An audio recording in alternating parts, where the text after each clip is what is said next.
A service of KIBMradio.com, the Internet's home for an all old-time radio.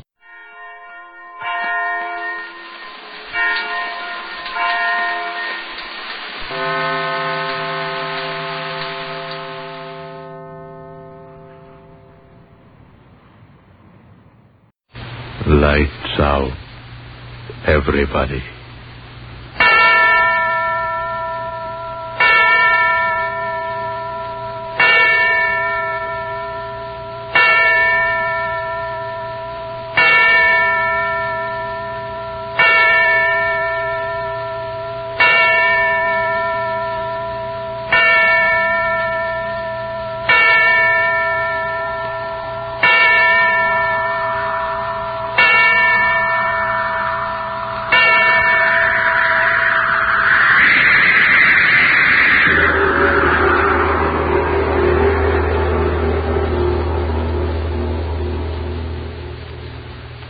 This is a tale they tell of another Christmas.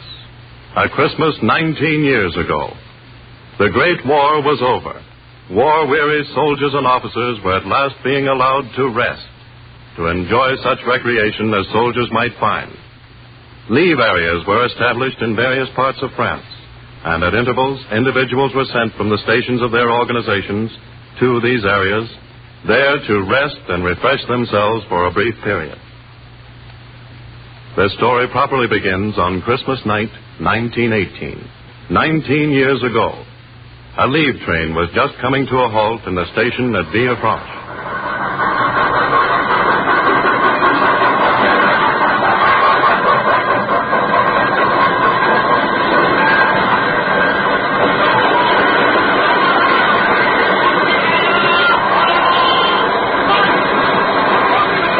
Monter à ce compartiment-là, monsieur.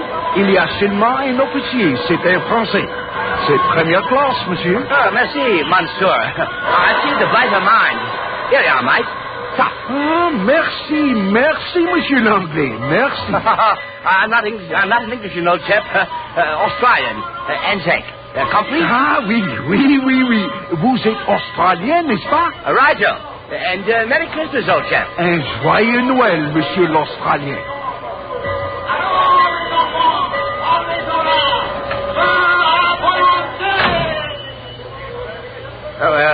Excusez-moi, monsieur, but s'il vous plaît, I would like to venir ici.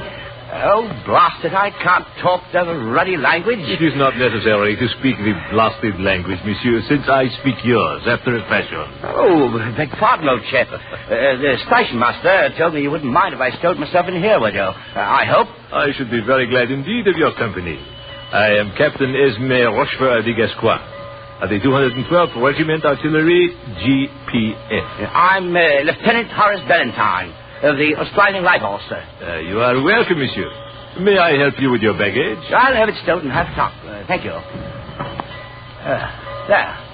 Oh, going on leave, Captain? Oui, I am not sure where yet, but c'est la guerre. One never knows where it goes in this war. Too right, bigger. That was jolly good of you to share your compartment, old chap. I am only too glad. It has been rather a lonely journey so far. I am delighted to have someone to talk to. First-class compartments are not too easy to copper, either. A bit cushy, this, isn't it? Not too bad, indeed.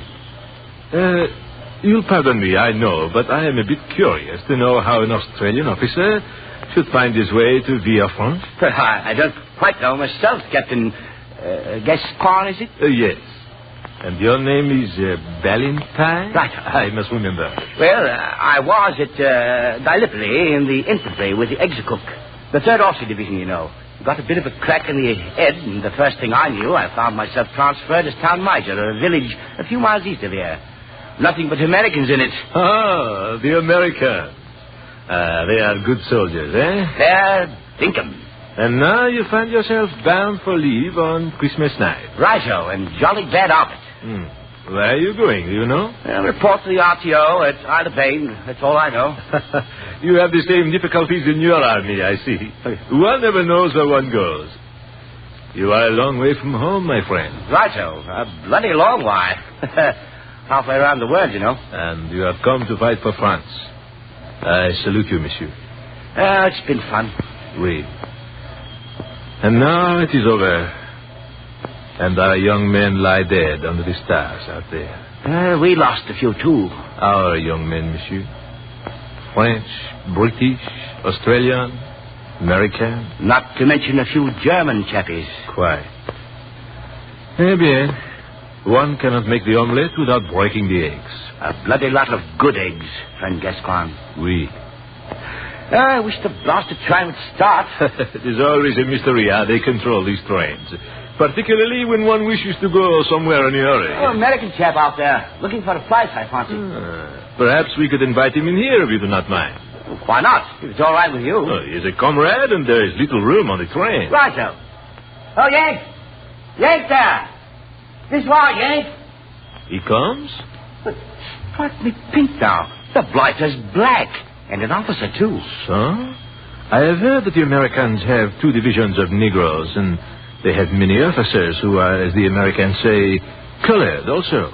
But I have never seen one. You don't mind if I ask him? My dear Valentine, why should one mind? Is he not a man, an ally, an officer?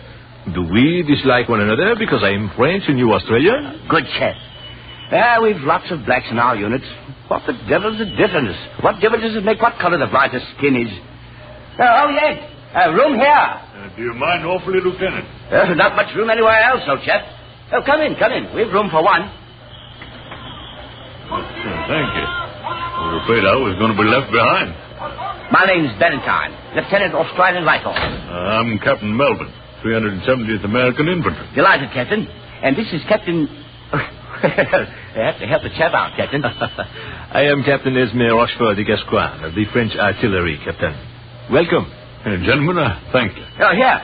Give me your musette. I'll shove it up in the rack. Oh, thank you, Lieutenant. Feels good to get that thing off my shoulder.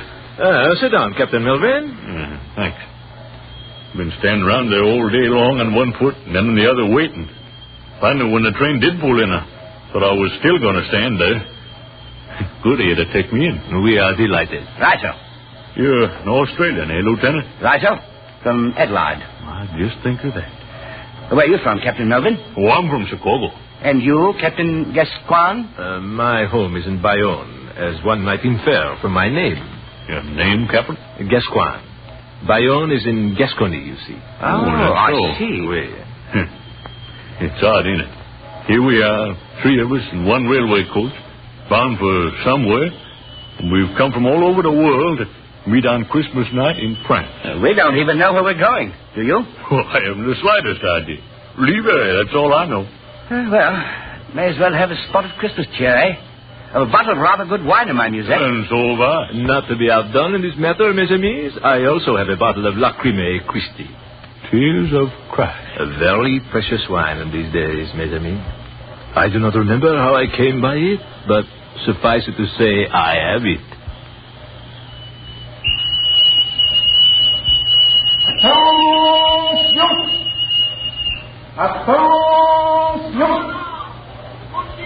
We are about to start, huh?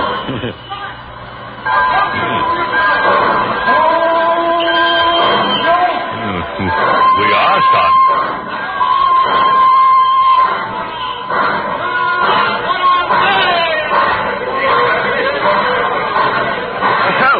A ruddy happy crowd out there at the station. Christmas. Still Christmas, despite the fact that most of them all want to get out of the town and go somewhere. Yes, Christmas. I was down in Texas. In Logan. I was in the hospital at Marseille. And I, mes amis, had dinner with a German general. German general? Captured on Christmas Eve. Oh, yes. Gentlemen, will you drink with me? With pleasure, if you will drink with me. And with me.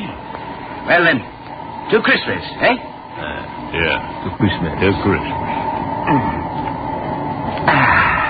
You know, my musette's so bloody full of junk of all sorts. I was afraid I might have lost the bottle. Souvenirs, huh? Oh, yes. Silly toys and things that I picked up. Give them to some kid somewhere. Lord knows they have few enough. I have gifts, too, in my musette. There is no one left of my people to give them to, but it is a sentiment for Christmas. Suppose we all do that. Mine's packed with odds and ends. I didn't know if I'd ever get back to that outfit after this leave, so I got some souvenirs together. Another drink, mes amis? Oh, not now, thanks, Captain. I'll wait a while. I think I shall, too. Why? It is a beautiful night, eh? Clear. You know, if the war was still on, I'd expect to hear someone shout, lights out, jury's up. Have a lot of bombs land in our laps. I hope we are done with that, monsieur. Amen. No moon, though. Yeah. But look at them stars. Oh, see that one over there? You might imagine it to be the Star of Bethlehem. It's very bright, isn't it? Oui. Nearly 2,000 years ago. I wonder if that same star still shines upon the earth. If it does, we wouldn't know it. Not us. Fight wars and deny the name of the man that was born under it. Religious yet? No, not at all, Lieutenant. A long way from it. I'm not a religious chap either. But used to have some jolly times as a kid at Christmas time, though. Church things and all that, candles, whatnot. One is not religious, save when one sees the star shining down on him. I wonder if that could be the star. And why not, my friend? Our earth changes, but the everlasting stars change not. Be funny if it is, wouldn't it? Bonjour. Oui. But our journey is long, gentlemen. If you wish to sleep... You sleepy, Captain? That little drink of wine has affected me, I fear. I cannot keep my eyes open. I'm a little tired myself. Standing around all day in that station. There was no place to sit down. I can always sleep myself. I propose, then, that we do sleep for a little while, my friends. Talking to sleep made me sleepy. I'm all for it. Shall I turn down the lights? If you will, monsieur. Pleasant dreams. Merry Christmas. And Merry Christmas to you both, gentlemen. And to you, Lieutenant Valentine. Captain Gascoigne. Yonder star shall watch over us. N'est-ce pas? The star that shone on Bethlehem. Good night.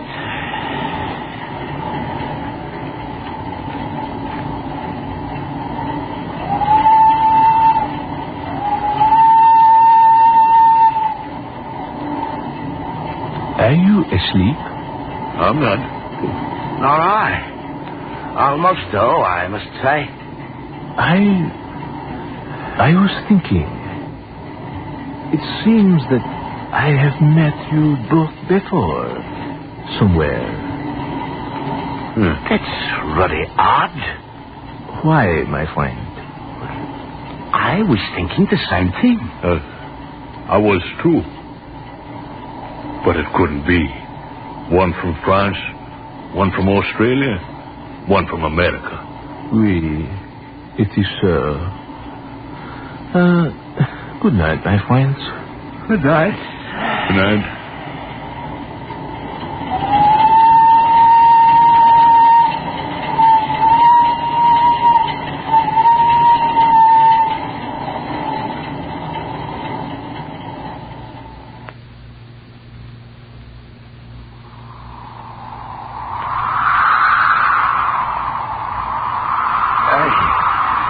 Friend Gaspard, we have journeyed far, and the sign that thou didst promise to us is not yet.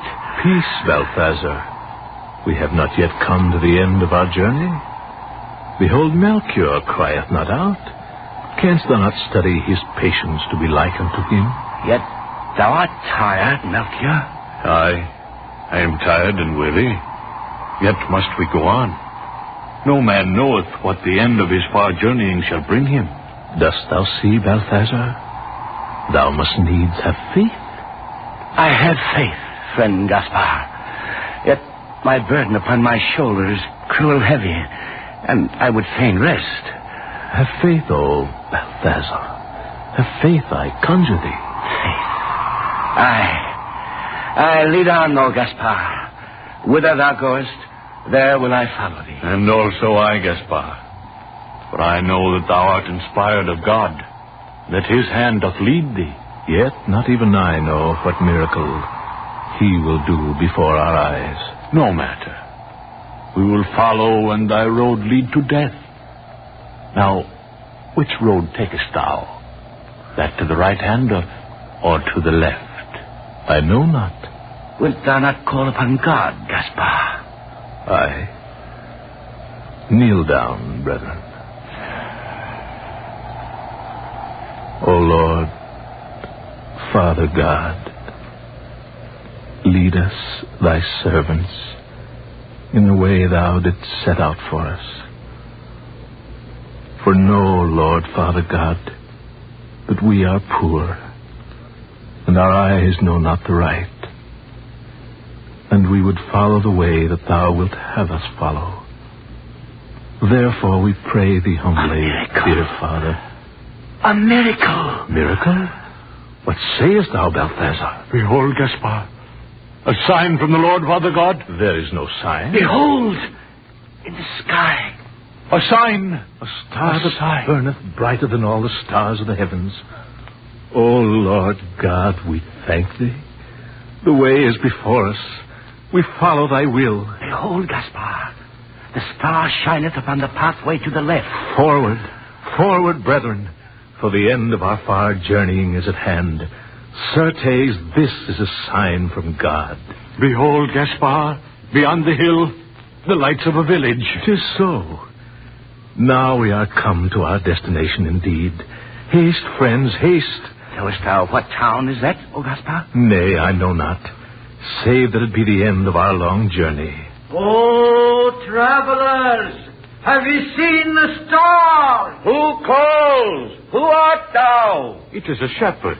See the flocks of sheep beyond the road? Seest thou the star, travelers? Knowest thou its meaning? Aye, we have seen it, O shepherd, yet we know not its meaning, save that a miracle of the Lord Father God is nigh unto us. From the blackness of the sky it sprang into blaze, traveler. Dost thou think it portends the end of earth? Nay, friend, not the end of earth. Say rather its beginning. What sayest thou? Behold, shepherd, the mantle of the Lord is upon him. He speaketh of miracles. Aye, and the miracle will come to pass. Haste, friends, haste, for this night we'll hear the voices of angels chanting, and the sound of many great wings. Peace on earth, peace, goodwill to men. Glory to God. In the highest. Verily, ye speak as men that understand the workings of the will of God. Say now, shepherd, how is yonder village named? Surely, if ye know what shall come to pass because of the star, how is it ye know not the name of the town? We have come from far lands, shepherd. Aye. What matters it if we know not such trifles as the name of a little hidden village, when we know of a miracle to be wrought in the name of Almighty God? Aye, 'tis so. What miracle shall come to pass? It is hidden from our ken, O shepherd. Yet it shall come to pass. Fear not. Aye. And such a miracle as shall set all the world to singing praises, lifting up their voices unto the heavens, crying in a loud voice, Mighty, mighty is the Lord God of hosts. Ye be not of Israel? Nay, I am from the land of the Greeks, and these my companions be also from far lands. Melchior from Ethiopia, Balthazar, a wise man of Egypt, a soothsayer unto the king. Ye have come far. Aye, so. Since many days our feet have trod the pathways of hidden, unknown places. Yet always have we set our faces unto the east, obeying the bidding of a voice unheard, the guidance of a hand unfelt. And ye go now into the town? Thou hast not told us its name, shepherd. Certes, all men know that yonder town is called the town of the house of bread, even Bethlehem. Know ye that I, even I, am of Bethlehem, where was born 1,000 years agone David, son of Jesse, that was king of Israel. 'Tis well. For now I speak with the tongue of the Lord, the wisdom he hath put into my mouth. Behold yonder Bethlehem, whence came David, king of Israel. Now this night shall be born in Bethlehem that Messiah, that very Son of God, which the ancient prophets have foretold. And this is the miracle that shall come to pass. For he shall be born of a virgin immaculate, and his name shall be Jesus, called Christ. O thou Lord God, Father, I give thanks unto thee that thou hast appointed me and my companions, that we shall be witnesses before all the world that the Son of God is born. Haste, my friends. We must on, for the miracle is at hand. The Spirit of God is upon him. Speak through the tongue of the Lord. Haste. O holy man, may I not go with thee, seeing thou knowest not the village, and I with my brethren was born there. Aye, thou mayest come with us, but haste, friends, haste. Behold the star, how it seemeth to beckon us on. Lo, it cometh down from the heavens and standeth above the rooftops of the town. It is the doing of God. Aye, praise God. Praise God. Praise God. Sling thy burthens from thy shoulders, friends. Haste, haste. I marvel also that there should be lights abroad in the town. The hour is passing late, yet there is a light in every house. Perchance the men of Bethlehem rejoice that the Messiah is born. Nay, not so. For he is hidden from men, and they of Bethlehem know him not. Then what? The feast of Hanukkah is but lately over, my masters. The feast of the lights in memory of the Maccabee, and many remain. Also are there others in the town who have come to deal with the men of Herod, the Tetrarch of Galilee, even the tax collectors, and thus is the city full, even all the inns. Dost thou know where we shall find him, O Gaspar?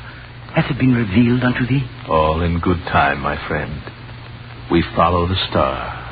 Perchance he shall be born in a family of high repute. Aye, 'tis not fitting that the Son of God shall come from an humble home. The will of God shall be done. The child Jesus be born in the wide fields under the star, my friends. Haste. Behold, these be the walls of Bethlehem, O wise man. Yonder lieth the gate. Perchance the soldiers of the Tetrarch may refuse us admission into the city, Gaspar. Nay, they are gone away, Melchior. Aye, they all lie in the inns and public houses and corrals of the people of the town. Gaspar, art thou sure indeed that we shall find him in Bethlehem? Dost doubt the word of God, Balthazar? On, on. Now, whither do we go, O Lord Gaspar? Name me not Lord, shepherd, for we are all humble men in the sight of God. Praise God. Praise God. Behold how the rays of the star shine down upon this certain street. It is the way, friends. Follow.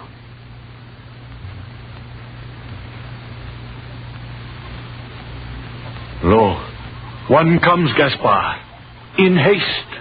Aye, so. Perchance he knoweth. Hold thou, men. Whither goest thou? Who art thou? Stand aside that I may pass. Who art thou? Know that I am citizen, even as thou art. If indeed thou art a citizen and not a strolling player or hawker of false jewels. Oh, speakest thou thus to me, who am the great physician? Know, man, that I am Balthus, the leech, the learned, the clever, skilled in cupping and the arts of the chirurgeon, the saver of lives, the bringer of babes into the world. Peace! Thy tongue clacketh like the Say wheels that thou art chirurgeon, O man of Bethlehem? Aye, I am that. I am Balthus, wrestler with the angel of death, sometime physician under great Antipater himself. I am... Hold, I pray thee. Hast thou attended woman this night that was brought of child? And how didst thou know that, stranger? Wilt thou say aye or nay? Aye, I have done so. And look ye now. This night have I come upon a miracle, a very marvel, a prodigy of nature. Never before in all my time have I... Cease thy clacking and speak, leech. And who art thou thus to... Speak of the marvel that thou hast witnessed, man. Behold, not 2 hours have passed since one came post-haste, crying before my door, O Balthus, O most noble surgeon, O saver of lives, come down and haste. And I, setting down the goblet of sack posset wherefrom I did drink, flung open the window and looked down. To thy story, leech, to thy story. Behold, crieth the man in the street, behold, Balthus, a woman hath need of thee in the stable, nigh unto the inn of the 2 oxen. In the stable? Aye, the stable.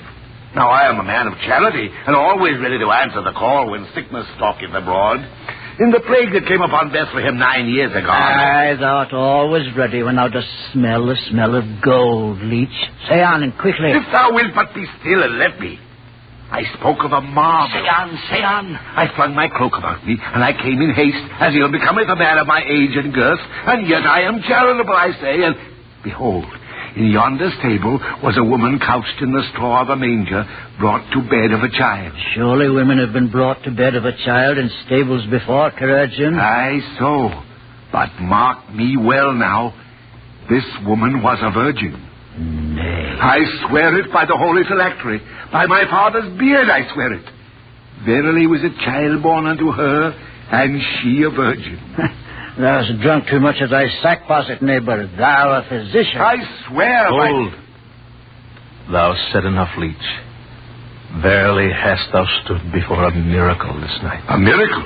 In sooth, a very prodigy. Where lieth the woman thou didst attend? In yonder stable. The man did say that they'd come from Nazareth in Galilee to give his testimony unto the tax collectors. And though they beseeched the innkeepers, yet would none of them give them room, saving only this one, who, having pity upon a woman with child, did say unto them that they might find bed amongst the kine in his stable, and did charge them naught. May all the blessings of God be on this innkeeper, that he hath offered shelter this night unto the Son of God. What sayest? And on thee, physician, for that thou didst lend thy hand unto her, who is the very mother of him who shall be the Savior of the world. Verily, I know not who thou art, old man, yet I perceive that thou hast the gift of prophecy. If I have served, then I am glad, for I took naught from them, and the babe did look upon me with a look that I shall ne'er forget, though I live to be the last on the earth. Now I crave thy blessing. If thou dost speak sooth, I am most blessed among men. Verily shalt thou stand at the right hand of him who hath come to the earth, physician. Thine was the hand that first touched him. Verily art thou blessed. I thank thee for thy grace, friend. Go now inside the stable. I go to the temple to render thanks unto God. For verily I believe thee. Now, my friends, 'tis the end of our long journey before us. Come with me, I pray, each of you. Come and fall down and worship the infant Jesus, Son of God, which shall be called the Christ. Praise unto him. Praise unto the Son of God. I will not go in. I am not worthy. Nay, shepherd, there be none of us worthy to touch his hand. Yet there be none too humble to do him reverence. Come. Aye, come, shepherd.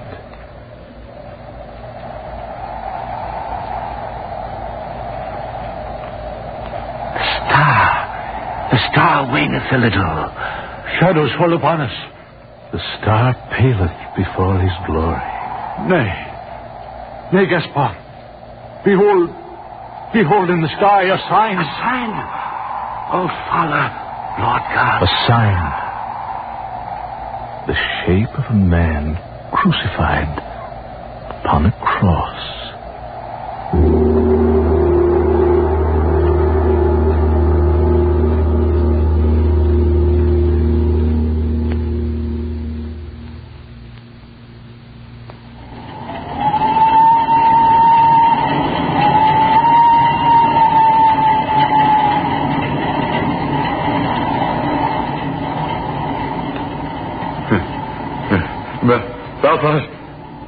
Valentine. Gascon. Didst cry out unto... I say, what's the matter? I was dreaming, I guess. Well, where are we? Was a dream. But I saw you too. You saw us? Hard to remember, but I... Did you dream of 3 men, Melvin? Yes. I did too. Gaspar? And Melchior? And Balthazar. Gascoigne? And Melvin? And Valentine. Good heavens. Look at our shoes. All of us. What? Straw. Where did... Straw. From a stable. And that smell. What? Gentlemen, I have been in the East. I know what that smell is. It is myrrh and frankincense.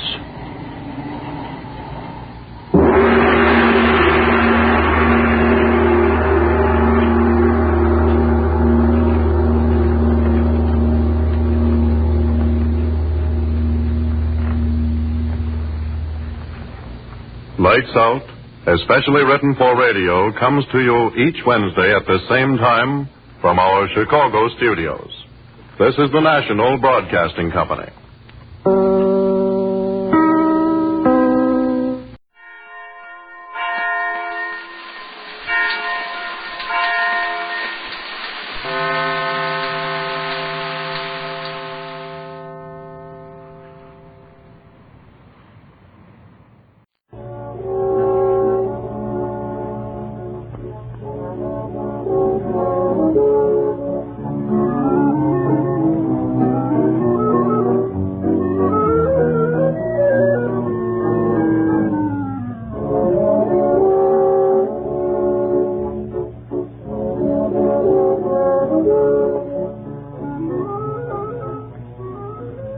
Monday before Christmas, WGN presents Peter Tchaikovsky's Nutcracker Suite in a special choral and dramatic setting designed to recreate the charm and the color of the children's story from which the composer took his inspiration. The WGN Octet and the orchestra are directed by Henry Weber. The players are directed by Lou Jacobson.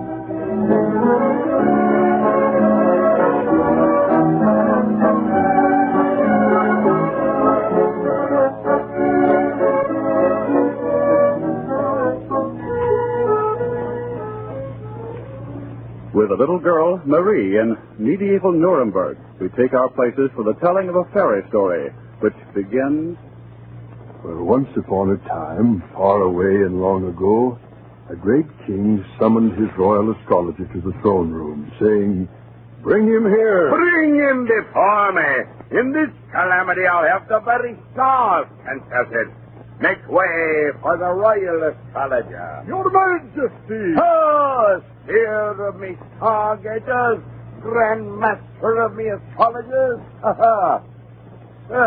Your royal philosopher. Here, most potent of monarchs. Attend me now. Stand close beside me and listen to me, the pair of you. Hear me tale and have out with your wisdom, or I'll have off with your head. The princess, alas, she's changed. Changed? But how? Tell him, the royal philosopher. The princess has been transformed. In short, the princess has become a nutcracker. A nutcracker? A nutcracker! Oh, royal astrologer. It is a feud with the Mouse King has worked this change upon her. With the Mouse Queen. Scarlet? Nay, with the Mouse King, sire. The Mouse Queen is subject to her husband, the Mouse King, even as Her Majesty, our Queen, is subject to your royal will. No, yes, of course. Our way might come in. The king, I meant. Sometime past I give orders to me ingenious philosopher here to entrap and destroy all the might in the kingdom. And Marshal, he did it. He destroyed most of them anyway. Save that certain might escaped me, royal wrath. And the Mice Queen, evil, treacherous, learned in the arts of magic, bewitched the princess, changing her into the likeness of a nutcracker. A nutcracker with great gaping jaws, a wooden face, a ridiculous figure, and a little cotton chin whisker like a child's toy for Christmas. Exactly 6 inches tall, weight 4 1/4 ounces, very old, very weazen, very wooden-headed, although quite royal, and very fond of hazelnuts, I particularly noticed. You philosophers notice everything. Notice me headsman and his act, unless you dispel this charm. You'll have no nubbins to know it. Come Christmas time. The peddling of truth is a dangerous calling, sire. We philosophers leave action to rulers and astrologers. Action is good. Truth too, beauty. Beautiful. Royalty is never wrong. It's only our advisors who are mistaken. That's why king a headsman. 'Tis a brief argument a headsman makes, but it saves a toilsome deal of logic.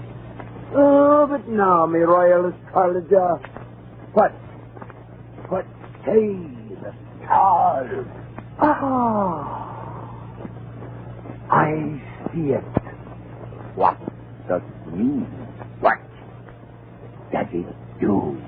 Written in the stars is the mystic word. Mystic word? Out with it, out with it. What is it?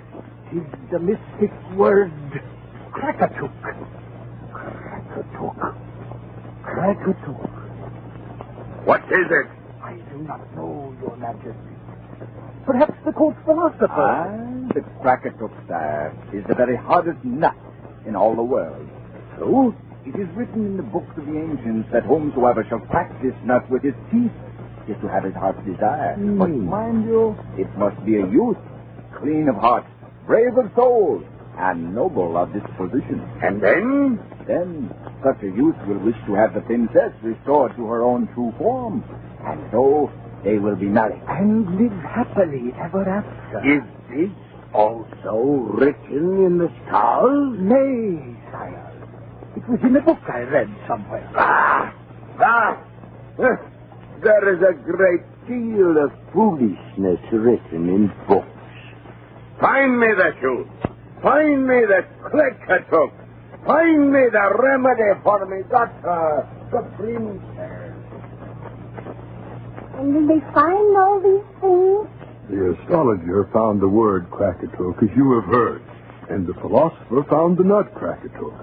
The king's courtiers found the youth, although a young lad not of the royal circle. And sure enough, they all convened before the princess. Nathaniel was the lad's name. Mark well now, Nathaniel. You must crack the Nutcracker. Crack the nut. Are you ready? I am ready. And the princess? Royalty is always ready. And the Nutcracker. Crackatook, are you ready? Crackatook, it's as every man to do his duty. Then steady, Nathaniel.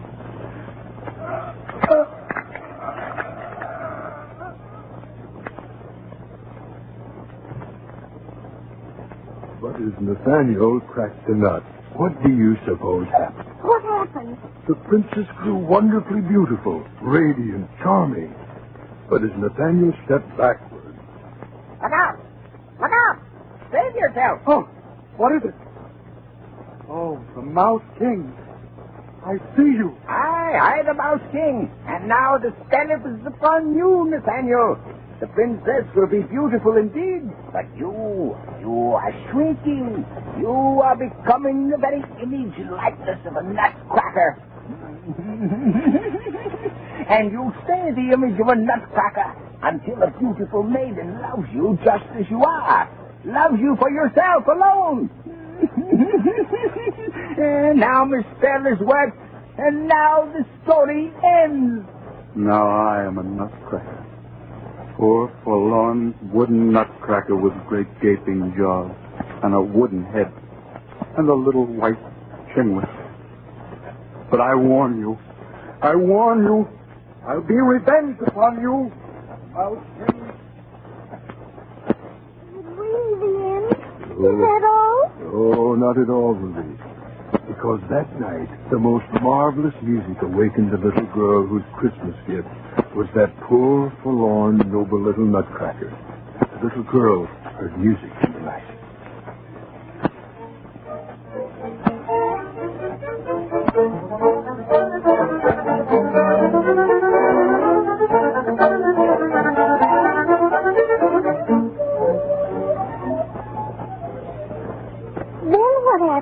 Then suddenly, the Nutcracker, grown bold and brave, called to all the toys under the Christmas tree. Swarm!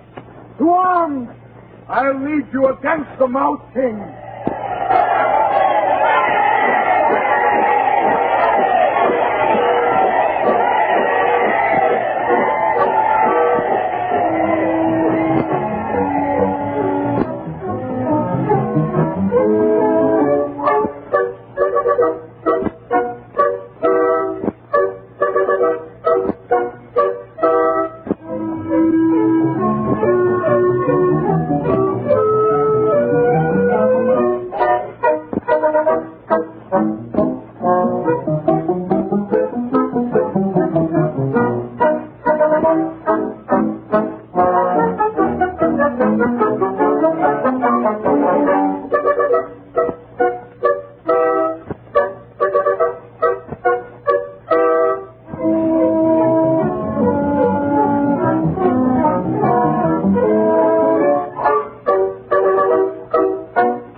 The battle was long and furious, and in the end, Nathaniel took the Mouse King's crown for his lovely princess.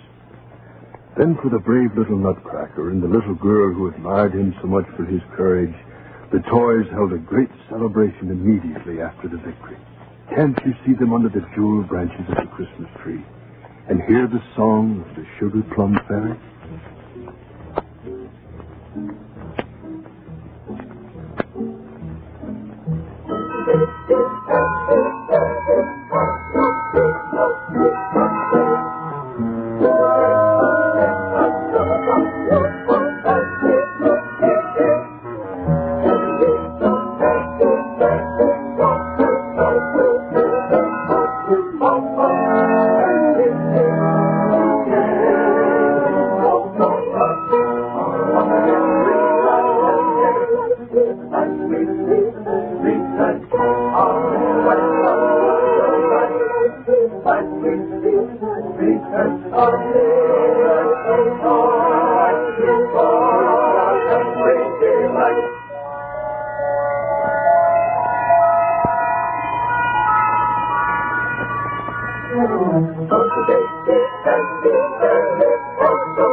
And all the toys applauded, and then a little Russian dancer spun into the circle of light beneath the Christmas tree.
Desert girls, veiled and beautiful, graceful as the palm tree, free as the wind. sparkling as a spring of cool, clear water in the shining sun.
Chinese mandarin with his own musicians, and the big gong the Chinese call a tam-tam.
a dancing chorus of funny fellows playing reed flutes. See them prance and caper. Hear them tweet and skirl. Oh, what a merry Christmas is under the Christmas tree. These dancers call their capers the dance of the reed flutes.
And now, a glorious finale for the little girl and her Nutcracker escort. 2 by 2, every flower of the springtime garden enters. They take their places. They bow and curtsy to the fairy queen of spring. The orchestra begins the dance. And in fancy we join them for the waltz of the flowers.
Let us ask the king and his advisors. For you, Mr. Astrologer, how did the story end? Why, the story ended in conformity with the decrees of the stars. The princess loved the noble little Nutcracker for himself alone. He became a very handsome prince, and they lived happily ever after. Mr. Philosopher? I must point out that the royal astrologer's narrative embodies certain mythological elements. The happy ending, if I remember, was not discovered from the stars. He read it in a book. However, I think we may say the young persons found themselves happy. Happiness is a pragmatic illusion. You, Majesty. Confound these fellows. From their prattle, you'd think I'd no son-in-law, the husband of me daughter, the prince consort of a kingdom. The story is as true as they stand here. And if it isn't, well, it ought to be. And I'm making it true by royal warrant this very Christmas.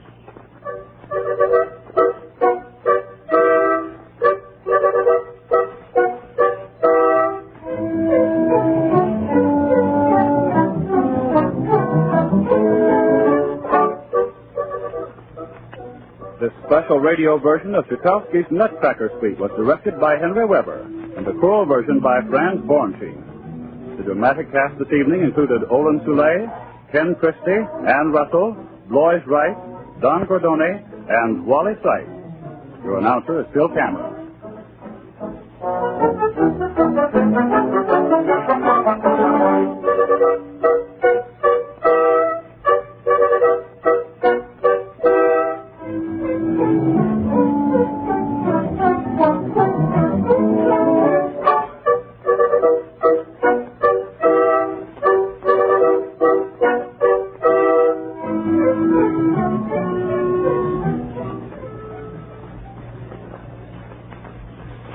This is WGN, the voice of the people, Chicago.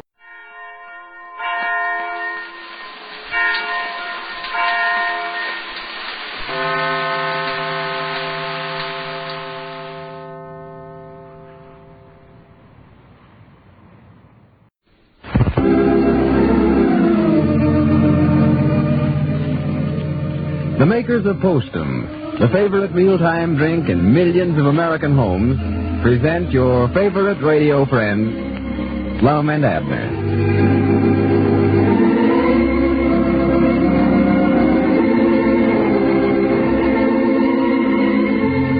In Dickens' famous story, A Christmas Carol, remember the grouchy, mean-tempered old man, Mr. Scrooge? Well, even today, I think we run across a lot of people almost as bad-tempered as old Scrooge, don't you? And the pity of it is that most cranky people don't want to be that way. Usually, they're what doctors call nervous irritables, people who suffer from indigestion or headaches or can't sleep at night. Any one of those symptoms may mean that you have coffee nerves. For while many people can drink coffee without becoming jittery, many others cannot. If coffee nerves are making a nervous irritable of you, switch to Postum. For Postum contains no caffeine or stimulant of any kind, and it's as delicious as it is satisfying, with a cheering aroma and distinctive, mellow flavor that is Postum's own. For your convenience, it comes in two forms: Postum cereal, the drink you make by boiling or percolating, and instant Postum, mixed instantly in the cup. So, if coffee nerves upset your digestion, keep you awake, or make you feel headachy, switch to Postum with your meals. See how you improve the first few days. See if you aren't less of a nervous irritable at the end of 2 weeks, and after you've given Postum a full 30-day test, see if you're not again a cheerful, good-natured person. And now, let's see what's going on down in Pine Ridge.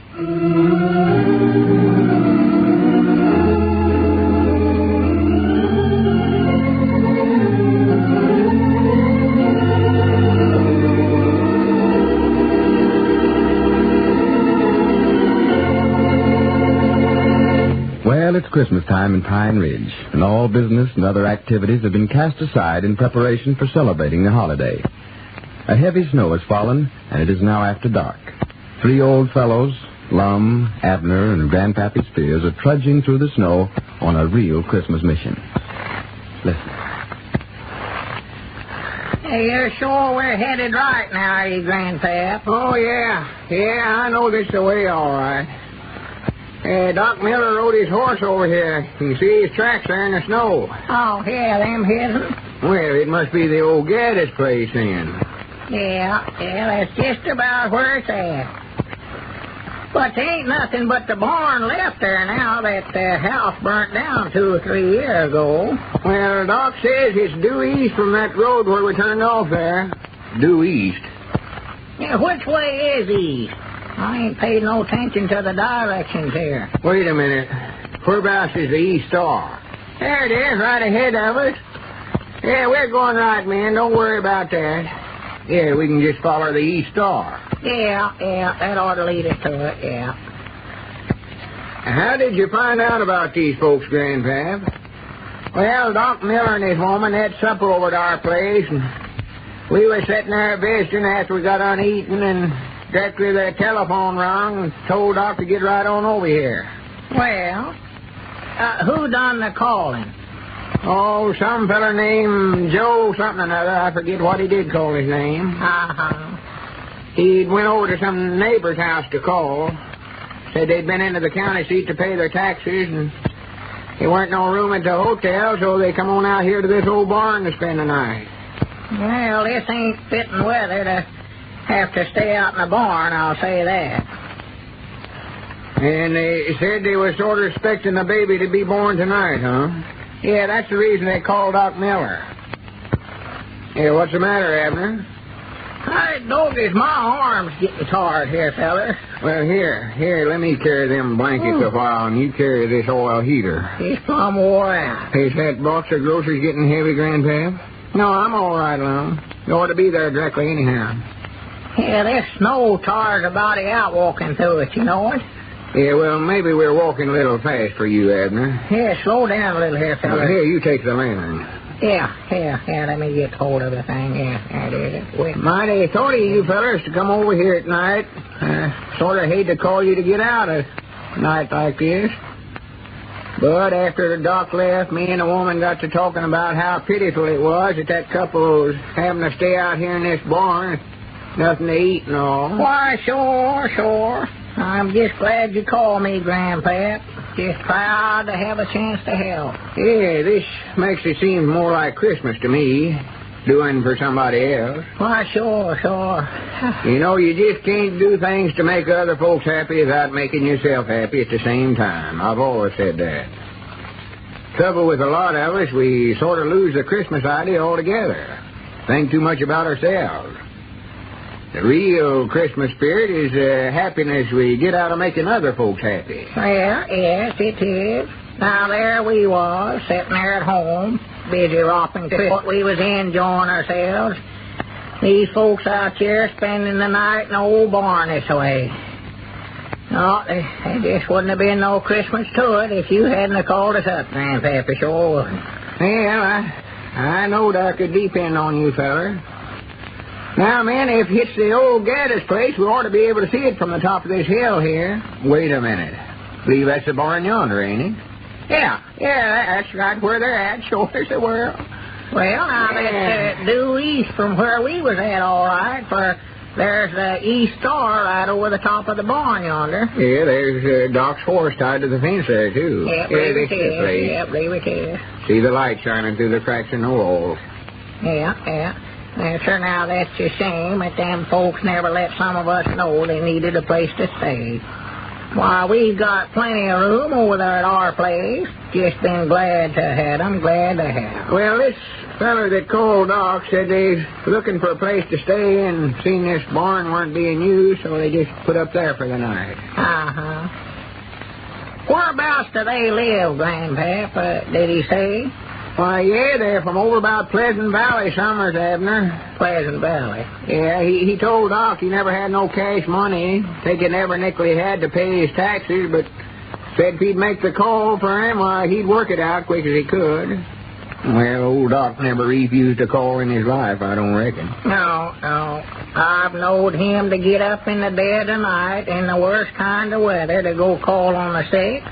When he knowed before he went, he never would get no pay for it. Oh, yeah. I don't know what we would do without old Doc here in this community. Oh, he's a feller, he is. Well, I see some that says his methods is a little old-fashioned, but granny's I'll take my chances with him every time. Well, he's pulled me through the shadows time and again. I've always said that Doc never practiced medicine for what money he got out of it, as much as he does for the good he can be to his fellow man. I've always said it. No, sir, if there ever was a man that's got to preserve seed in a better world, it's old Doc Miller. Yes, he has. We better not be talking too loud, fellers. We don't want to disturb him now. No. Let's be as quiet as we can here, man. You got to let Doc know we're here somewhere or other. Yeah. Hey, I'm wore to a frazzle. I'm too. I don't know whether I'm out of breath or got too much. Wore to a frazzle. I reckon it won't hurt nothing to tap on the door sort of gentle, will it? No. Go ahead, Lon. They might be needing this oil stove in there. I don't hear a sound in there. Well, I don't believe you knock quite loud enough, Lon. Maybe they never hear Wait me. a minute. Here comes somebody at the door. Hey, howdy, Doc. Oh, hello there. Well, what are you three old codgers doing out here this time of the night? Well, we just got to thinking after you left, Doctor.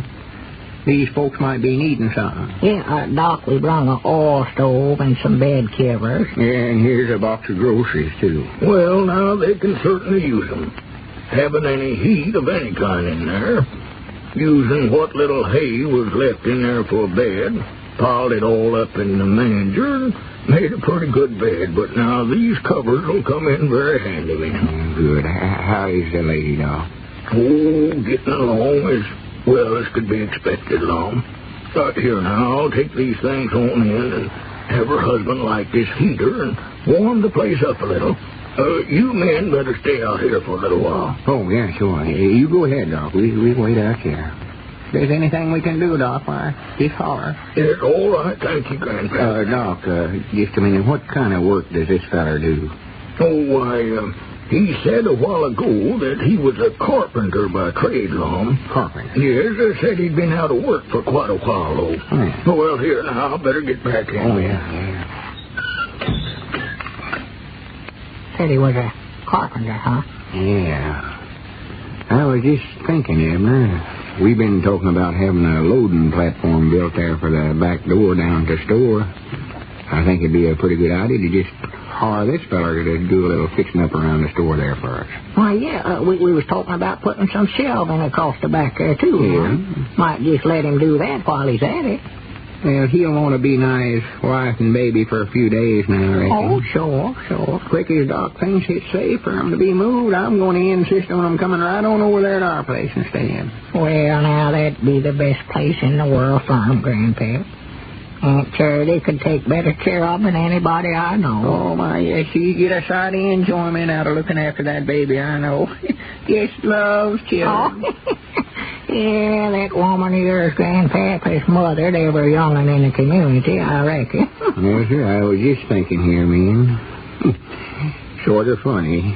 Here we are, three old codgers, getting along in years, standing around out here waiting for a little baby to be born. It's sort of like as if we was waiting for somebody to take our place. Yeah, well, of course, we don't like to talk about such things, but now we've about served our time, I reckon, men. Won't be long before we'll have to move on. There'll be somebody else to take her place. Oh, yeah, Lord me, they'll soon forget about us. It's sort of like the years. Here, 1938's almost gone. There's been a lot of things happen, but it'll all soon be forgot. There's been lots of joys and happiness. Yeah. On the other hand, there's been lots of heartaches and lots of blasted hopes. But there's a new year coming, and we all get to start all over again. Here come 1939, bringing new hope and new courage. And we're sort of like the years, us three old fellers. We're sort of like 1938, and We're waiting on 1939. Little baby in yonder. Well, it's just like I've always said. Wait a minute, I believe somebody's coming to the door now. Oh, maybe it's Doc, maybe it's Doc. Any news yet, Doc? Well, men, it's a fine baby boy.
And now, in the spirit of the season, Lum and Abner and the makers of Postum sincerely wish all of our friends a happy and joyous Christmas.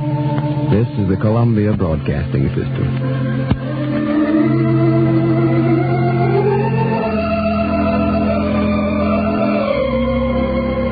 KNX Columbia.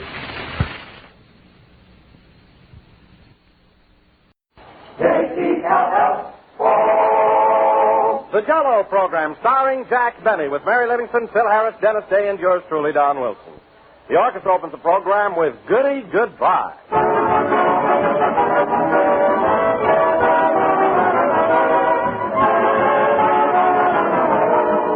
You know, this coming Friday is the first official day of winter, and during the dark, blustery days ahead, you'll find nothing lights up the dinner table like the gay glint of orange Jell-O served as a bright, tempting salad or dessert. But suppose you live in Florida or sunny California, where you don't have to worry about dark winter days. Well, orange Jell-O is still your dish, for its cheerful color reflects the sunshine, and its extra-rich flavor rivals the tempting goodness of the real ripe fruit itself. Or try a tempting sea-green mold of lime Jell-O served with slices of canned pineapple. Or what would you say to lemon Jell-O, as gold in the sunshine, with stewed figs and whipped cream folded in to make a delicious creamy fig pudding? Why, there are dozens of grand ways to serve Jell-O, each one a creation that will climax the meal. So stock up on Jell-O tomorrow and look for the big red letters on the box when you buy. They spell Jell-O in 6 delicious flavors: strawberry, raspberry, cherry, orange, lemon, and lime.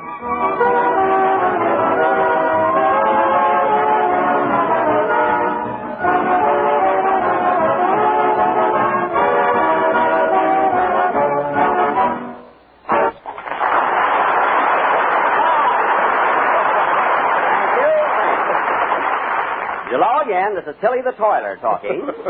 And, Don, you're right. I don't ever remember being as rushed as I've been this past week. I'm a wreck. I can appreciate that, Jack. You know, when I got home last night, I was so exhausted I didn't have the energy to go upstairs. I slept all night on the billiard table. My goodness, you must have been tired. I was, Don. I rolled and tossed and tossed and rolled till almost daylight. Restless, huh? No, I forgot to take the balls off the table. I didn't mind that so much, but Rochester charged me 60 cents an hour. It's his table. Belongs to him, you know. What a night, huh? Well, if you're tired, Jack, it's your own fault. Radio keeps you busy enough. What are you making a picture for? That's what I can't figure out, Don. I can't understand Paramount putting me in another picture so soon. I'm not tired of my last one yet. I've seen it so many times, I won 8 Plymouths.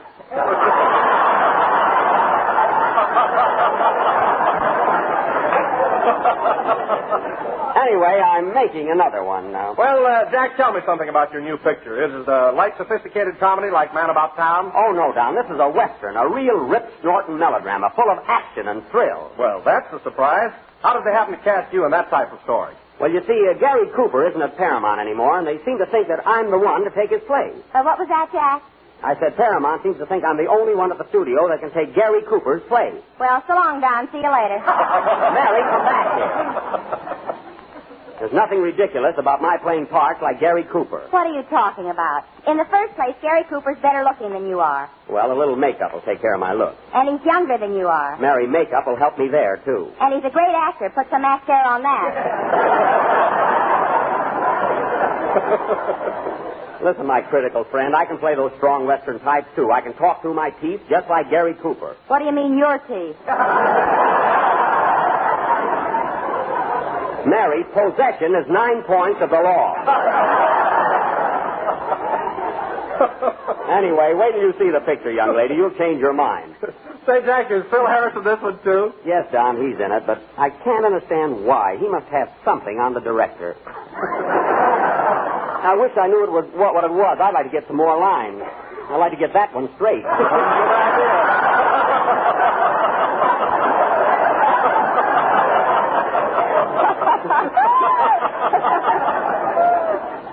Oh, well, I'll just snoop around, you know. Well, how is Phil in it, Jack? Has he got a pretty big part? You'd think so to see him strut around on the set. He's such a ham, Don, and yet he tries to be so democratic. What do you mean? Well, he's got a sign on the back of his chair that says, Phil Harris, never too busy to say hello. Isn't that corny? Well, Jack, I guess that's just his way of being a good fellow. I know, Don, but it's so hammy, all those words on there. All I got on the back of my chair is just Jack Benny. And right under it, a simple little star. Why overdo it? Well, anyway, besides Phil, there's Ellen Drew, Ward Bond, Andy Devine, and, oh, yes, Rochester's in the picture. I forgot. You'll remember when it comes out. Listen, Mary, I'm the hero. That's good enough for me. Oh, hello, Phil. Hiya, Gary. Gary? And I do mean Indiana. Pretty sharp, eh? Oh, that was a honey. How long did it take you to think that one up, Phil? Came to me like a flash. All my stuff is impromptu.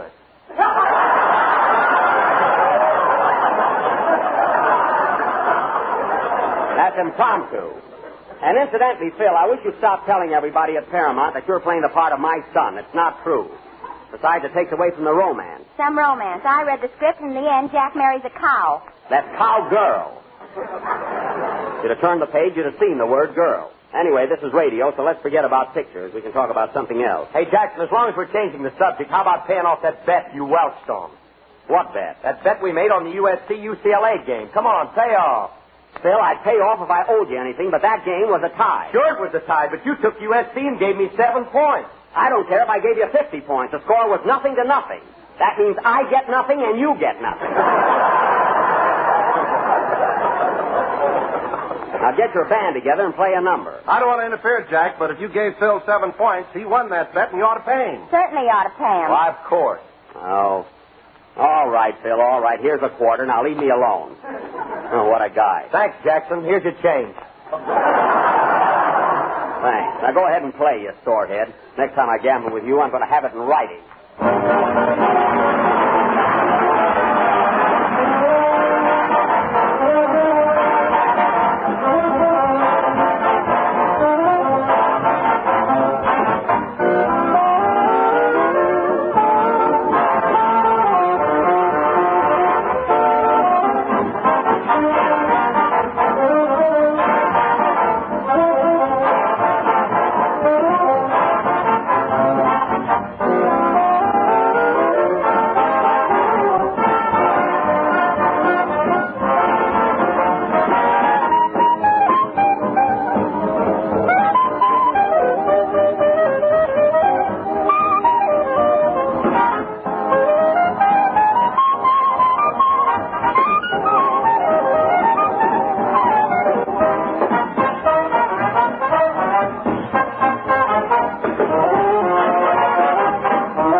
with the Kisses, played by a miser and his orchestra. Miser, Phil, meaning a man who thinks more of 15 cents than he does of my friendship. And now, ladies and gentlemen... All right, if that's the way you feel about it, Jackson, here's your money back. It's not the money, Phil. I just don't think I lost that bet. You don't think you lost on Hoover? Mary, I conceded that months ago. We're talking about the football game. The trouble with you is you don't know anything about gambling. You're just a poor sport. I'm a poor sport. That's a hot one. For your information, Phil, I had an uncle who was one of the most famous gamblers in Waukegan. Why, he'd bet $1,000 on the turn of a card. I bet he was an uncle by marriage. No, his name was Benny. Stand back, you bother me, boys. Benny.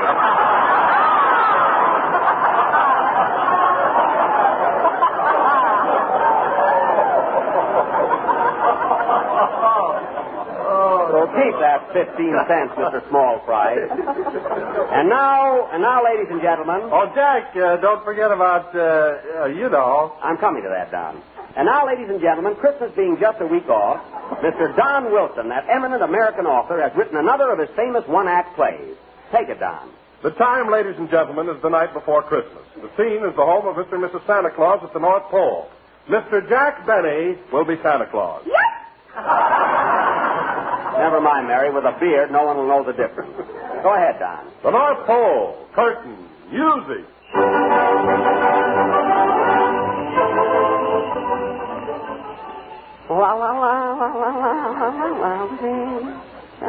Oh, Santa. What do you want there? You better get started pretty soon. The reindeers are all hitched and everything. Well, I got a few more letters here, and I got to see that the kiddies want before I put my bag in the sleigh. I'll help you. Here's a letter from Encino, California. It's from a kid named Philip Harris. Tear it up. But Santa, he says he's been a good little boy. Good little boy. Why, last Christmas I got to his house around 5 a.m., and he was just getting home. Not only that, he threw snowballs at me. There's no snow in Encino. He didn't know it. Well, what does little Philip want from Santa Claus? 14 points in Tennessee. Well, he'll never get it. Oh, Santa, here's a letter from Rochester Van Jones, Jr. in Central Avenue, California. Rochester Van Jones. What does he want? He says, Dear Santa, please send me a sled, a pair of roller skates, and a bottle of gin. Well. P.S. If you haven't got the sled and the roller skates, no hard feelings. I'll see what I can do. Any more kiddies to be heard from? Yes, here's one from Jackie Benny, Beverly Hills, California. Well. Little Jackie Benny. He's a cute kid. What's the little rascal got to say? He says, Dear Santa Claus, have been a good boy all year, so when I give a party Christmas Eve, will you please send Clark Gable and Carol Lombard, Robert Taylor, and Barbara Sandwich, Tyrone Let's see that letter. There's nothing of the kind. Well, goodbye, darling. It's getting late, and I must be going. Can I go with you? That's fine. I got one night out a year. My wife wants to go along. Nothing doing. Goodbye, darling. Goodbye. Oh, Santa, just one more thing. What is it? When you get to Aunt Sheridan's house, just fill her stocking and get. Oh, don't be so jealous. Goodbye. Goodbye. Who can that be? Come in. Special delivery for Santa Claus. Right here, boy. Well, it's from little Tubby Wilson, 834 Blimp Avenue, Van Nuys, California. What does he say? He says, Dear Santa Claus, I have been a good boy all year, but I don't want a sled and I don't want roller skates. Just give me some Jell-O in all 60 richest flavors. Strawberry, raspberry, cherry, orange, lemon, and water. Well, yours truly, Cuddles Wilson.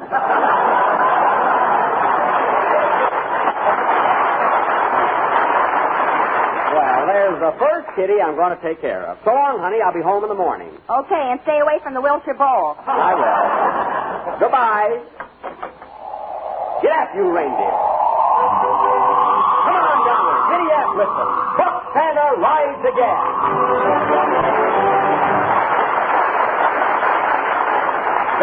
Don, that was marvelous. That's one of the best plays you've ever written. I thought you'd like it, Jack. And by the way, what did you think of that surprise finish when I asked for Jell-O? Oh, Don, it was such a shock. I never expected it. And now, folks... Gee, I knew what he was getting at all the time.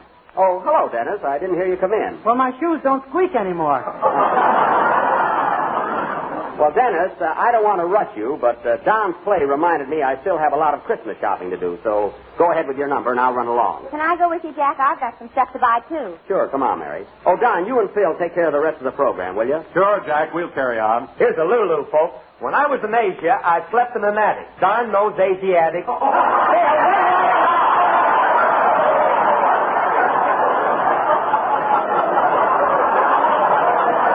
For heaven's sake. Stop with those 1912 Thunderbolts. Go ahead and sing, Dennis. I'll see you next week. Okay.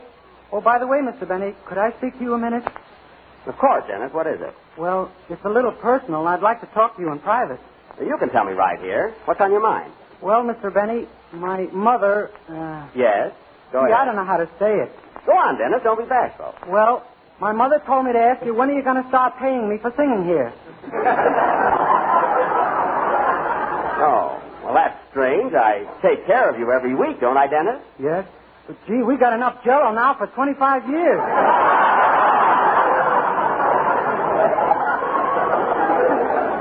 Oh, well, look, Dennis, you go back in and sing your song. I'll think it over. I wish you would. Our house is so full of boxes, we can't walk around. Well, just leave it to me, and everything will be all right. Come on, Mary.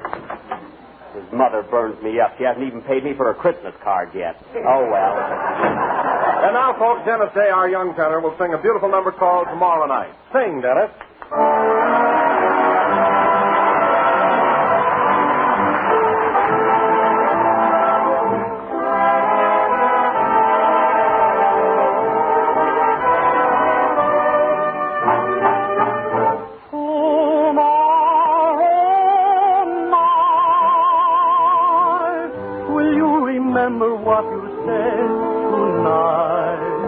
Tomorrow night will all the thrill be gone.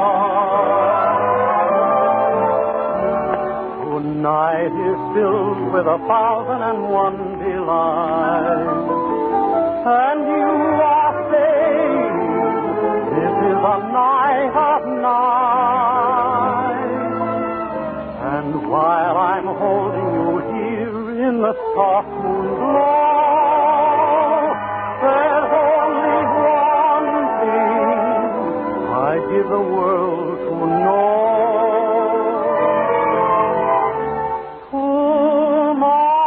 Tomorrow night, will you remember what you said tonight? Tomorrow night, will all the thrill be gone?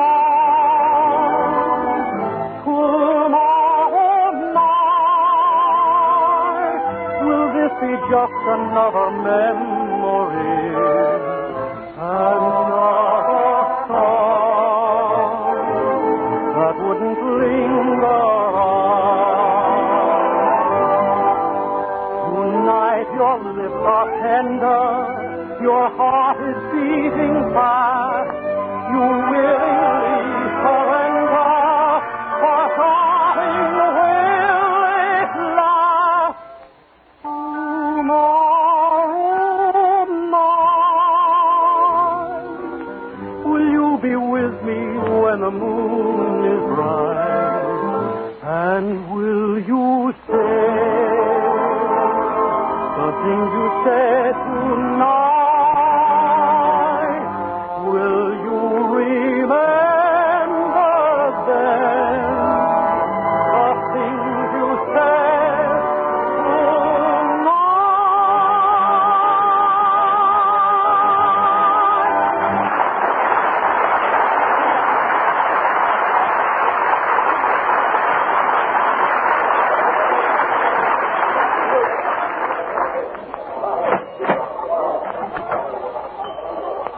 Gee, the store is crowded. Everybody doing their Christmas shopping the last minute. Stick close to me, Mary. Here, I'll take your arm. Let go of me, you masher. Oh, pardon me, miss. It's so crowded here. I thought you were someone else. Oh, tell that to the Marines. I don't even know any. Mary, where are you? Here I am, right behind you. Who's your girlfriend? Not my girlfriend. Well, you tried hard enough, Gary. I said I was sorry, miss. Now, stay close to me, Mary. Have you got my Christmas list? Yes, here it is. What does it say? Dear Jackie boy, I waited for you in the owl drugstore. The list is on the other side.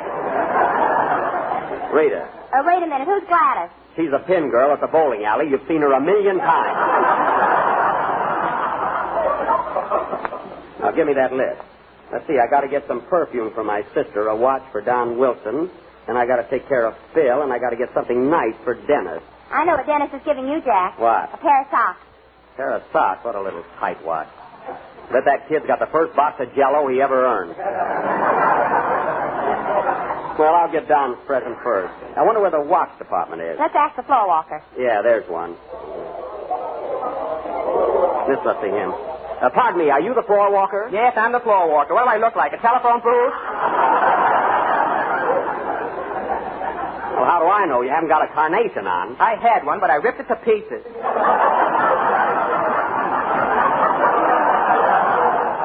Now, listen, buddy. Just tell him what you want, Jack. Listen, buddy, if it won't tax your mentality too much, will you please direct me to the watch department? No, I won't. Well, if you don't tell me where it is, I won't buy a watch. What do I care? It's not for me. Well, it's the last time I'll ever come to this store. Oh, Jack, there's the watch counter right over there. You stool picking? What a guy. I don't know how he holds his job here. Come on, Mary, give me your arm. Hey, you let go of me. Oh, it's you again. Will you stop following me around? Well, I thought that... It's no use. I'm engaged. Well, I pity the fella. Come on, Mary. She thinks I'm trying to make a date with her. You've done worse. Here's the watch counter. How do you do, sir? Can I help you? Yes, I'd like to look at a watch, please. Bullover, pullover, schmullover. Just a watch, a man's wristwatch. Well, let me see. Now, here's our new Venus de Milo model. No hands on it. No hands on it? Well, how do you tell time? Call Ulrich, 8900.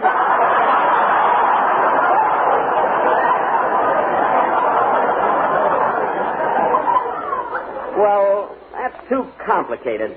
I'd like to get something a little more practical. You know? Jack, I'm going over to do my own shopping. See you later. Okay. Now, here's a very smart clock, and it's only $25. A clock? Well, I really wanted a watch. But this is a real bargain. Yesterday, this same clock sold for $1,250. Well, my goodness, how could you afford to cut it from $1,250 to $25? We took the Buick off.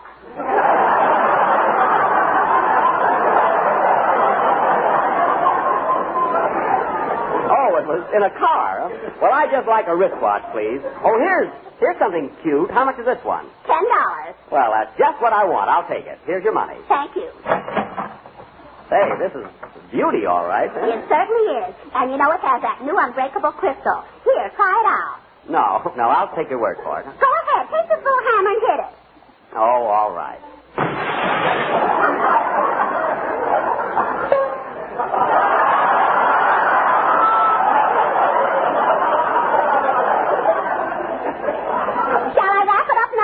Wrap it up? You mean sweep it up? And give me back my $10. I'm sorry. You'll have to see the floor walker about that. What? Oh, Mr. Chambers. What is it, Miss Kelsey? This man broke a watch with a hammer, and he wants his money back. Well, certainly I broke the watch, but she told me to. She told you to? Yes. Well, haven't you got a mind of your own? Certainly I have a mind of my own, but this young lady told me it was unbreakable. Young? Why, she's 42 if she's a day. We're not arguing about that.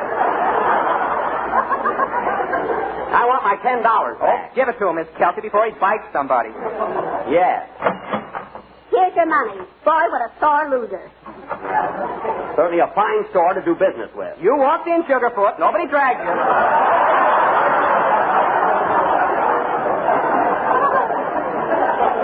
Oh, quiet. Now, where the dickens is Mary? Your daughter is over there at the hosiery counter. She's not my daughter. More trouble buying a little watch. What's Mary buying? I like this shade. I'll take a half a dozen pair of those 2-thread hose. You're wrong, lady. This hose is 3 threads. Oh, no, it's 2 threads. I beg your pardon, but it's 3 threads. Listen, sister, don't argue with me. Not so long ago, I was standing right where you are.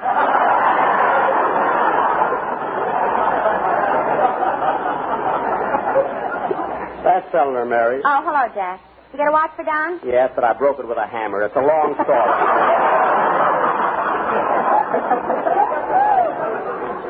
Let's go over to the perfume counter. Okay. Shall I wrap up these stockings, miss? Yes, I'll be back later. Oh, by the way, who's pitching for your softball team now? Mary, you can talk shop later. Come on. Oh, Mary, here comes that girl who thought I was trying to flirt with her. Yeah. Watch me have some fun with her. Hello, sweetie pie. Ow! Here, Mary, hold my coat. Oh, Jack, you're in a store. Lucky for her, believe me. Here's the perfume counter. I see it. Pardon me, sir. I'd like to buy some perfume. Okay, mister, what kind of perfume would you like?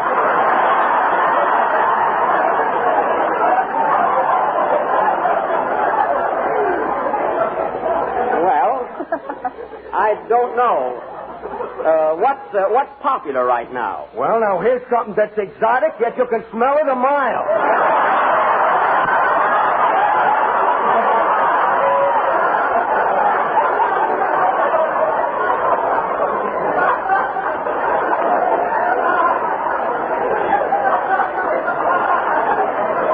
Oh. It's called Lamawa Kujawa Lamawa. Well, let me see that. It does smell lovely. It ain't bad to drink either.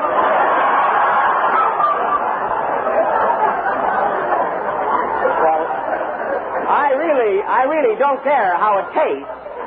You see, I'm buying it for my sister. Oh, is she on the wagon?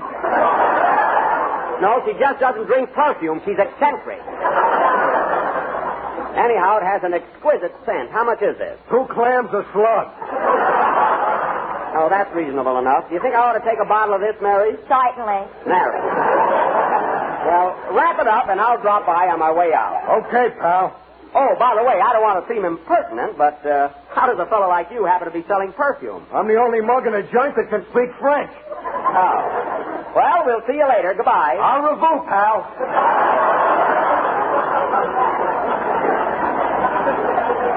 Quite a character. Let's see, what's next on the list, Mary? You got to get something for Phil and Dennis. Yeah, let's walk over to the necktie department then. Oh, Jack, look. What? Here's Rochester buying some neckties. Oh, yeah, and that floor walker's waiting on him. They sure are busy here. I'll bet Rochester's getting a tie for you. Let's sneak up behind him. Well, I think this tie is beautiful. It's very unusual. Yes, but I don't think my boss would like it. It ain't his style. I see. Well, what type of man is your boss? Well, he's kind of tall, medium weight, and rather conservative. You mean he's conservative in appearance? It goes deeper than that.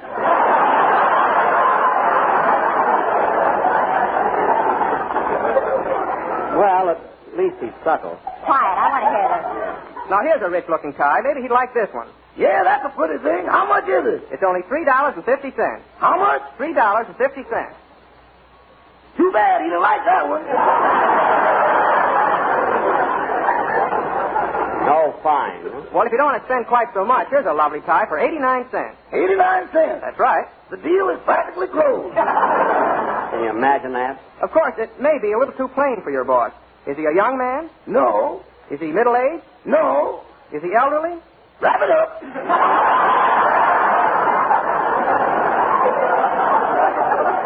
Rochester Van Jones. Oh, hello, boss. I didn't see you. I know you didn't. And don't be buying me any 89-cent tie. You keep out of this. I will not. This fellow works for me. Now, look, Rochester, you've been with me 3 years now, and I've been very nice to you. I've always tried to make things pleasant for you and keep you happy. Is that open for discussion? No, it isn't. Now, I'm leaving you here at this necktie counter, and I want you to decide for yourself whether or not I'm worth more than an 89-cent tie. Come on, Mary, let's go. Okay. Hey, Mary, which tie do you think Rochester's going to buy me? The one for $3.50 or the 89-cent one? Well, if you were Rochester, which one would you buy? I'll fire that guy. Right, They say, ladies and gentlemen, that it isn't good manners to point. But there really is one time when it is all right, and that's when you see Jell-O butterscotch pudding on your grocer's shelf. Every day, thousands of discriminating housewives make this new dessert a regular part of their marketing. And they serve it often because it's an all-family favorite, with its rich, buttery, brown sugar goodness and its tempting, deep golden color. Served with nuts, fruits, marshmallows, shredded coconut, or with just a big dab of snowy whipped cream, Jell-O butterscotch pudding is absolutely top. And the same goes for Jell-O vanilla and chocolate pudding. So add these 3 grand new desserts to your menu often. You can serve them time and time again in a variety of delightful ways, with no risk of tiring the family's taste. Tomorrow, when you're at the grocer's, just point to Jell-O puddings and watch them point the way to a real treat. We're a little late, so good night, folks.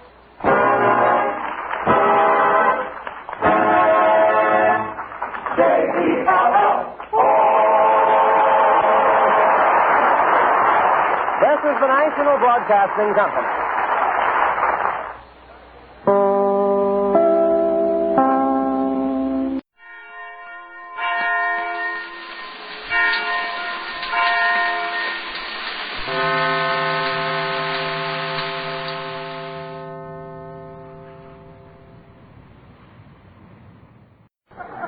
The Johnson Wax Program with Fibber, McGee, and Molly.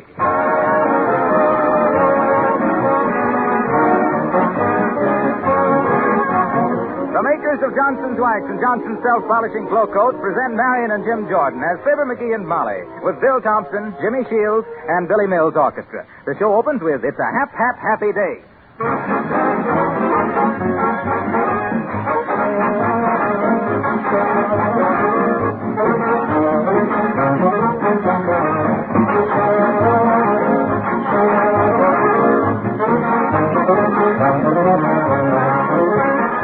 Before we get together for another Fibber and Molly show next week, many of you will be richer by many lovely Christmas gifts. When you have them all unwrapped and you're standing there thinking how nice Santa was to you, ask yourself this question. How many of these presents should be protected with genuine Johnson's Wax? Now, to some of you, that might seem a strange thought. Of course, you can't wax a necktie or a handkerchief or a negligee, but you'd be surprised how many things you can protect and preserve with Johnson's Wax. Picture frames and parchment lampshades, for instance. A wax polish will keep them beautiful and easier to clean and dust. Leather goods, new luggage, shoes, fine book covers, handbags should all be given a Johnson Wax beauty treatment. Guns, fishing rods, sleds, even fine briar pipes all benefit in appearance and service when they're wax protected. It's the same Johnson's Wax that has beautified and protected floors for over 50 years that gives greater beauty to tables, chairs, and woodwork. So, before you begin to use these lovely gifts, protect their beauty with genuine Johnson's Wax.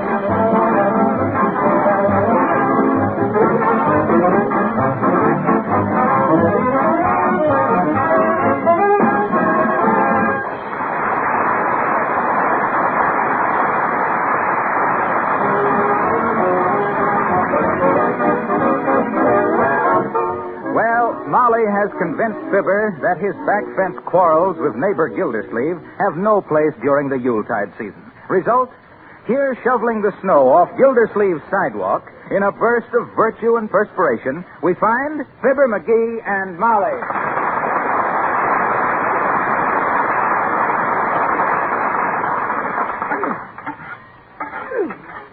Nice work, McGee.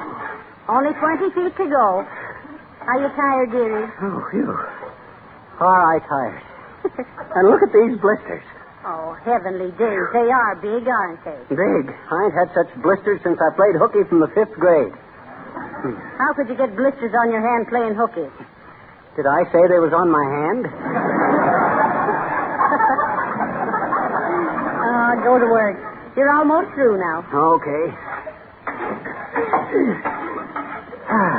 Yeah. Well, all finished. Whew, am I tired. And a nice job, too, dearie. Yeah, but it ain't right, Molly. Doing all this work for a big heel like Gildersleeve. Well, a heel never gets anywhere without some good soul to lead the way. Wow. Let's go in the house. I'm cold after that. Hey, Fibber, Molly, I've got something for you. Oh, look, McGee, Mr. Wilcox. Uh-oh. This may be that thing, folks. Better start taking up the rug. Well, and what have you got for us, Mr. Wilcox? A big package. Here, take it, Fibber. Oh, is it from you, Mr. Wilcox? No, I just happened to see your name on it at the post office, so I told the mailman I'd save him a trip. Oh, gee, thanks, Arlo. What you been doing at the post office? Oh, I just sent my little nephew a snake for Christmas. Oh. Snake? That's kind of dangerous, ain't it, for a kid? Oh, it couldn't hurt him. It's just a baby snake. How do you know? Well, it's still carrying its little rattle. Oh. Well, so long, folks. Reminds me of the time when I was a boy, Molly. Somebody gave me a Great Dane for my birthday, but I had to give it away. Why? Cost too much to feed him. Had the house broke before he was. Oh.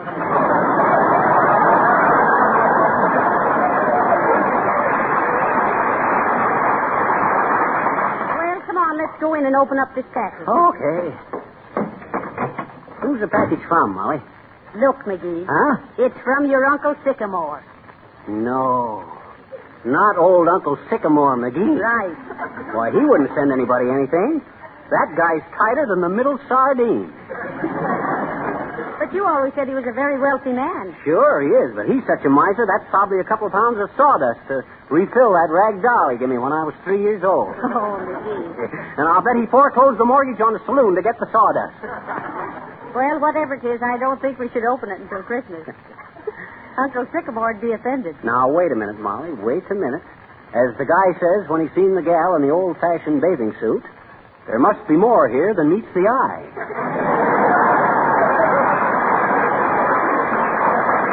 Maybe the old spider has finally got a hunk of Christmas spirit. Yeah, like old Scrooge. Maybe he's broken down at last. Sure, he's getting pretty well along in years, you know. Maybe he's begun to realize that I'm old enough now to handle large sums of money, and maybe he's... Oh, shucks, I'm dreaming. Well, don't wake up now. Go on and dream. I was just thinking the old skinflint might really send a wad of dough to... Oh, no, I'm wrong. Not that old tightwad. How can a man be so stingy? I don't know. They say he's so close-fisted, the only way a fortune teller can read his palm is with an X-ray. Yeah? What'd you say? X-ray? Yeah. That's it, Molly. You got it. X-ray. We'll get that package X-ray. That won't hurt Uncle Sycamore's feelings. Wonderful, McGee, wonderful. Oh, you're so clever. It was nothing that any red-blooded American boy could... Get your hat, Molly. We're going downtown and get this box X-ray. We'll even take a cab. I'll be right with you, dear. Oh, I'm a millionaire if that package you got there is more than a sack of navy beans. You ready, Molly? Let's go.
Here you are, buddy. The Whistle Vista X-ray Laboratory, second door on the left. Here's your change, Doc. Oh, go. That's all right. Keep it, bud. Gee, thanks. This'll come in handy. I was all out of sin.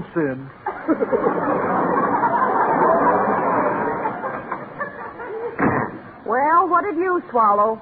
We ain't swallowed anything, sis. Oh, really? No. Most everybody comes in here swallowed something. Hairpins or coins or tacks. I'm writing a book about it. I can't even swallow that. What's the title of your book, dearie? How to Get to the Seat of Your Trouble Without Calling an Usher. I'm author myself, you know, sis. What did you write? The Midget's Britches. It was one of them short shorts. Now, look, miss. We want some X-ray pictures taken of this package. Yeah. I see. If you sit down, the technician will see you in a few minutes. Oh, fine. Oh, McGee, you know, I'm a little nervous. Me too. What if there is $1 million in this package? Oh, don't say too much about it, Mama. Oh, good day, my dear.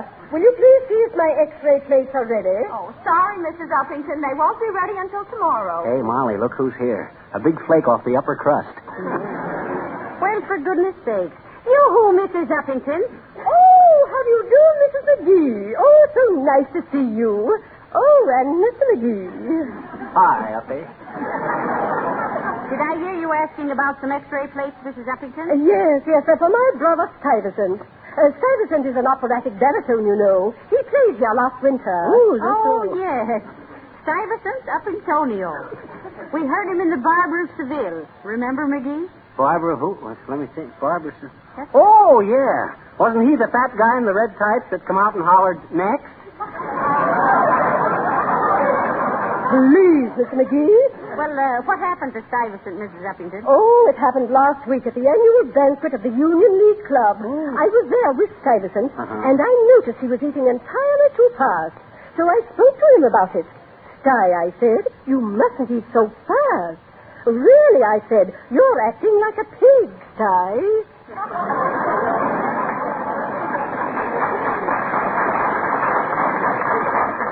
Dear. Yes. And just then it... Oh, what a horrible moment. He swallowed a lace doily. Oh. Not Stuyvesant. My. He was hungry, wasn't he? Does he like Chinese food, Uppy? I got an extra laundry bag he can have if he'll take please. Mr. McGee, I don't consider Stuyvesant's predicament any cause for levity. Oh. Particularly in view of the outrageous newspaper publicity. What the newspapers do, Uppy? Oh, that horrible nickname they gave for Stuyvesant when they saw the X-rays of that lace doily over his heart. What nickname, Mrs. Uppington? The human Valentine. Oh. Isn't that perfectly disgusting? Oh, well, goodbye.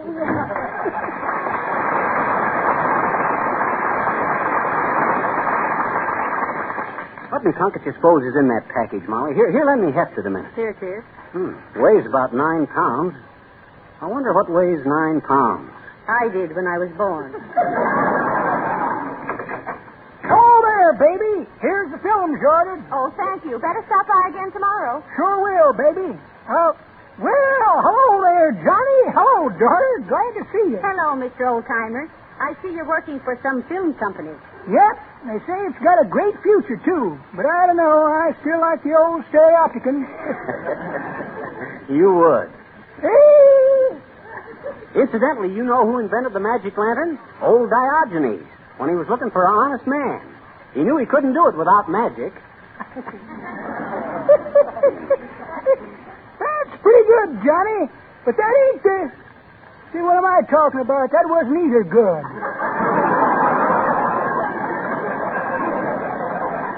Hey! Oh, the way I hear it, one fellow says to t'other fellow, see, says, have you seen Tom Hope's new picture, The Cat and the Canary? No, says the second fellow. Anyway, that ain't Tom Hope's picture, it's Bob Hope. Oh, says the first fellow. I thought he played the part of the cat. Well, so long, kids. Merry Christmas. Same to you, old-timer.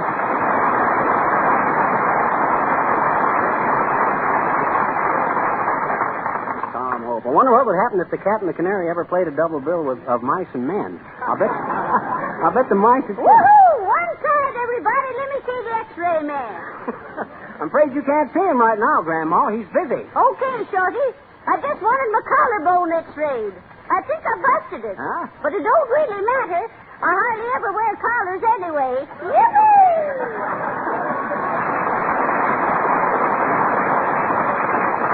How'd you bust a collarbone, Grandma? I fell off a boxcar on the way back from Atlanta. Woohoo! What a trip! Yeah? I went down there for the preview of Gone with the Wind. Wowee, what a picture! Only thing is, Skippy, I didn't get the big ovation I expected. Ovation? What did you expect? And that Clark Gable never even give me a tumble. The wretch. Now, wait a minute. What is this? Why should they have paid any attention to you, Grandma? Shorty? Huh? It was a long time ago when you was only a boy. Yeah? But I was the first girl ever tested for Scarlett O'Hara. Oh, them were the good old days. Hey, girlie, when the dark is free, give me a ring at the bowling alley. Woo-hoo! One side for the glamour girl.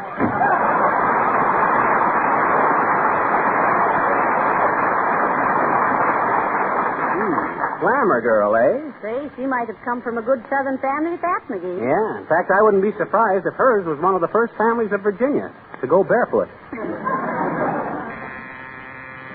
Mr. McGee, the technician will see you now. Oh, thank you, dearie. Bring the package, McGee. Okay. Ooh, careful, Molly. It's kind of dark in here. Yeah. You the X-ray technician, Bud? Certainly am, Wogglebug. Yes, indeed. Oh, Boomer. Yes, Horatio K. Boomer. Expert on the short wave and the long haul. Say, we want to have this package X-rayed, Mr. Boomer. We think there's money in it. Yeah. Money? Yeah. Why, of course, of course. Yeah. Now, look here, Boomer. I won't stand for this. You... Oh, hello, Fibber and Molly. Excuse me. Oh, don't mind us, Harlow, but ain't you in the wrong office? This is an X-ray, not a fluoroscope. Well, never mind that now. Look here, Boomer. You're a gyp. Now, there is a very penetrating bit of character analysis. Go on, Mr. Wilcox. Yes. Proceed with the indictment, my long-limbed linoleum lover.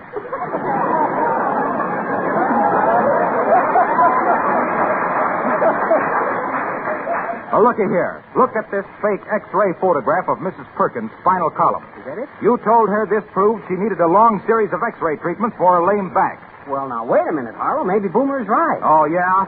I took this picture to a real X-ray expert, and he said this was a fairly bad photograph of a banana stalk. Heavens. A banana stalk. Curses. I am undone. Now, you know very well, Boomer, there's nothing wrong with Mrs. Perkins' back that a little rest from floor scrubbing wouldn't cure in a week. Uh-oh. Somebody must have left the script open. Now, I told Mrs. Perkins, Boomer, to get some Johnson self-polishing glow coat for her linoleum, and she'd never again have a lame back from hours of scrubbing and worrying about scuffed and dull linoleum. I'll say so. Why, with glow coat, all she has to do is pour a little on the linoleum, spread it around, and wait for it to dry. No rubbing, no buffing. It's as simple as that. Here, take your picture of the banana stalk.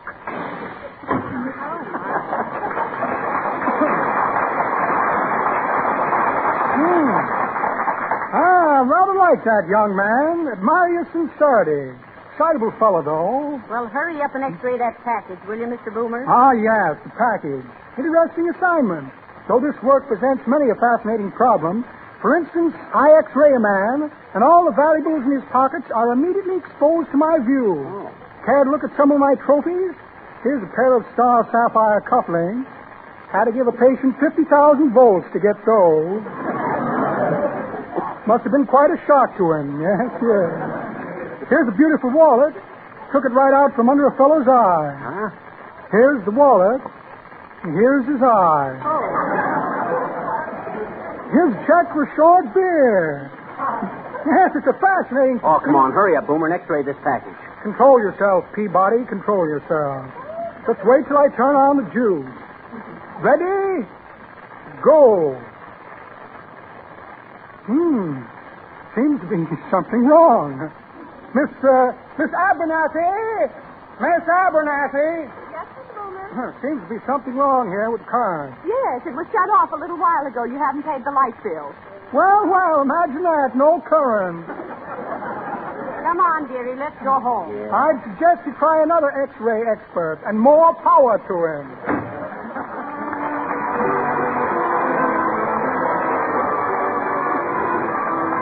Folks, Jimmy Shields sings a beautiful old Irish ballad. I'll Take You Home Again, Kathleen. Take it, please. I'll take you home again, Kathleen. Across the ocean wild and wide, where your heart has ever been. In first you were my bonny bride.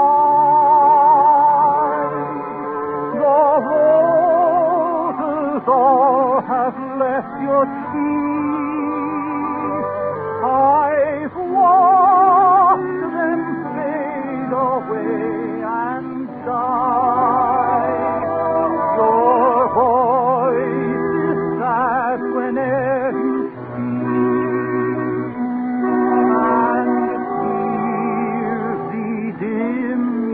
Loving arms,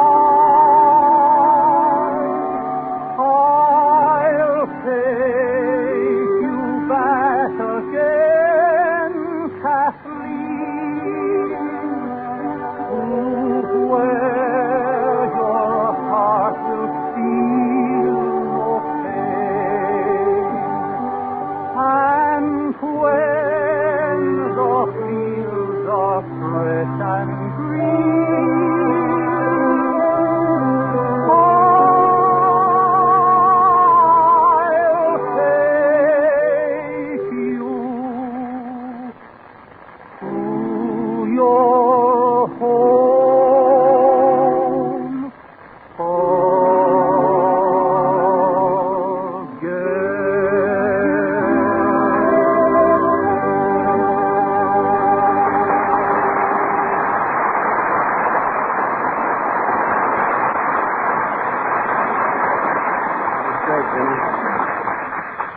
Certainly wasted a lot of time, McGee. Yeah, listen, Molly, I can't wait till Christmas to open this package from Uncle Sycamore. Let's open it up now. Okay, McGee, I give up. Open it. Okay, nobody here but us chickens. Here she goes. Now, if this box is full of dough, we'll have it to spend for Christmas. Right. And Come in. Telegram for Fibber McGee. Sign here.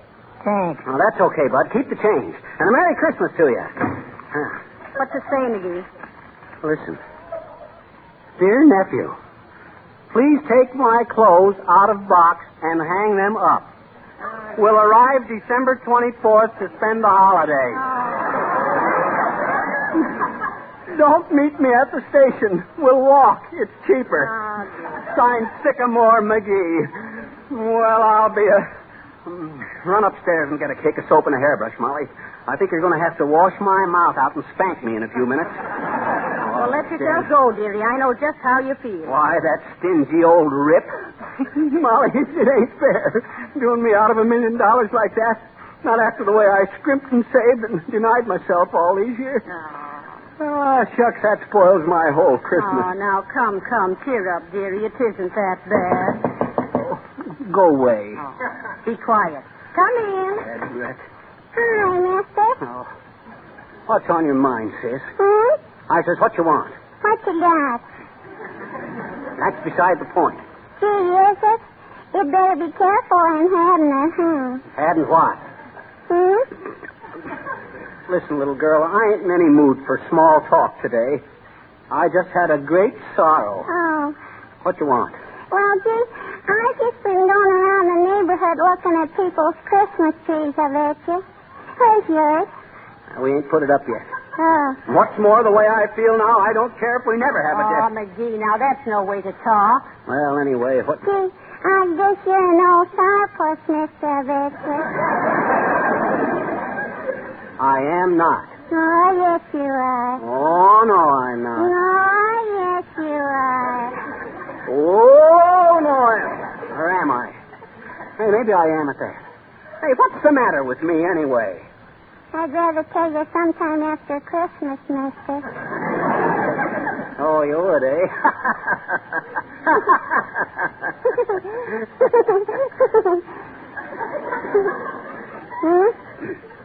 Look, sis, you were absolutely right. I am a sourpuss. Sure. I'm a Scrooge. You come back Monday and take a look at our Christmas tree, and I think I can safely say there'll be something on it for you. Gee, honest? Oh, boy.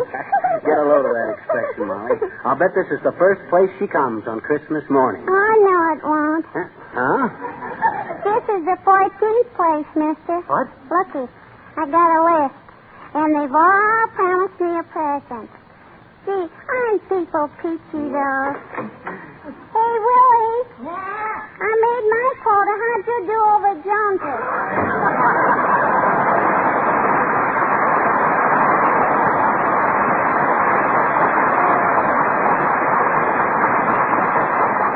Takes a kid like that to get you in the Christmas spirit. You know, Molly, this really is a great time of the year. Why, sure it is. Yes, sir.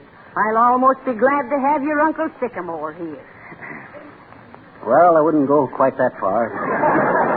What do we got to kick about? Enough to eat, a good home, nice neighbors. Even Mr. Gildersleeve? Why, sure, Gildersleeve is okay. And when he finds out I shoveled his sidewalk off for him, why, he'll be... Oh, I'll bet that's him now. Look, Molly, let's ask him and his wife over for dinner in Bridge tonight. Let's really get acquainted with them. I'll bet they're real people. That's a good idea, McGee. Yeah. Come in. Hello, Mr. Gildersleeve. So nice to see you. Hi, Throtty, old man. Merry Christmas. Did you notice I shoveled all the snow off your sidewalk? Yes, I did. And listen here, McGee. Why don't you shovel off your own sidewalk? I'll take care of mine and you take care of yours. Well, I'll be a naughty comment. Why, Mr. Gildersleeve, what do you mean? McGee thought it would be a nice neighborly gesture. Mrs. McGee, the only gesture I want from that man you took for better or worse, and I know which, is a gesture of farewell. Oh, yeah? Gildersleeve, you got no more gratitude than a collector of internal revenue. Oh, is that so? Yes, that's so. McGee, one of these days I'm going to tangle with you. And you'll wind up in a bigger cast than they had in The Wizard of Oz. Gildersleeve, if you ever twitch a lapel toward me, I'll hand a couple of socks on your chin that Santa Claus couldn't fill in 8 centuries. Oh, is that so? Yes, that's so. All right, boys. Break it up. Break it up. Mommy, Mrs. McGee, if this little squirt of banana oil... Quiet, both of you.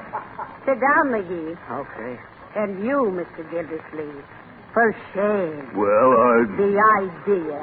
Here it is nearly Christmas, and me husband went out of his way to... I hope next time he goes so far out of his way he'll get lost. Listen, Gildersleeve, you can't talk that way to my wife about her husband.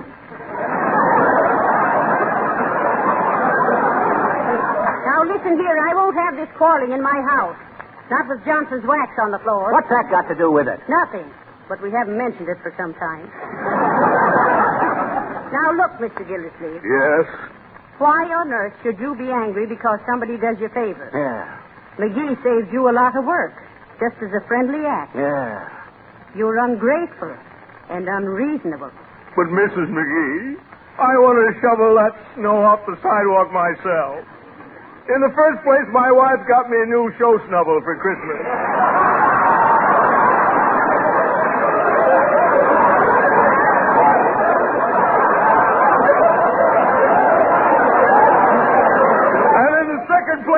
My doctor told me to do it for the exercise.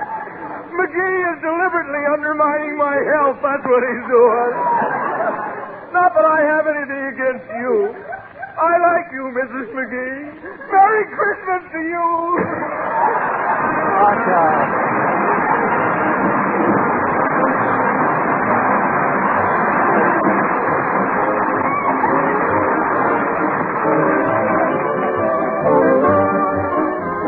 Fibber and Molly will be back in just a moment.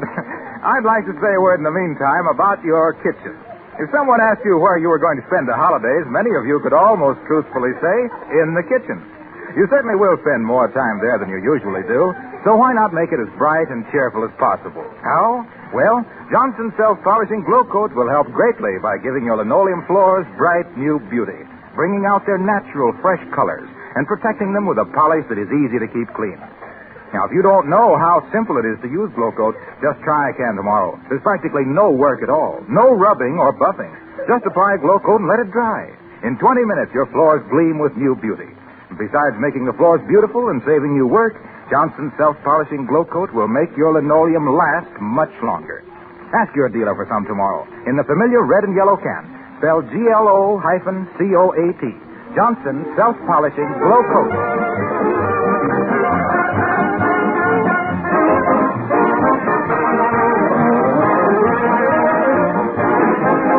Well, Molly, as I always say, Say, did you get our Christmas tree yet? No, but I'm going to run out right now and bring in the clothes pole. Clothes pole? Yeah, with all the needles I've got today, I can make my own tree. Folks, this is our last chance to talk to you before Monday, and so on behalf of S.C. Johnson & Son and all of us on the program, we want to wish you a very Merry Christmas. Good night. Good night, all.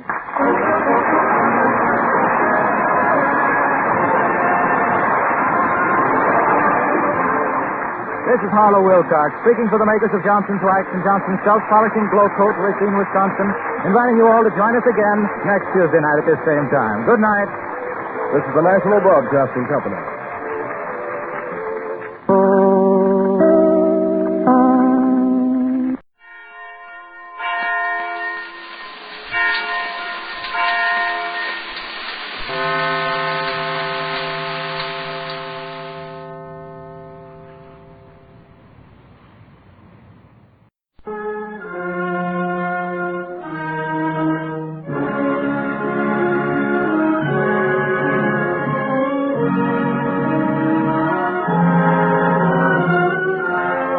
Makers of Campbell Soup present the Campbell Playhouse. Orson Welles, producer.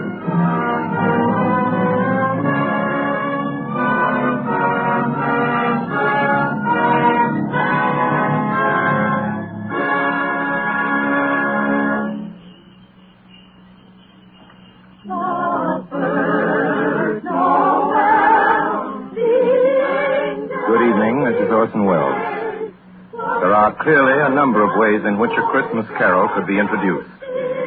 Myself, I am most struck by the happy fortune that enables us on this Christmas Eve to present Mr. Lionel Barrymore, the best-loved actor of our time, in the world's best-loved Christmas story, A Christmas Carol. When Charles Dickens presented this little story to the world almost 100 years ago, it found an instant response in the hearts of people everywhere who saw in it their favorite fictional chronicle of what Christmas is and what Christmas means to all the simple people of the earth. From the day of its first printing, families have been innumerable in which there has remained unbroken the tradition that the reading of A Christmas Carol was an item indispensable to a proper observance of the most important of days. It is the American way, as we know, to establish traditions quickly where popular instinct and sentiment pronounce them sound.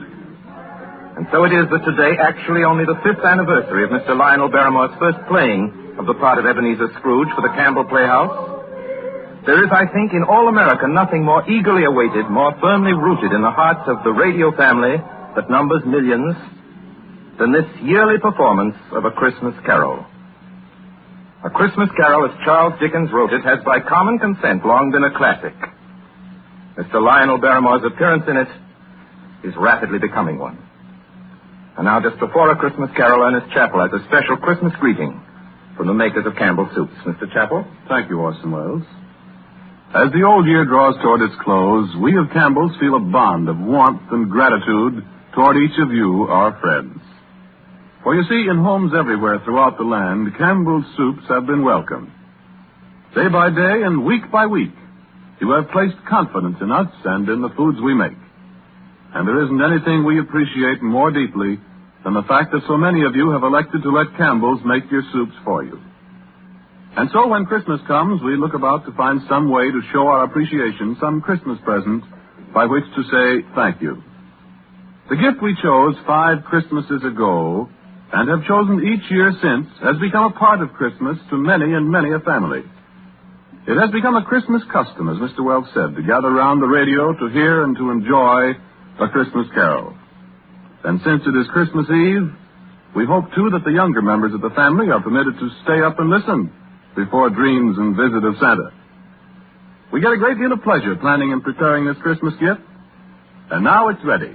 Off come the wrappings. Off come the tags that say, please do not open till Christmas. Out comes the card. To you, from Campbell's. And here is the gift itself.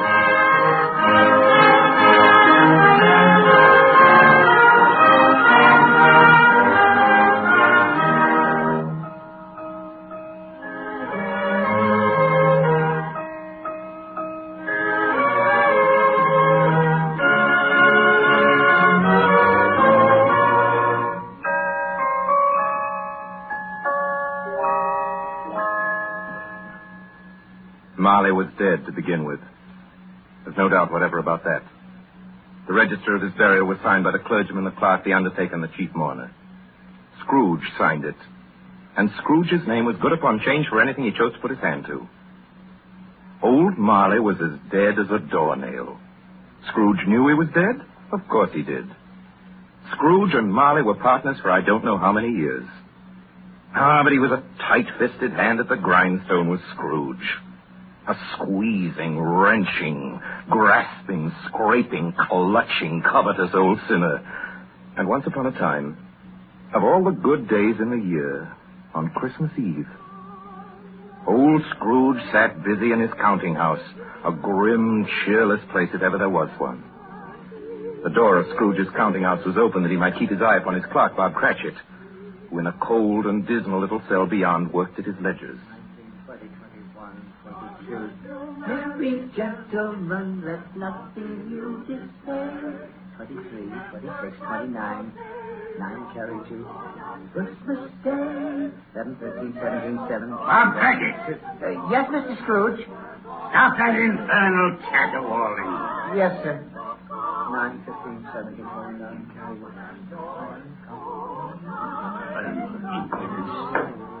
Singing their idiotic Christmas carols is my very door. Come on!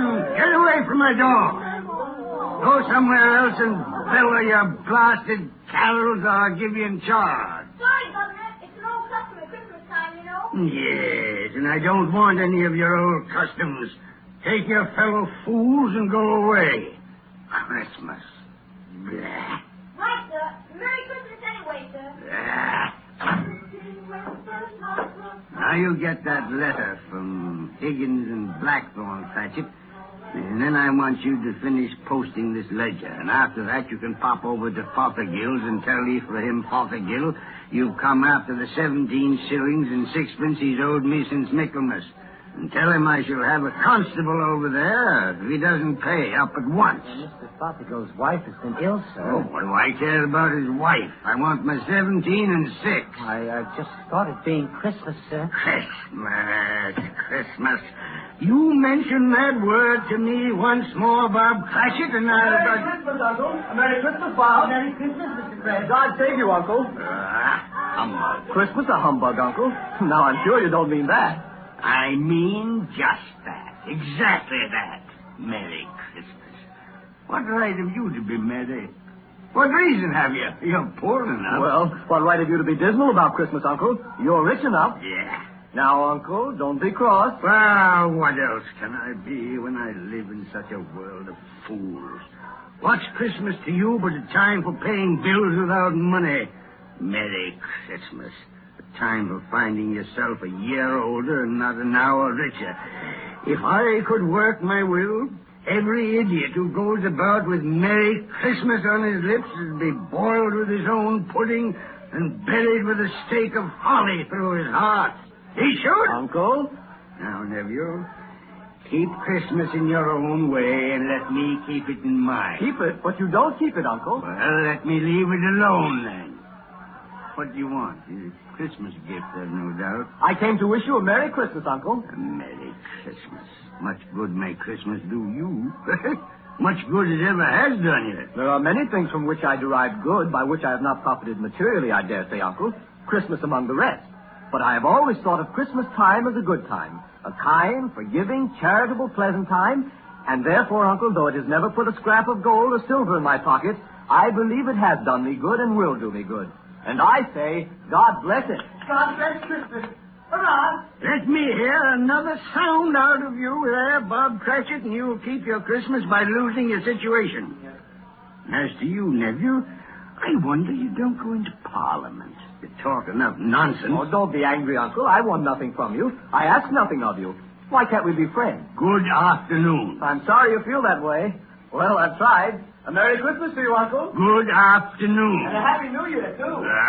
Humbug. And a Merry Christmas to you, Bob, and the missus, and the tiny kid. Thank you, Mr. Craig. Same to you, sir. Good day, sir. Good day, Bob. Nonsense. Twaddle. Flummery. They're talking of Christmas and not 2 sixpences to jingle together in his trousers pocket. Hey, you there, Bob Cratchit. Come here.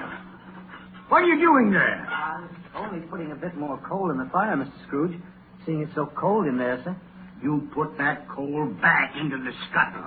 A fire. A fire, indeed. I can tell you, if you use coal at that rate, you and I will soon be parting company, Bob Cratchit. You understand that? There's many a young fella like your situation, you know. I'm sorry, sir. My fingers were getting a little stiff with the cold. Then put on your mittens. There's someone at the door. Go on, see what it is. Yes, sir. Good afternoon, sir. Good afternoon. This is the firm of Scrooge and Marley. Yes, sir. I should like to see the head of the firm, if I may. Oh, very good, sir. What is it? A gentleman to see you, Mr. Scrooge. Huh? Have I the pleasure of addressing Mr. Scrooge or Mr. Marley? Marley's been dead these 7 years tonight. I'm Scrooge. Well, now, Mr. Scrooge, at this season of the year, it's only fitting that we who are more fortunate should raise a fund to buy the poor some meat and drink and means of want. You may not believe it, sir, but many thousands are now in want of common necessities, and hundreds of thousands are in want of the simplest comforts. Are there no prisons? Well, there are plenty of prisons, sir. And the workhouses. They're still in operation, I trust? I wish I could say they are not, but they are, sir. The treadmill and the poor law are in full vigor, then? Both very busy, sir. I'm glad to hear that. I was afraid from what you said at first that something had occurred to stop them in their useful course. No, sir, all these institutions that you mention are flourishing. But it's nevertheless true that some additional provision for the poor and the destitute must be made. A few of us upon change are endeavoring to raise such a fund, you see. And what shall I put you down for? Nothing. Oh, I see. You wish to be anonymous, sir. I wish to be let alone. I don't make merry myself at Christmas time, and I can't afford to help make a lot of idle people merry. I help to support the establishments that take care of the poor. They cost enough. Let those who are badly off go there. Many can't go there, sir. And many would rather die. Then my advice to them is to do so and decrease the surplus population. Besides, I've only your word for it that all this is so. It's the truth, Mr. Scrooge. Well, so be it, then. It's not my business. It's enough for a man to understand his own business and not to interfere with other people's. Mine occupies me constantly. Good afternoon, sir. I quite understand, Mr. Scrooge.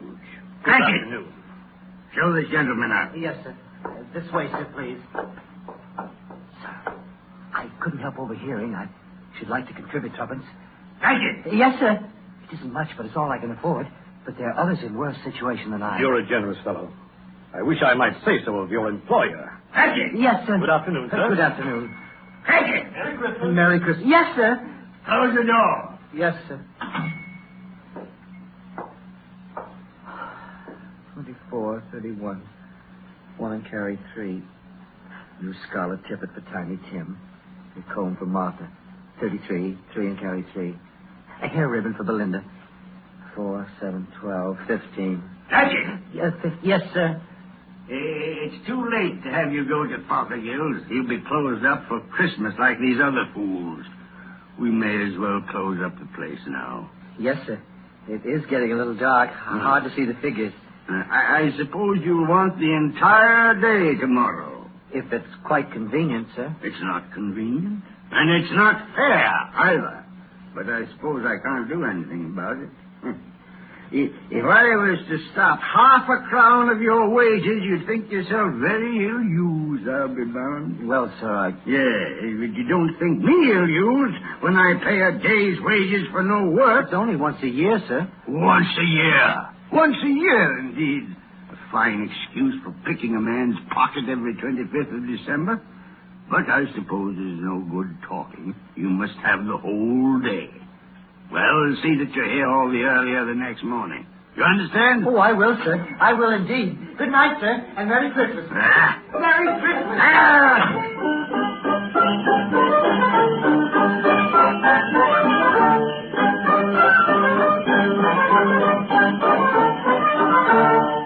The office was closed in a twinkling, and Bob Cratchit, with the long ends of his white comforter dangling below his waist, for he boasted no greatcoat, went down a slide on Cornhill 20 times in honor of its being Christmas Eve, and then ran home to Camden Town as hard as he could pelt to play with his family at Blind Man's Buff.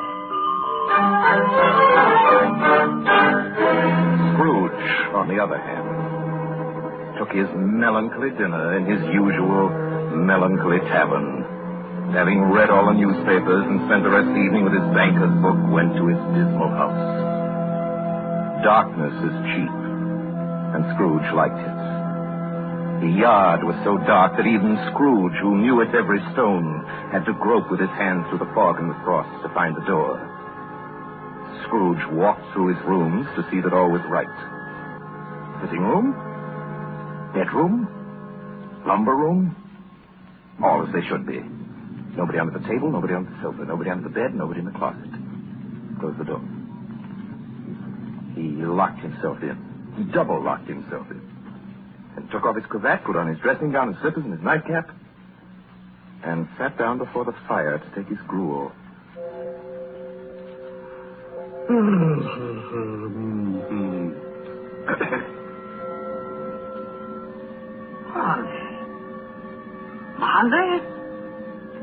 Molly! I could have sworn I saw... humbug. Molly's been dead these 7 years. Humbug. All humbug. What I need is a good night... What's that? Someone's in the place.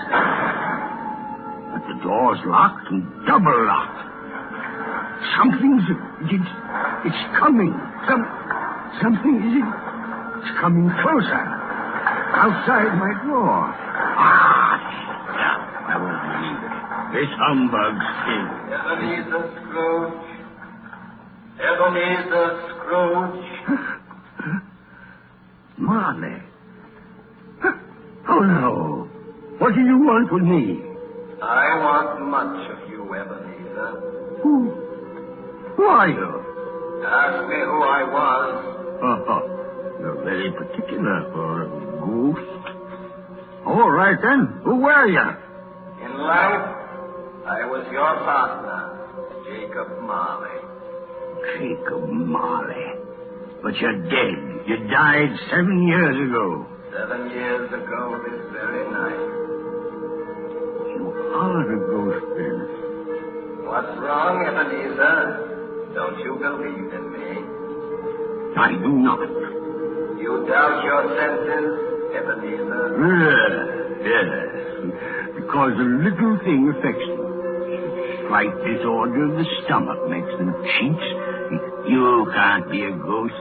You may be an undigested bit of beef, or a blot of mustard, or a crumb of cheese, a fragment of an underdone potato. There may be more gravy than grave about you, whatever you are. Humbug, I tell you. Humbug.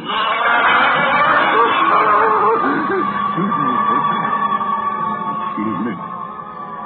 I do believe in you. You are a ghost, Jacob. Thank you. But why do you walk the earth, Jacob?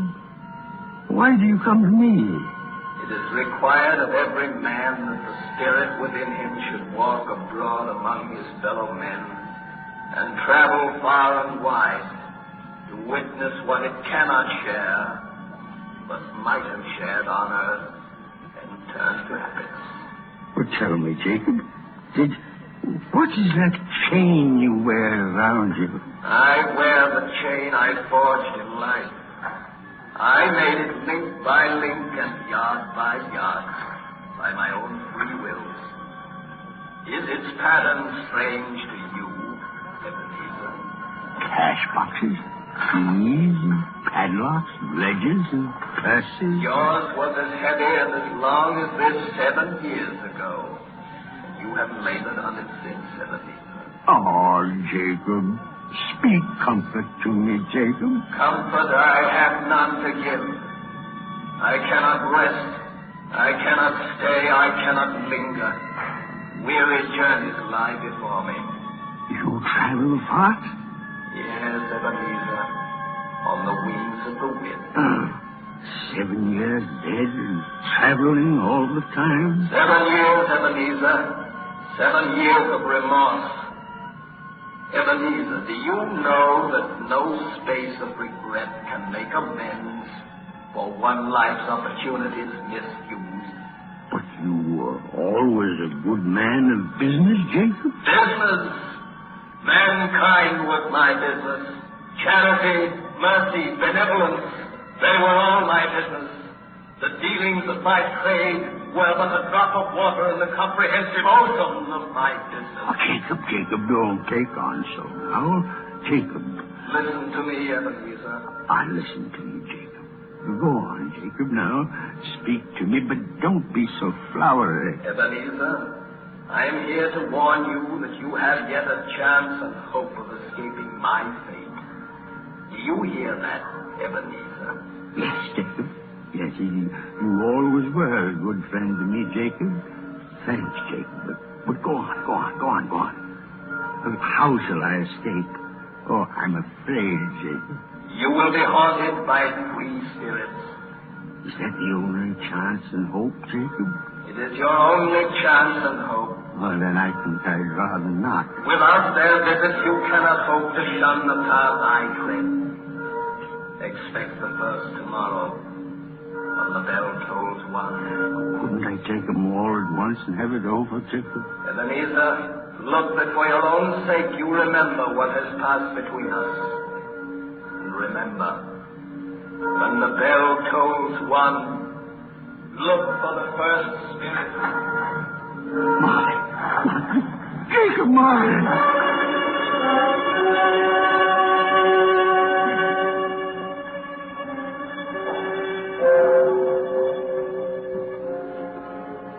Scrooge awoke. He was lying on his bed fully dressed. Suddenly the curtains of his bed were drawn aside, and Scrooge found himself face to face with the unearthly visitor who drew them as close to it as I am now to you. And I am standing in the spirit at your elbow. It was a strange figure, like a child. Yet not so like a child as like an old man. Its hair, which hung about its neck and down its back, was white as if with age. And yet the face had not a wrinkle in it, and the tenderest bloom was on the skin. The arms were long and muscular, the hands the same, as if its hold were of uncommon strength. Ebenezer Scrooge. Who's that? Ebenezer Scrooge, I have come for you. Are you the spirit, sir, whose coming was foretold me? I am that spirit. What are you? I am the ghost of Christmas past. Long past? No, your past. What do you want of me? What brings you here to haunt me? Your welfare, Ebenezer Scrooge. Rise and walk with me. Oh, no, not out of the window. I can't do that. I'll fall down. I'm not a spirit. I'm mortal, and I'll fall. Bear but a touch of my hand upon your heart, and you shall be upheld in more than this. Come, follow me.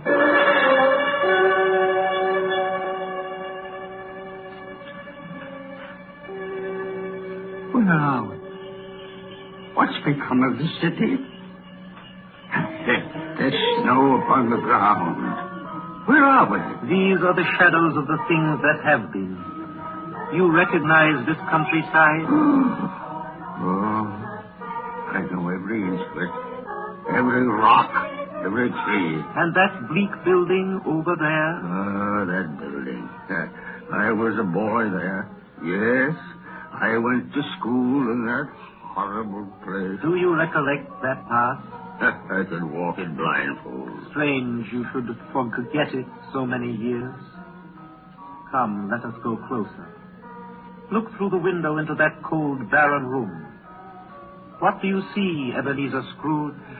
I see a boy. A solitary child, neglected by his family, alone. Yes, I see. I know that boy. I was so lonely. Poor boy. Your lip is trembling, Scrooge. And what is that on your cheek? It's nothing. Nothing at all. I wish it's too late now. What's the matter? Nothing. The waits came to my door singing Christmas carols last night, and there was a boy like that among them. A poor, pale, thin little boy in a ragged coat. I should like to have given him something, that's all. Is that all? Come, Ebenezer Scrooge. Let us see another Christmas.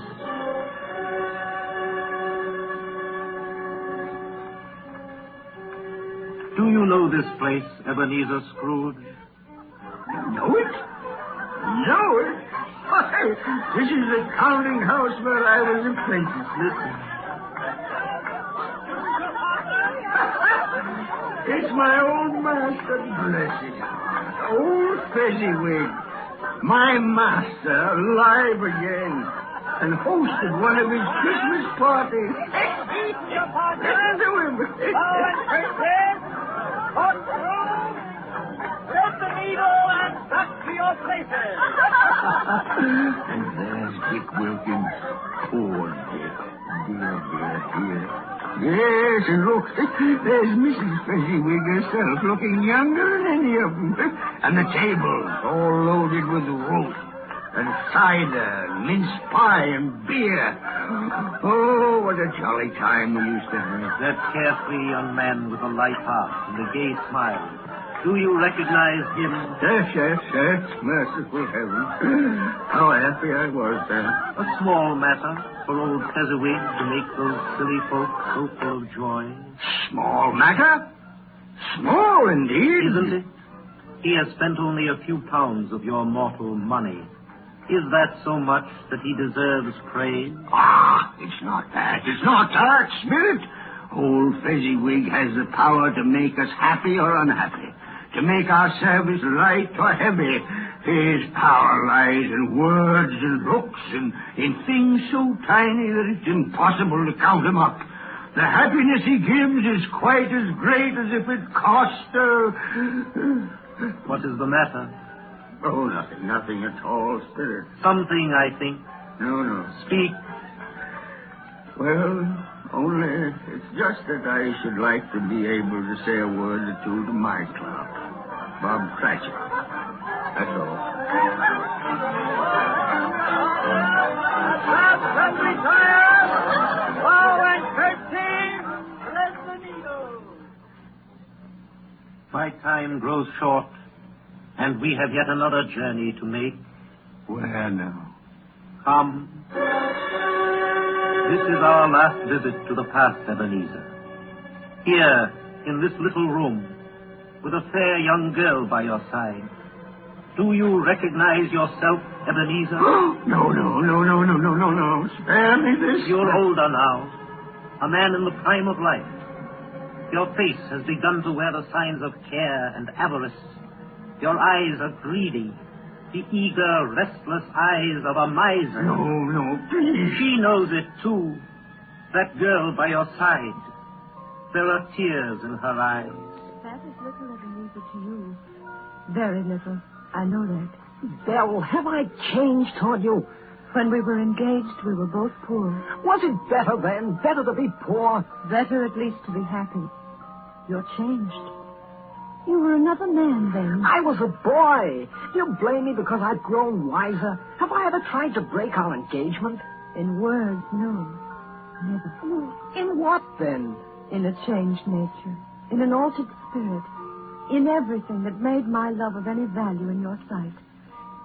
So I release you from your promise. Belle! Oh, at first it may cause you pain to lose me. A very brief pain. But soon it will be dim. Like a half-remembered dream. An unprofitable dream. And you will be glad to be awake from such a dream. May you be happy in the life you have chosen, Ebenezer. For the love of him you once served. It's enough. Show me no more. Take me home. These were shadows of the things that have been. That they are what they are, do not blame me. No more. One shadow more. Come. Do you see this man, Ebenezer Scrooge? This man might have been you, and the woman beside him your wife, and that girl. That girl might have been your daughter, Ebenezer Scrooge. She might have called you father. She might have been a springtime in the haggard winter of your life. Spirit, let me go. Show me no more. Listen now while they speak, Ebenezer. Belle, saw an old friend of yours today. Who was it? Yes. How can I? Oh, I know. Mr. Scrooge. Mr. Scrooge it was. I passed his office window. It wasn't shuttered. And there was a candle inside, so I couldn't help seeing him. His partner, Marley, lies at the point of death, I hear. And there Scrooge sat, all alone. Quite alone in the world, I do believe. Spirit, I can't bear any more. Leave me. Haunt me no more. Take me back. Take me back.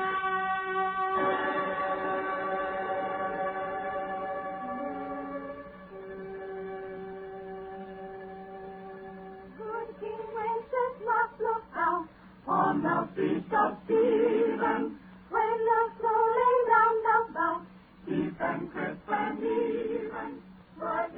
You are listening to the Campbell Playhouse, bringing you tonight the 5th annual presentation of Charles Dickens' A Christmas Carol, produced by Orson Welles and starring Lionel Barrymore as Scrooge. This is the Columbia Broadcasting System. This is the WBBM Air Theater, Wrigley Building, Chicago. When we bear them children, children monarch, forth they went together. Through the rude Parliament, and the bitter weather. And now, back to the Campbell Playhouse and our 5th annual presentation of A Christmas Carol. A Christmas present from the makers of Campbell's Soups.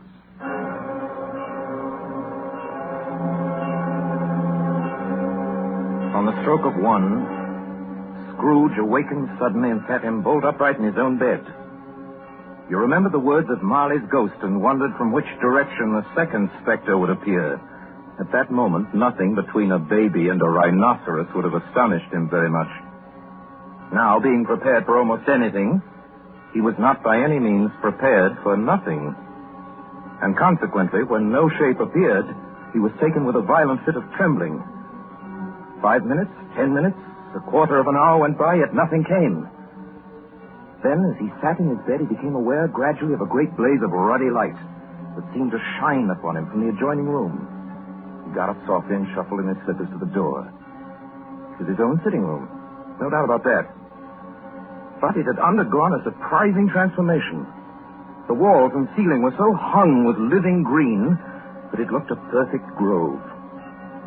From every part of which bright, gleaming berries glistened, and such a mighty blaze went roaring up the chimney as had never been known in Scrooge's time, or for many and many a winter season gone.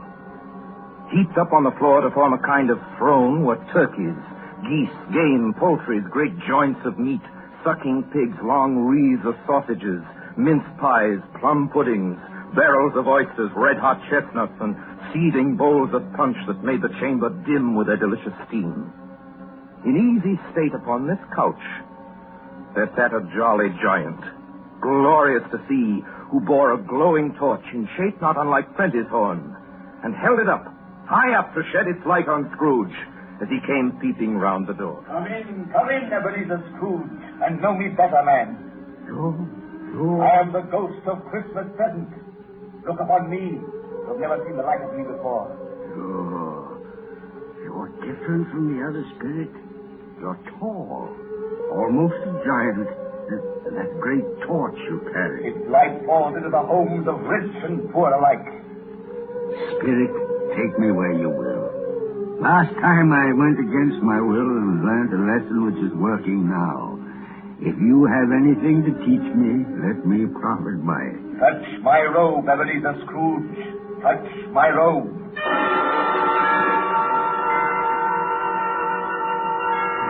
brought me, Spirit? An humble dwelling, an humble street. It's miserable enough. Yet there is happiness there. Who are these people?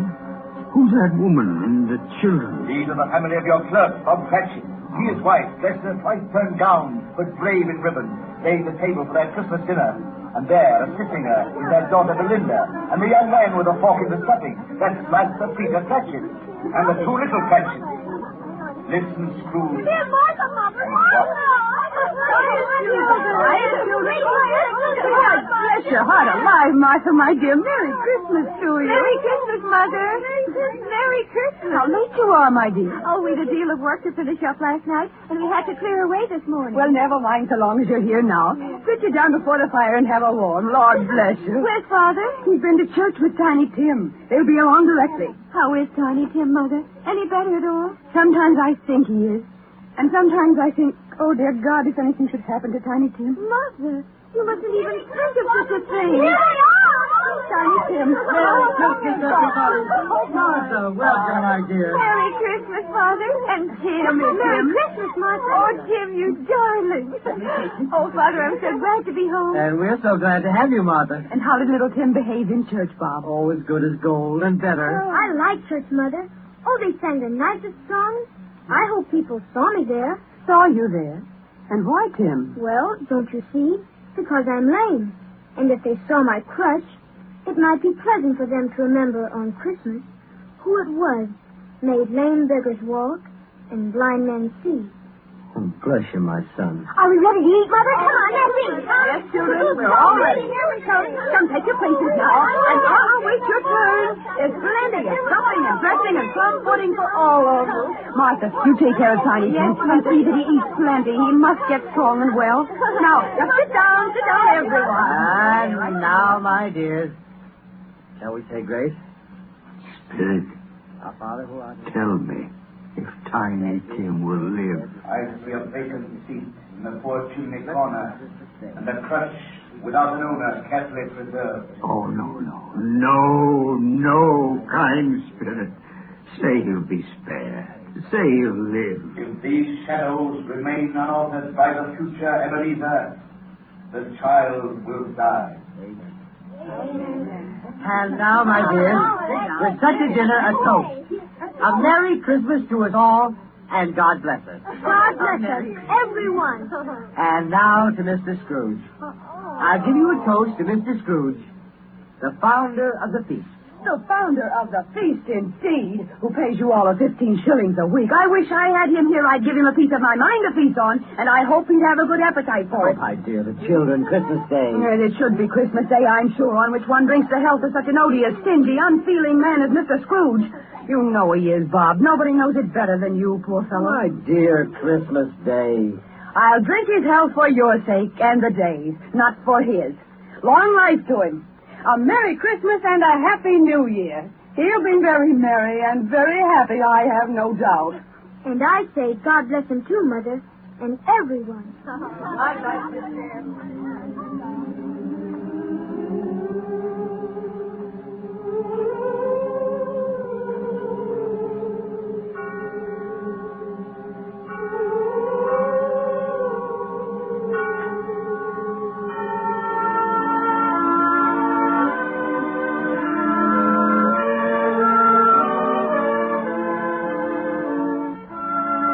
There was nothing of high mark in all this. They were not a handsome family, these Cratchits. They were not well dressed. Their shoes were far from being waterproof.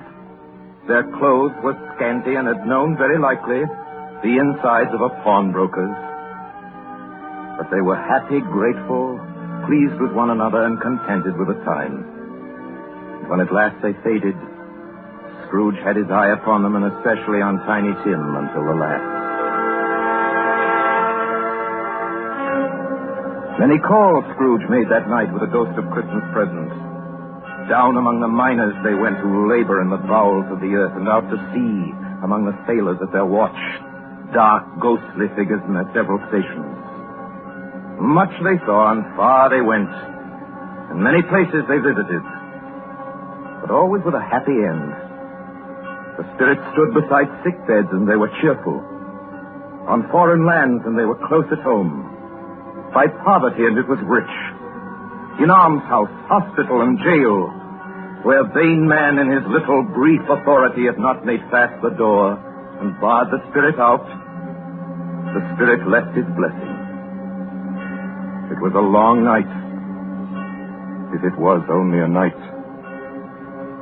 And it was strange, too, that while Scrooge remained unaltered in his outward form, the ghost grew older. Clearly older. My life upon this globe is very brief, Ebenezer. It ends tonight. Tonight? Tonight at midnight. Hark. The hour has come. Oh, no, not yet. Not yet. There are still more things I wish to learn. These you will learn from still another spirit. Still another spirit, Ebenezer. Scrooge looked about him for the ghost that had vanished, and he found himself once more in his bed in his dressing gown and his nightcap on his head. He heard the clock strike, and then he remembered the prediction of old Jacob Marley. And lifting up his eyes, beheld the third spirit.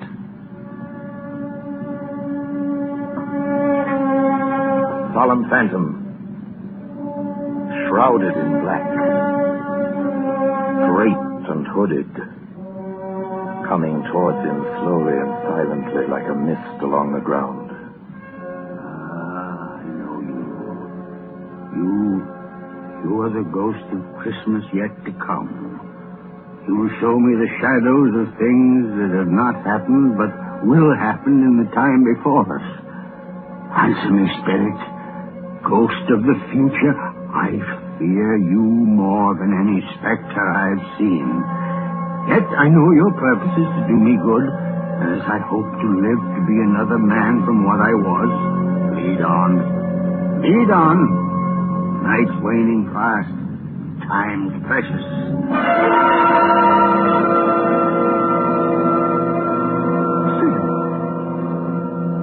Why have you brought me here again? Here to Bob Cratchit's home? But it's not the same. Why is it so quiet? So very quiet here.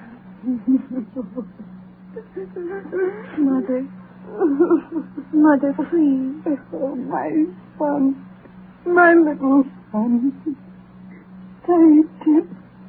I loved him so. Oh, Mother dear, you mustn't. It's almost time for Father to be home. Don't let him see you crying. Yes. Yes, Mother. He's late tonight. He walks slower than he used to. And yet I've known him to walk very fast indeed with Tiny Tim on his shoulders. So have I, Mother.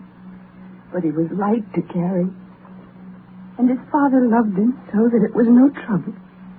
No trouble at all. Bob. Good evening, my dear. You're late, Bob. Yes, I'm sorry, my dear. I went to the churchyard today. I wish you could have gone with me. You've done your heart good to see how sweet and green a place it is. But you'll see it often, I promised him. Yes, I promised Tiny Tim we'd walk there on a Sunday. Father, dear. It's God's will, Bob. I'm trying to understand it, my dear. My son, my little son, Tiny Tim. And I loved him so. Oh, that's cruel. Cruel. Spirit, can't you give me one ray of hope that I may change all that Tiny Tim may live?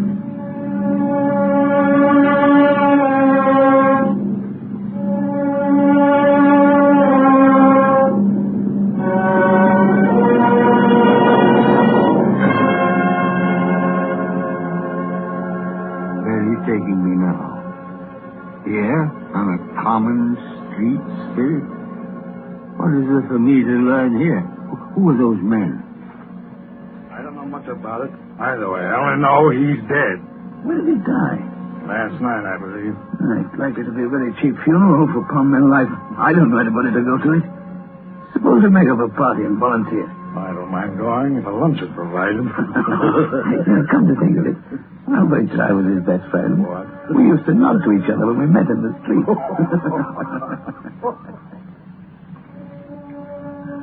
Spirit, tell me, who is this man that died? Is there no one to mourn the poor creature?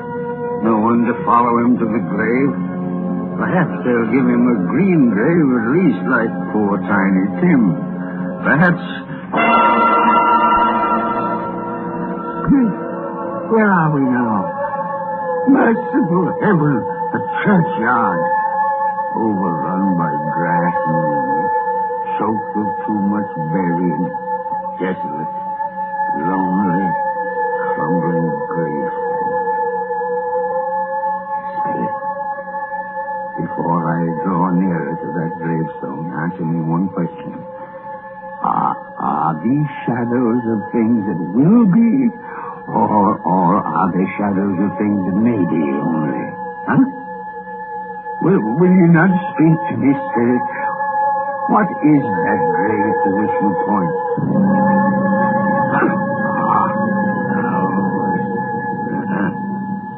There's writing on that stone. The name on the gravestone is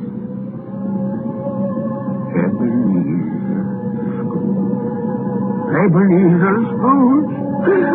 Oh, no, Spirit, no, hear me. I'm not the man I was. Why show me this if I'm past all hope? Tell me that I can change these dreadful shadows you've shown me by an altered life. I'll honor Christmas in my heart, and I'll try to keep it all the year. I'll live in the past, the present, and the future, and I'll not shut out the lessons that they teach. Tell me, Spirit, oh, go on, tell me that I can sponge away the writing on that stone, Spirit. I beg you, Spirit. I beg you.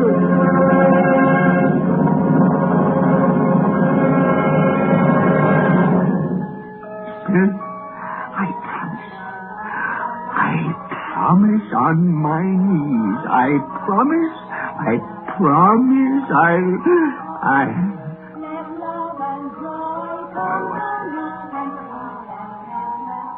It's my own bed. Oh, I'm home. In my own bed. In my own room. And the sun. The sun's shining. It's clear. It's bright. No fog. What a beautiful day. Oh, glorious. The boy. Oh, boy. Yes, sir? Boy. What's the day? What's that, sir? Well, what day is it, my fine fellow? Today? Why, it's Christmas Day. Ha-ha! Christmas Day! Then I haven't missed it. The spirits have done it all in one night. All in one night. Heaven be praised. How's that, sir? Listen, my lad. You know where the poulterer is in the next street? I can say I do. Ha! Intelligent boy. A remarkable boy. Tell me, do you know if they sold the prize turkey that was hanging in the window? The one as big as me? What a delightful boy. It's a pleasure to talk to you. Yes, my buck? It's hanging there now, sir. That's wonderful. Go around, will you? And tell him to send it to Bob Cratchit and his family on Broad Street. And mind you, they're not to know who paid for it. Hold on. Hurry, my lad. Here, wait a minute. Here's half a crown for your trouble. Yes, sir. Yes, sir. And a Merry Christmas, sir. And a Merry Christmas to you, my boy. Oh, I don't know what to do. I'm as light as a feather, as happy as an angel. I'm as merry as a schoolboy. Merry Christmas! A Merry Christmas to everybody. A Happy New Year to all the world. Woo!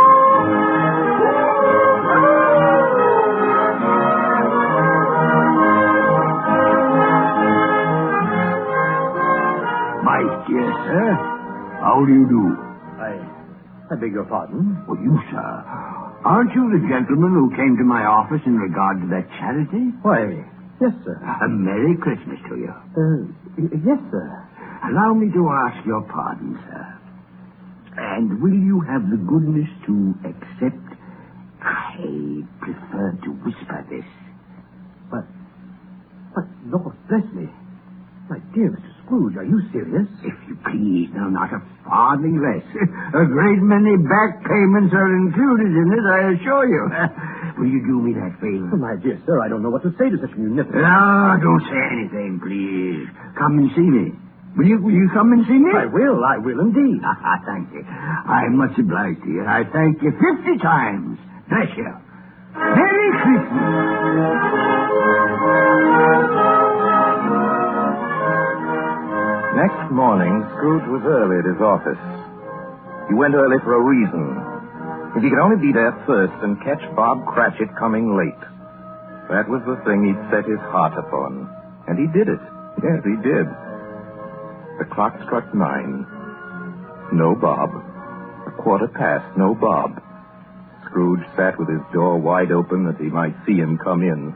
At last he came. His hat was off before he opened the door. His comforter, too. He's on his stool in a jiffy, driving away with his pen as if he were trying to overtake 9 o'clock.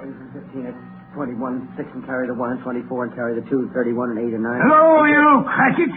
Yes, sir. Step this way, Cratchit, if you please. Cratchit, what do you mean by coming in at this time of day? Well, I'm very sorry, sir. I am behind my time. You are. Yes. I think you are. Oh, it's only once a year, Mr. Scrooge. It shall not be repeated. I was making rather merry yesterday, sir.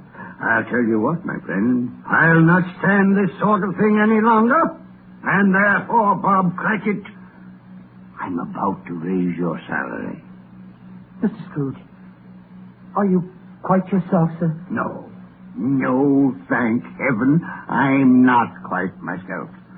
Merry Christmas, Bob. Merry Christmas, my good fellow. A merrier Christmas than I've given you in many a year. I shall raise your salary, and we'll see what we can do for Tiny Tim and the rest of your family. Huh? We'll discuss it this very afternoon over a Christmas bowl of smoking bishop. Bob, make a fire. Make it up and buy another coal scuttle before you dot another eye, Bob Cratchit.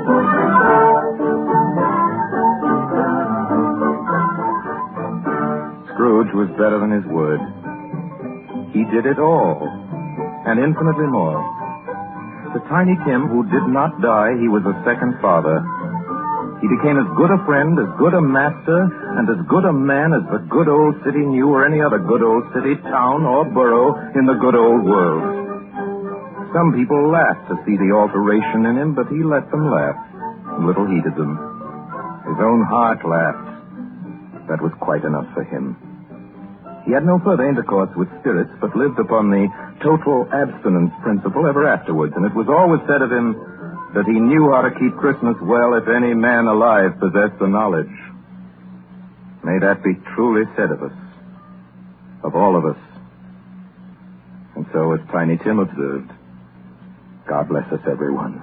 Joy to the world, the Lord is come. Let everything a king. Let every heart prepare his room. And everything a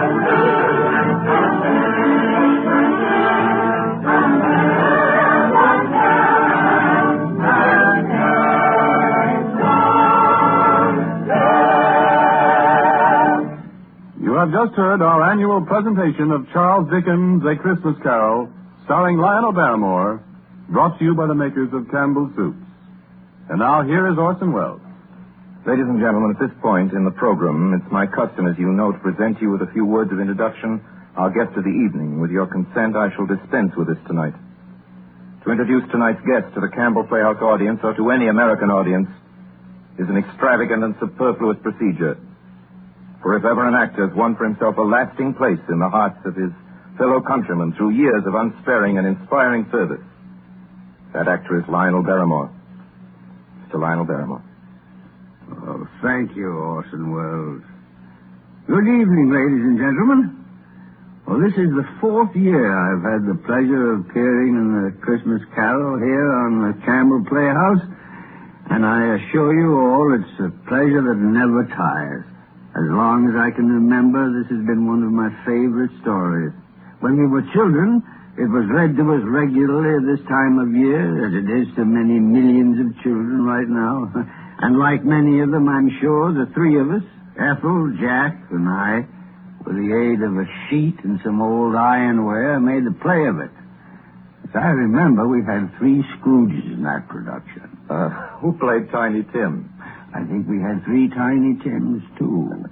But seriously, I can think of no part that I've enjoyed playing again and again as much as I have the part of that squeezing, wrenching, grasping, scraping, clutching, covetous old sinner, Ebenezer Scrooge. And I can think of no happier or more suitable choice for the makers of Campbell soups to offer the people of America as their Christmas present each year than Charles Dickens' well-beloved story, A Christmas Carol. Good night, Orson. Good night, everybody. And a Merry, Merry Christmas to you all. Good night to you, Mr. Barrymore. Thank you, sir, and a Merry Christmas to you. Ladies and gentlemen, next Sunday night, we're happy to announce our version of a great and truly American story by a great American novelist, Come and Get It, by Edna Fibber. Against a background of the mighty forests of Miss Fibber's own Wisconsin, it tells a stirring tale of the men and women who live and die in the woods in order that lumber may come down the rivers every spring into the cities of the modern world. Like so many of Miss Fibber's epic romances of American life, it was made from a best-selling novel into a highly successful motion picture. Now we bring it to you on the air. The story of a man and his son and the girl they both loved, Lotta. Lotta, played for us by one of the loveliest and most accomplished of Hollywood's younger dramatic actresses, Miss Frances D. And so until next week, until Come and Get It, my sponsors, the makers of Campbell Soups, and all of us in the Campbell Playhouse remain as always obediently yours. But just one moment, please, Benny. Excuse me, ladies and gentlemen, it's the night before Christmas. And all through the Campbell Playhouse, not a creature is stirring that doesn't join Lionel Barrymore in wishing you a Merry, Merry Christmas. This goes for all of us, from my sponsor, myself, or for all of us, from Don McBain, who runs the machinery in the control room, to Miss Helgren, who types the Campbell Playhouse scripts, a Merry Christmas. From Benny Herman and his band of Merry Melodians, Merry Christmas. From Max Sayers, canary-throated chorister, very Merry Christmas. And from Harry Essman and Cliff Thorson and his crew of sound effect technicians, a Merry Christmas. And from Orson Welles and his considerable aggregation of dramatic talent, who include, among others, Mr. Everett Sloan, Mr. Frank Reddick, Mr. Erskine Sanford, Mr. George Coulouris, Mr. Ray Collins, Miss Georgia Backus, Miss B. Benederet, and many, many others, a Merry Christmas. How about it, everybody? A Merry Christmas! That's right. And now, as Tiny Tim says, God bless us, everyone.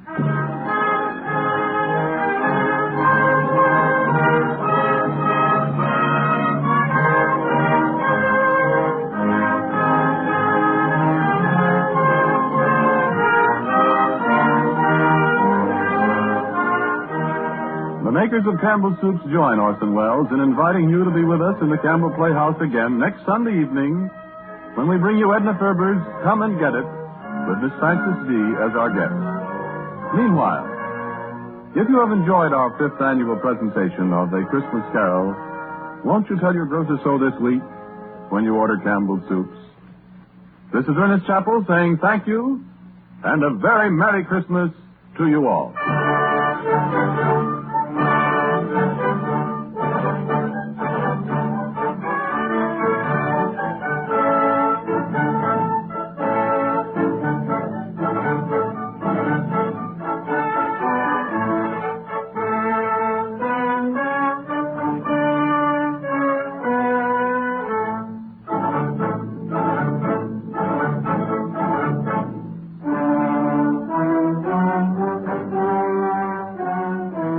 Columbia Broadcasting System. This is WBDM.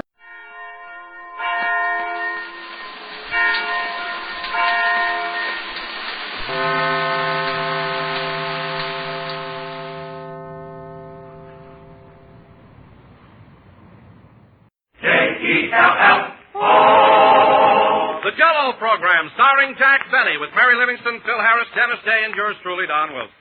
The orchestra opens the program with a happy, happy holiday.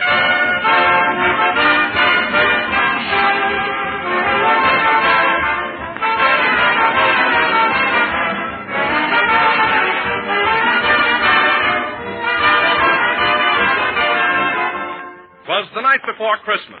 I sat by the fire. I filled up my pipe, turned the radio higher. The hour was 12 by the clock on the stair. A few moments more, and St. Nick would be there. When out on the airwaves there rose such a clatter, I grabbed for the dial to see what was the matter.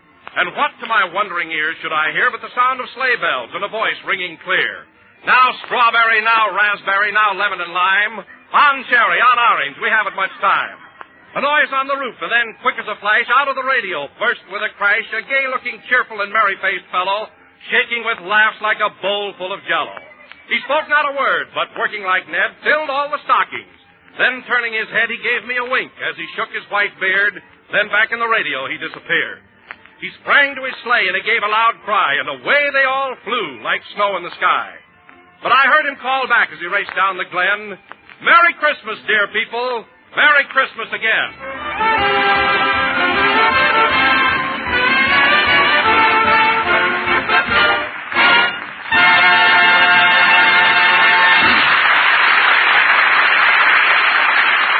That was a happy, happy holiday played by the orchestra. And now, ladies and gentlemen, as is always his custom on Christmas Eve, Jack Benny is holding open house tonight for all the members of his cast. So without further ado, we whisk you to Jack's home in Beverly Hills. Take it away. Jingle bells, jingle all the way. Work all night, work all day, never get no pay. Jingle bells, jingle bells. Rochester. If you got any complaints to make, don't sing them. I tried everything else. Never mind.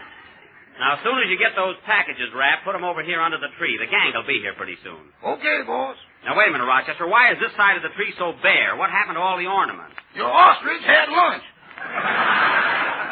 Oh, she ate them, eh? I thought I told you to lock Trudy up in the garage with Carmichael. I did, and boss, your Maxwell is now completely covered with fur and feathers. Good. We'll enter it in the Rose Bowl parade. Where's Trudy now? She's out in the kitchen laughing at the turkey. She is, eh? Well, I hope she doesn't annoy Swing High. She better not. Them Chinese can cook anything. Well, as soon as you're through here, get Trudy out of the kitchen. Now, hurry up with those presents. Okay. Say, boss. What? Who's this leather belt for? Oh, that belt is for Don Wilson. My, long ain't it? Well, Mr. Wilson isn't exactly shaped like an hourglass. And wrap it up nice for him. And look, Rochester, I wish you'd... What's that? Here comes Trudy now. Trudy! Trudy, come back here!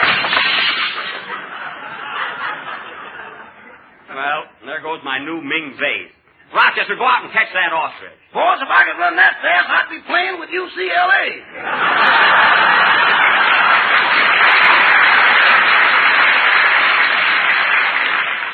Well, I'm not going to have Trudy running through the house. As soon as you get those packages finished... Hello, Jack. Merry Christmas. Oh, hello, Mary. Oh, Merry Christmas, Miss Livingston. Same to you, Rochester. Mary, put your packages under the tree. Okay. Say, Jack, who are you giving this oil painting to? Beautiful, isn't it? I got that for Phil Harris. An oil painting for Phil Harris? Are you crazy? No, I'm not crazy. He's got a lovely apartment. Sure, but he hasn't got a picture on the wall he didn't tear out of Esquire. That's why I got Phil this painting. I'm trying to educate him. Look, Mary, it's a genuine Botticelli. He won't like it unless there's a joke under it. He'll appreciate it, all right. Say, Mary, when you came in, did you notice the way Rochester decorated the front of the house with holly and lights and everything? Isn't it something? Yeah. But gee whiz, Jack, you ought to take down that sign. What sign? The one that says, Merry Christmas, ostrich plumes, 15 cents.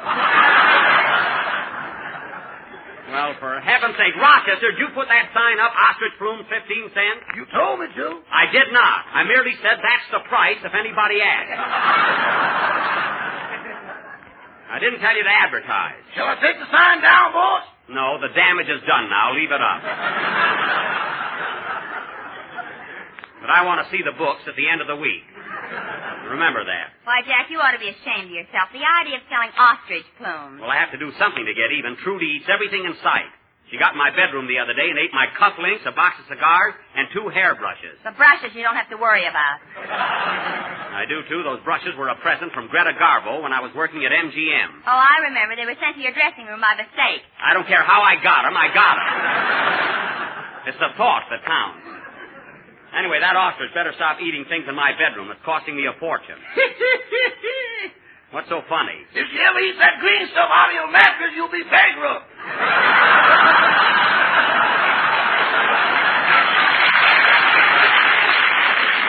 Rochester, to hear you talk, you think I kept my entire life savings in my mattress. Uh-huh. Well, I don't. Then why do you stand there with a gun when I make the bed? That's the only way I can get you to work, and you know it. Anyway, Mary, all Trudy needs is a little training. Well, there's somebody already. Come in. Hello, everybody. Merry Christmas. Merry Christmas, everybody. Same to you, Dennis. Merry Christmas, Mrs. Day. Now, put your packages under the tree, Dennis. We'll open them later. Oh, Mother, isn't that a beautiful Christmas tree? Yes, Dennis, it's lovely. Thanks. Gee, look at those popcorn balls hanging there. Can I have one, Mr. Benny? Of course, Dennis. Help yourself. Just put a dime under the tree. That won't be necessary. This is Christmas. Well, Mrs. Day, I'm so glad you were able to come tonight. We've missed you on the program the last few weeks. Where have you been? Oh, I've been very busy shopping and preparing for the holidays. You know how it is. Yes, yes. Jack told me you were wrestling in San Diego. I said nothing of the kind. Don't try to start an argument between Mrs. Day and myself. We're very good friends now, aren't we, Lucretia? Well, I'm standing under the mistletoe, if that's what you mean. Not now, Lou. Later, when we play games. Say, boss. What is it, Rochester? The man just came with the ice cream. It's $4.75. Oh. Have you got the cash with you, or shall I go upstairs and make the bid?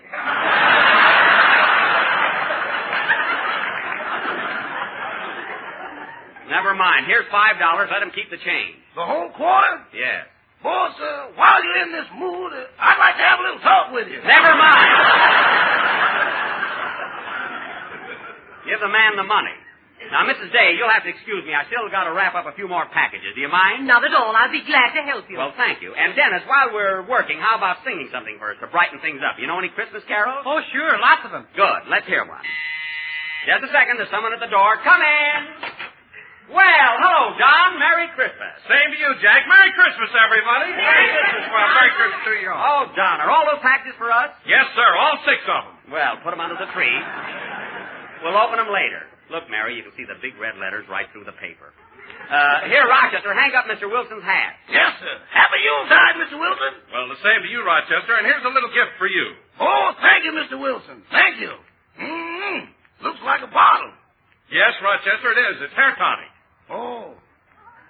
Well, a little White Rock will fix that up.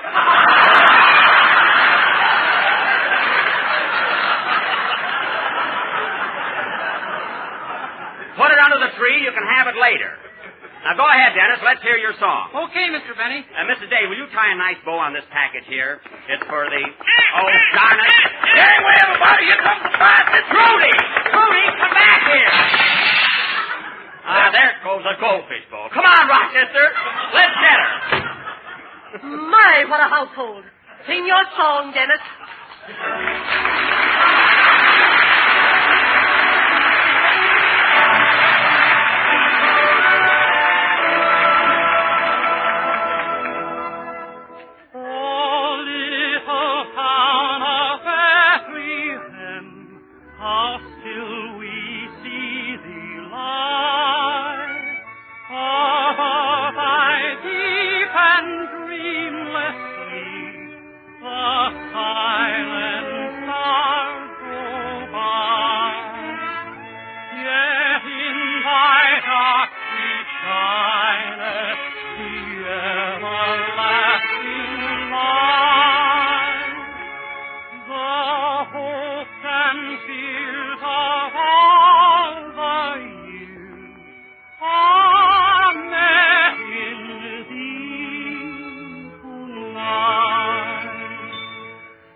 Dennis, those carols were lovely. You sang beautifully. Thank you, Mrs. Day. I'm your mother. Oh.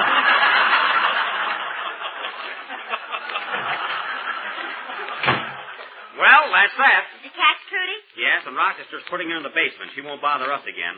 Say, I wish Phil and Andy get here. I'm getting hungry. Me too. What are we going to have, Jack? We're going to have turkey hash, Don. Delicious turkey hash. Uh-oh. What are you all on about? They didn't move Thanksgiving back far enough. Mary, this is not the same turkey. Well, I think we're very lucky. I'd rather have turkey hash than roast ostrich any day. Don, you're just being silly. In the first place, I haven't got a roaster big enough for an ostrich, and in the second place, they aren't good to eat. The meat is much too sinewy and fibrous to chew. Oh, you looked it up, eh? I didn't look it up. I just happen to know that. Oh, Mr. Benny, did you invite any movie stars here tonight? No, Mrs. Day. We're just having our own little gang. And listen, everybody, I got a big surprise for you. I wasn't going to tell you until they got here, but my sister Florence and her husband are driving in from Waukegan, and they're due here today. Oh, your sister's coming. Well, this is a surprise. And her husband, too, eh? Yes, you remember him, Mary. You met him in Waukegan. Oh, yeah. Is he the pool shark? No, that's my cousin Boo Boo. Boo Boo Benny. The fellow that's coming here is my brother-in-law, Leonard Fenchel. He's an interior decorator. An interior decorator, huh? Yeah. He's a paper hanger, and you know it. Mary, he sells wallpaper on the side. He's got 1 million patterns. Are they going to stay here at the house with you, Jack? Oh, sure. You don't think they'd stay anywhere else, as my sister said in her letter. Anyway, they ought to be here any minute. Doggone that bird, I'll teach her to nip me. Rochester, I just want you to put her in the basement. What did you do to Trudy? I ain't saying, but she's going to eat her dinner tonight, loop de loop.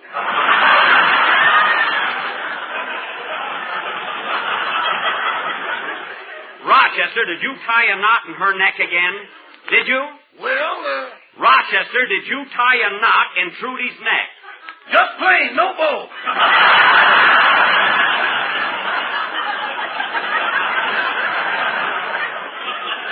Well, don't you ever do that again. Now go downstairs and untie her before she chokes. Now hurry. Okay, boss. I wish I knew a detour. Rochester, I don't know what's the matter with that guy. Every time I get a pet, he has to... Come in, come in. Hiya, Jackson. Merry Christmas, everybody. Oh, well, Phil, I'm glad you brought all your boys with you. Come on in, men. Hey, put all your presents under the tree, fellas. Oh, Jack, the orchestra boys are here, and you've got to buy presents for them. I did not. I got them a lovely gift. It's a very practical and something they can all use. I'll bet it's a roller towel.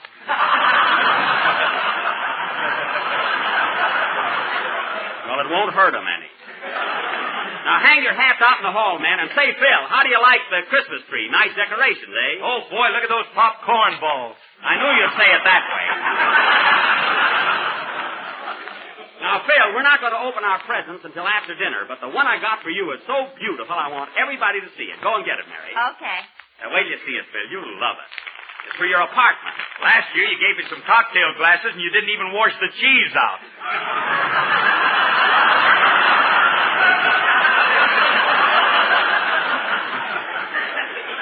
Well, I was rushed. Here you are, Phil. Yep, there you are, Phil. A beautiful oil painting. And it's for you. Keep it. You're welcome. Now, wait a minute. Phil, you don't realize that this is a masterpiece, a work of art. Maybe you should have taken the calendar off. There's no calendar on it. Look, Phil, this painting is the birth of Venus.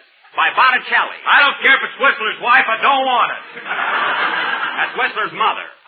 There's a guy that don't appreciate the real thing. But, Jack, if this painting were an original Botticelli, it would cost you at least $100,000. What do I care? It's Christmas.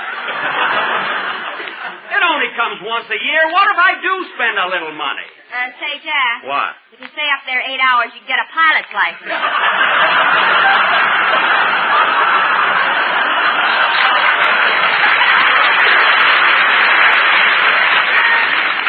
Well, all right. If that's the way you all feel about it, I'll keep it myself. Go out of my way to get an unusual present. Come in. Say, does Jack Benny live here? Hello, Jack. Florence Leonard. Well, I thought you'd never get here. Florence, darling, how are you?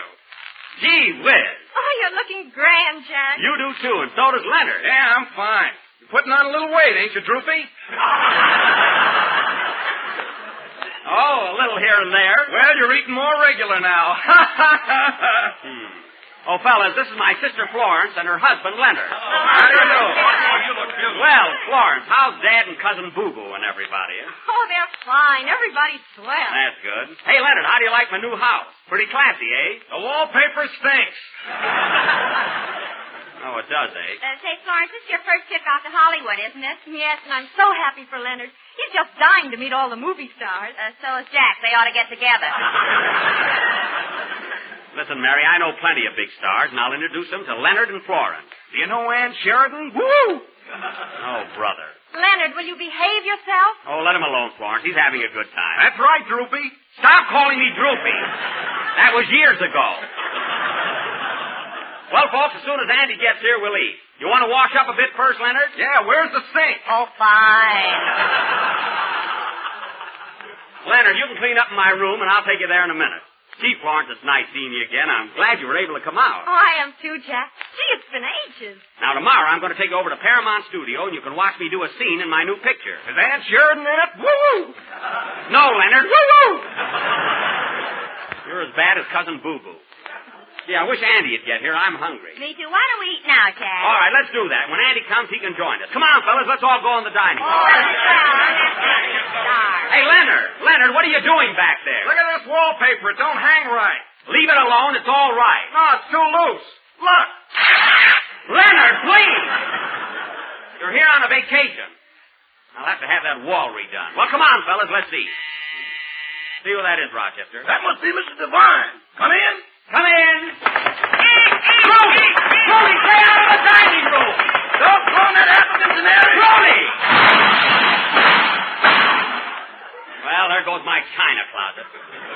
Rochester, lock her up in the garage with Carmichael. Okay, boy. Come on, folks, let's see.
Have some more of this hash. It's delicious. Oh, no, thanks. I don't believe I can finish this. Put some captions on it. That helped mine.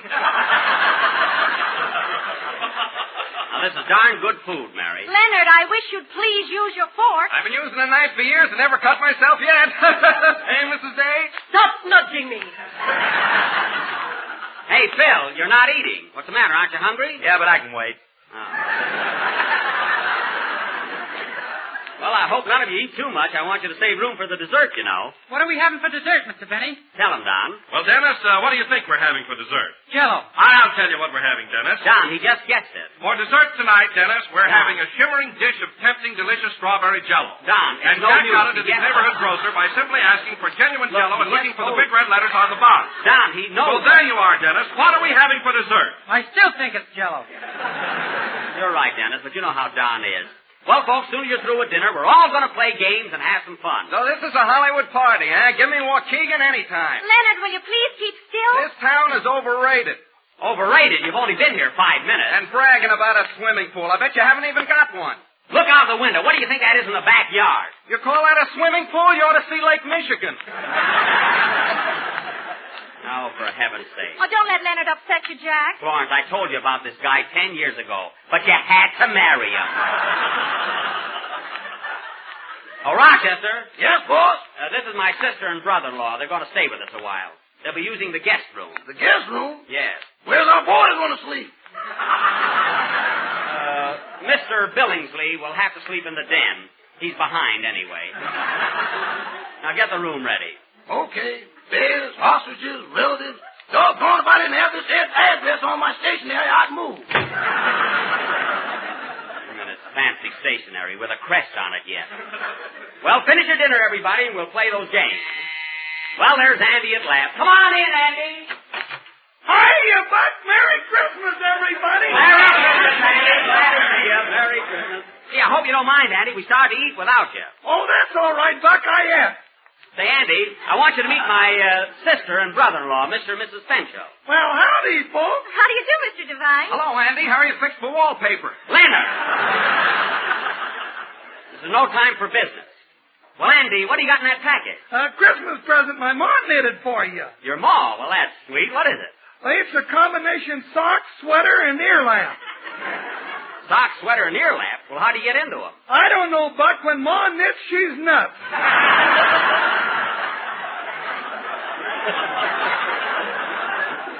Oh, I guess you're right. She knitted Pa's snood for his beard.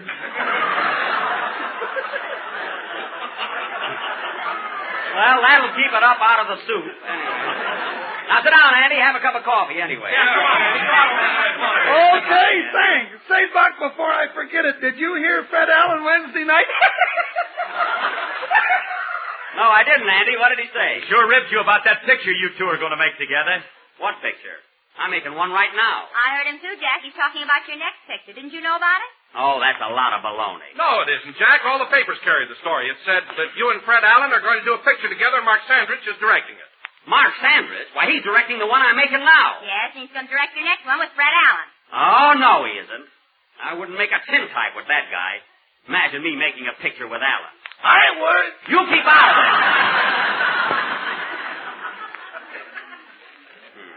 I'm not worried either. I don't know, Jackson. Allen's a pretty funny guy. Oh, you're a great judge of comedy, Harris. How do you make a Venetian blind poke him in the eye? I heard you tell that one the other night.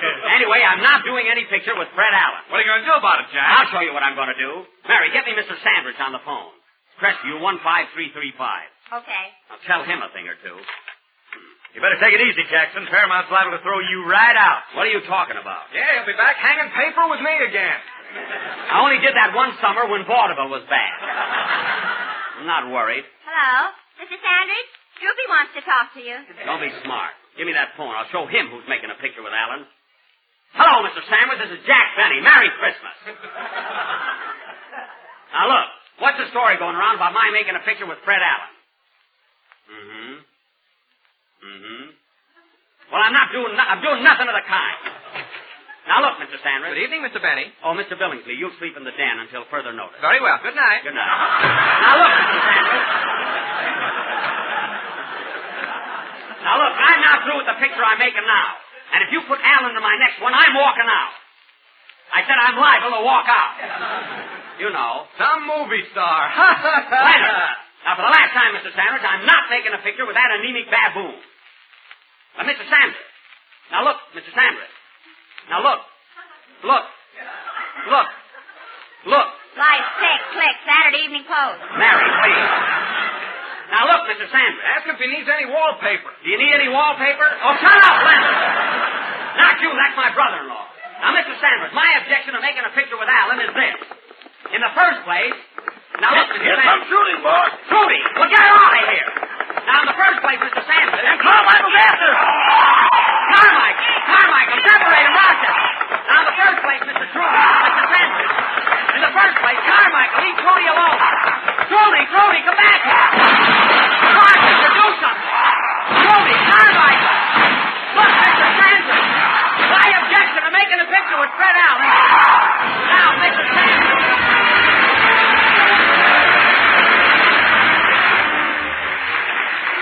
I'd like to offer you folks tonight what I think is an ideal Christmas menu. The first course is hospitality. And remember, it must be warm. The entree is a heaping platter of kindness, garnished with such tender herbs as charity and tolerance. And let the dessert be faith, a simple but sustaining dish with a rich sauce of happiness and contentment. Now, there's a grand menu with 3 big advantages. It costs nothing, it pleases everybody, and you can serve it every day in the year. May it always be yours to enjoy, especially during this happy holiday season. The makers of Jell-O extend to you their very best wishes and heartiest greetings for a joyous Yuletide, filled to the brim with fun, feasting, peace, good health, and good cheer. Ladies and gentlemen, Merry Christmas.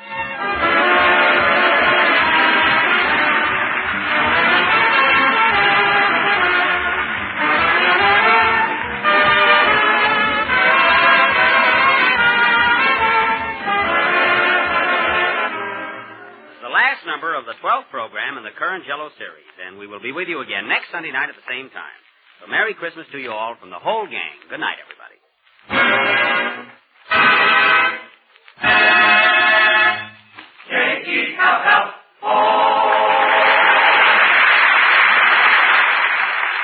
Here's news. Every Tuesday night, the Aldrich Family is on the air, starring Ezra Stone as Henry Aldrich, that lovable hard luck kid.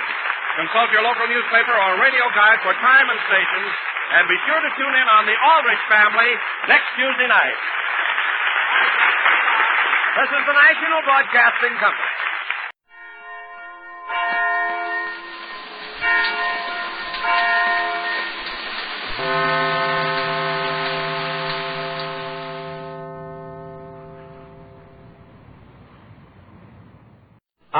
Don't touch that dial. Listen to...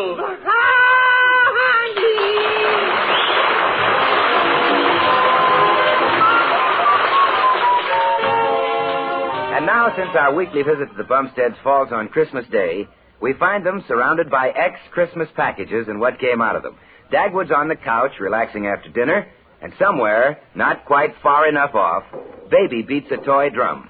And at the desk, Blondie is checking over some figures of her own.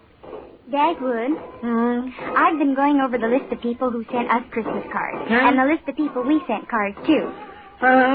You can't win, Dagwood. It's always the same way. This year we sent 3 cards to people who didn't send us any. Oh, well, we got plenty. That isn't it, Dagwood. 6 people sent us cards that we didn't send any to. Now, isn't that terrible? Well, we could send 3 extras we got to 3 people we didn't and come out 3 ahead. Oh, no, Dagwood. No? We'll have to make up for it next year. Look, Blondie, let's not start figuring on next year yet, huh? I'm all tired out from this one. Oh. Hey, who gave Baby Dumpling that drum? Mr. Fuddle. Spite work. Oh, no, Dagwood. I'll bet it was. Just because I gave their little Alvin a bugle. Hey, look at Daddy. Look at Mommy. I'm a parade. Yes, we see you, baby. Yeah, we hear you too, baby. Look, go be a parade over at Fuddle's. Oh, now, Dagwood, it's Christmas. I know, but I was up practically all night helping Santa Claus. Oh, did you see him, Daddy? Huh? Oh, sure. Did he say what he was so mad about? How's that, baby? Oh, Sandy never gets mad. He was last night. I heard him. Oh, dear.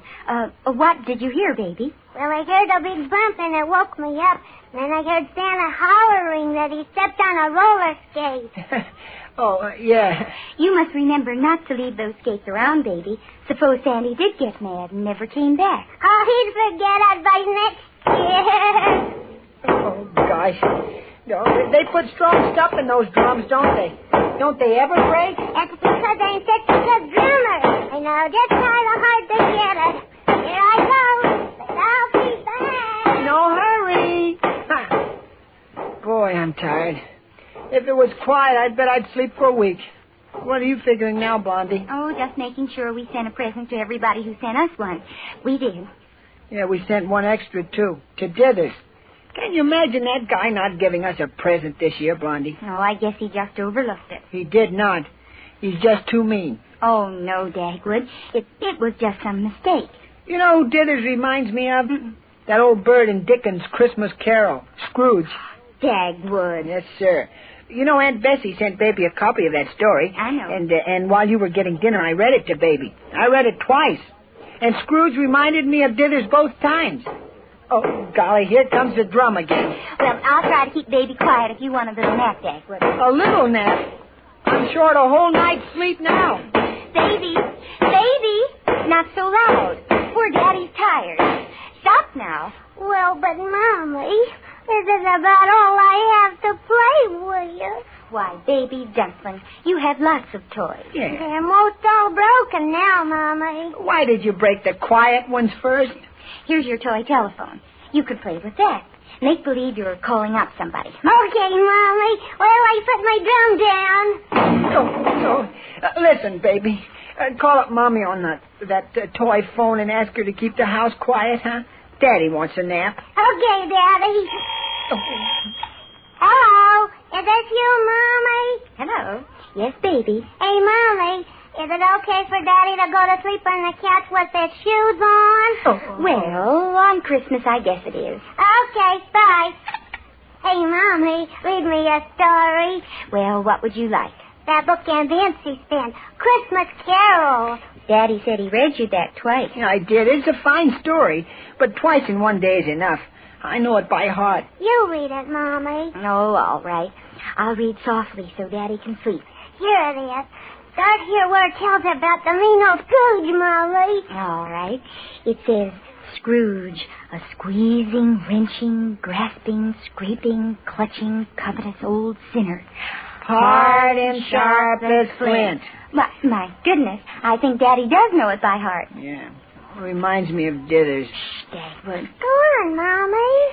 Well, he carried his own low temperature always about with him. He iced his office on dog days and didn't thaw it 1 degree at Christmas. Oh, Scrooge, Dithers. The heaviest rain and snow and hail and sleet could boast of the advantage over him in only one respect. They often came down handsomely, and Scrooge never did. Reminds me of a Fuddle joke.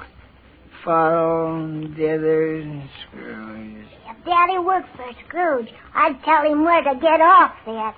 I'd ring him up on my phone and tell him like this. Hello, Scrooge and Dithers. Dag Cratchit speaking. Daddy's dreaming, Mommy. Mm-hmm. He's dreaming he's Bob Cratchit, Scrooge's clerk. The door of Scrooge's counting house was open so that he might keep his eye upon his clerk, who in a dismal little cell was copying letters. Hello, Scrooge and Dithers Construction Company. Mr. Scrooge is in conference. This is Dag Cratchit. Cratchit! Hello, Mr. Scrithers, Mr. Stoogey. The name is Scrooge, Cratchit. You sound like Dithers. Ah? Who's Dithers? The man who sounds like you. What's the matter with you? Are you sleeping on my time? I don't know. I feel kind of funny. You've probably gone batty, Cratchit. When I came in, you were talking to yourself. Oh, no, sir. I was talking on the phone. Phone? Huh? What's that? Why, this thing right here. And hey, where is it? I never heard of a phone. Oh, my mistake. I guess they haven't been invented yet. No. And if they had been, I wouldn't have one. Too expensive. There's something mighty funny about all this. Ain't funny to me, Cratchit. Wake up! Oh, I wish I could. Trouble is, I keep this office too hot for you. Hot? Look at the frost on the windows, Mr. Scrooge. Nonsense! That's just a little fog outside. It's foggy all over London today. London? Oh, yeah. You act tipsy, Cratchit. Huh? Been drinking the ink? No, sir. I never drink ink. Anyway, it's frozen. Nonsense. Look at the blaze in that fireplace. Oh, that's nothing but some red paper with a candle behind it. Well, use your imagination, Cratchit. Look, Mr. Scrooge, it's Christmas Eve. Couldn't I have a real fire? Just one lump of coal? No. Oh. I can't get at the coal. I'm not going to open the safe again today. Well, then, can I have a sip of water? Now it's water. Well, just a sip. Next it'll be 2 sips, and then a glass. And then you'll want to bathe in the stuff. Never mind. The water is frozen, too. Good. It'll last longer that way. Now get back to your stool and get to work. Yes, sir. Cratchit! Oh, no, yes, sir? What's the idea of 2 candles burning at once? One each side of the ledger. Why, that's a little invention of mine, Mr. Scrooge. I can see both sides of the ledger at once that way. Pah! You only work on one side at a time. There. One's enough. Listen. It sounds like a drum. Nonsense, that's a horse. It's some fool wasting his money on a hansom cab. Probably my nephew, Fred. Well, it must be nice to take a cab when it's so foggy. Last time Fred took a cab, he parked double in front of Buckingham Palace, and I had to fix his ticket. Yeah. Listen, they must have met another cab. The traffic in London today is a menace to life and limb. I'll write a letter to the Times. Say, speaking of your nephew, Fred, reminds me, he sent a message today. If he wants money, he won't get it. No, sir. He just said, Merry Christmas. He sent it collect. Merry humbug. Pistache, fiddle, faddle, Christmas. Bah. Oh, come, Mr. Scrooge. Don't Mr. Scrooge me.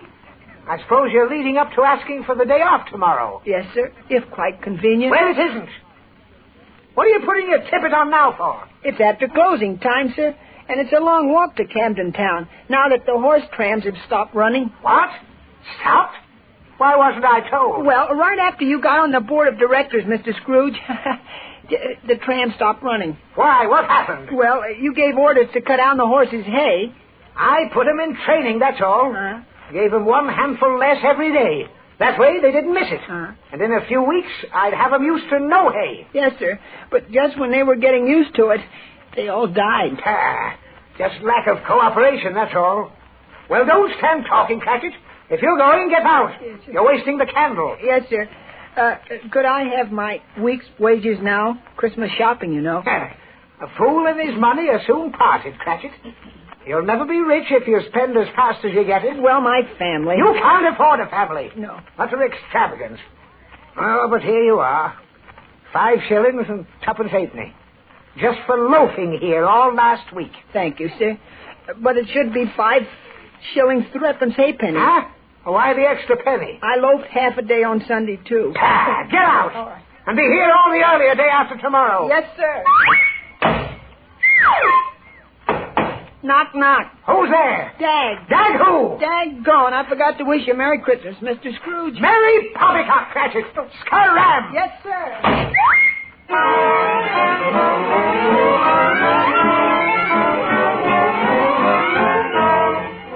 Daddy's still asleep, baby dumpling? Sure, Mommy. He thinks he's running in his dream. Look at his leg. He thinks he's sliding.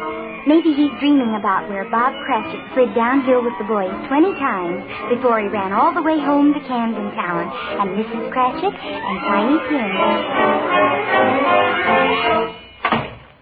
Hey, Blondie Cratchit. Where's Tiny Dumpling? Here I am, Father. Well, Dad Cratchit, what kept you so long tonight?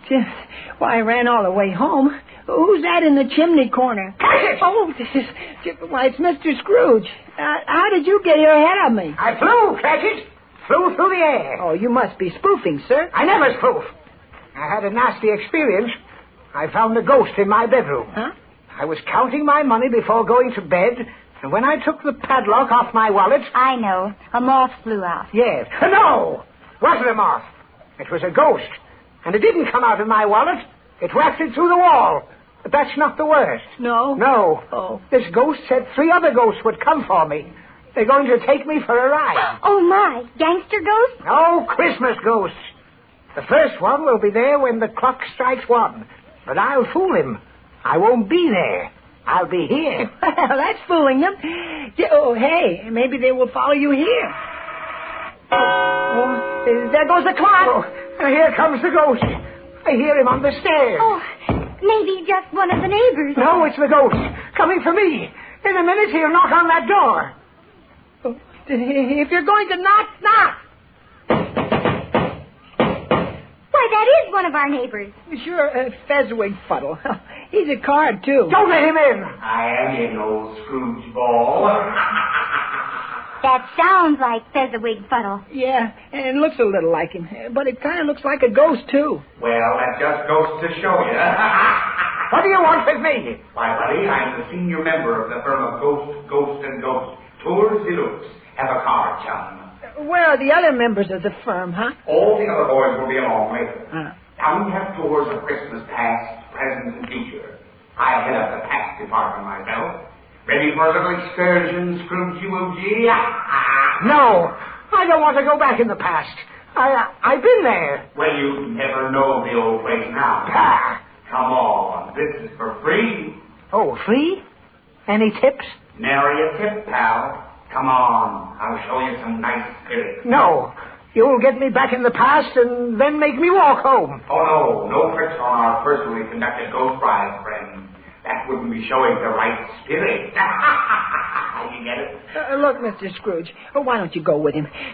He makes me nervous. Yes, Mr. Scrooge. A little fresh air would do you good. Don't worry, folks. He'll go with me, okay, when the clock strikes 1.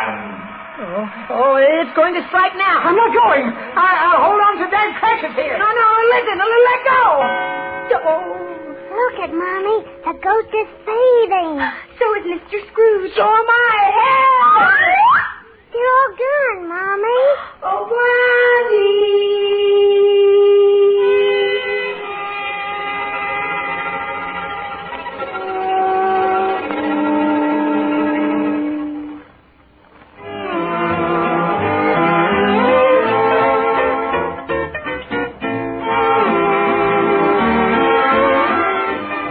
There are several reasons why so many thousands of smokers are turning to slow-burning Camel cigarettes. Extra mildness is one, also extra coolness, and the extra fine flavor and aroma of Camel's finer, more expensive tobaccos. But don't overlook this fact. Slow-burning Camels also give you economy. Recent impartial laboratory tests tell the whole story. In these tests, Camels burn 25% slower than the average of the 15 other of the largest selling brands tested, slower than any of them. Now that means Camels give a smoking plus equal on the average to 5 extra smokes per pack. So join those who are turning to slow burning Camel cigarettes. And to all of you who received Camels for Christmas, may you enjoy more pleasure per puff and more puffs per pack in America's #1 cigarette, Camels. And now, back in the Bumstead home, we find Blondie still reading to Baby Dumpling, and Dagwood still on the couch, dreaming that he is Dag Cratchit. He seems to be having a double feature dream, so let's catch the last half. Hey, let go, Scrooge! Oh! Hey, Scrooge, open your eyes. We're back home again. Well, Dag Cratchit, you gave me a turn, going out with a perfect stranger like that ghost. I couldn't help it, Blondie Cratchit. Have a nice ride, Mother? Well, yes and no. No, but definitely no. See, the ghost showed Mr. Scrooge his old school days. Boy, was little Scrooge smart at arithmetic. Oh, I don't know. Sure you were. Listen, the teacher asked him if he had $5 to divide among 9 other kids, how much would each kid get? And Scrooge figured each kid would get 30 cents. Well, I was young and green in those days. I could make a real deal with those kids now. I see what spoiled your trip now, Mr. Scrooge. Remorse. Yeah. Well, maybe the next trip will be better. The next? Oh, I'd forgotten those other blasted ghosts. You think they'll show up? Oh. Listen. Yeah, here comes the next one. The ghost of Christmas present. that sounds like the Fezziwig Fuddle ghost again. Come in. I am in, buddy. I just whacked through the wall. You're the same one who was here before. I thought you were the ghost of Christmas past. Spook what you're spoken to, Scrooge. You see, our firm is pretty busy right now, and I have to double up on my route. So now you're the ghost of Christmas present, huh? No. The way old Scrooge has been acting, he ain't going to get any Christmas presents. You get it? I'm hot as a firecracker tonight. Well, if you're a firecracker, why don't you go off? How's that? Get it? No. Oh. Well, look, leave me out of this next trip, huh, will you? What's the matter? Did you like the ride? Well, you know how it is. I'm not used to flying over housetops with ghosts. Ghosts fly a little high for you, eh? Well, around Christmas time, you've got to expect high spirits. Oh, I got $1 million. Huh? You got $1 million? Well, now, maybe we can do business. We're going to do business, Pop. My way. Get ready to really step out when the clock strikes 1. Again? I don't know what's got into that clock tonight. Listen, I don't want to see any more spooks. Why not? You're kind of a shady character yourself. Ooh, get ready. There goes the clock. No, I won't go. Don't grab me this time. Hold on to the table. Oh, he's gone. So is the table. Oh, look. Yeah, the ghost sent back the table. Well, we'll have something to eat Christmas dinner off of anyway. Yes, but we haven't anything in the house for Christmas dinner.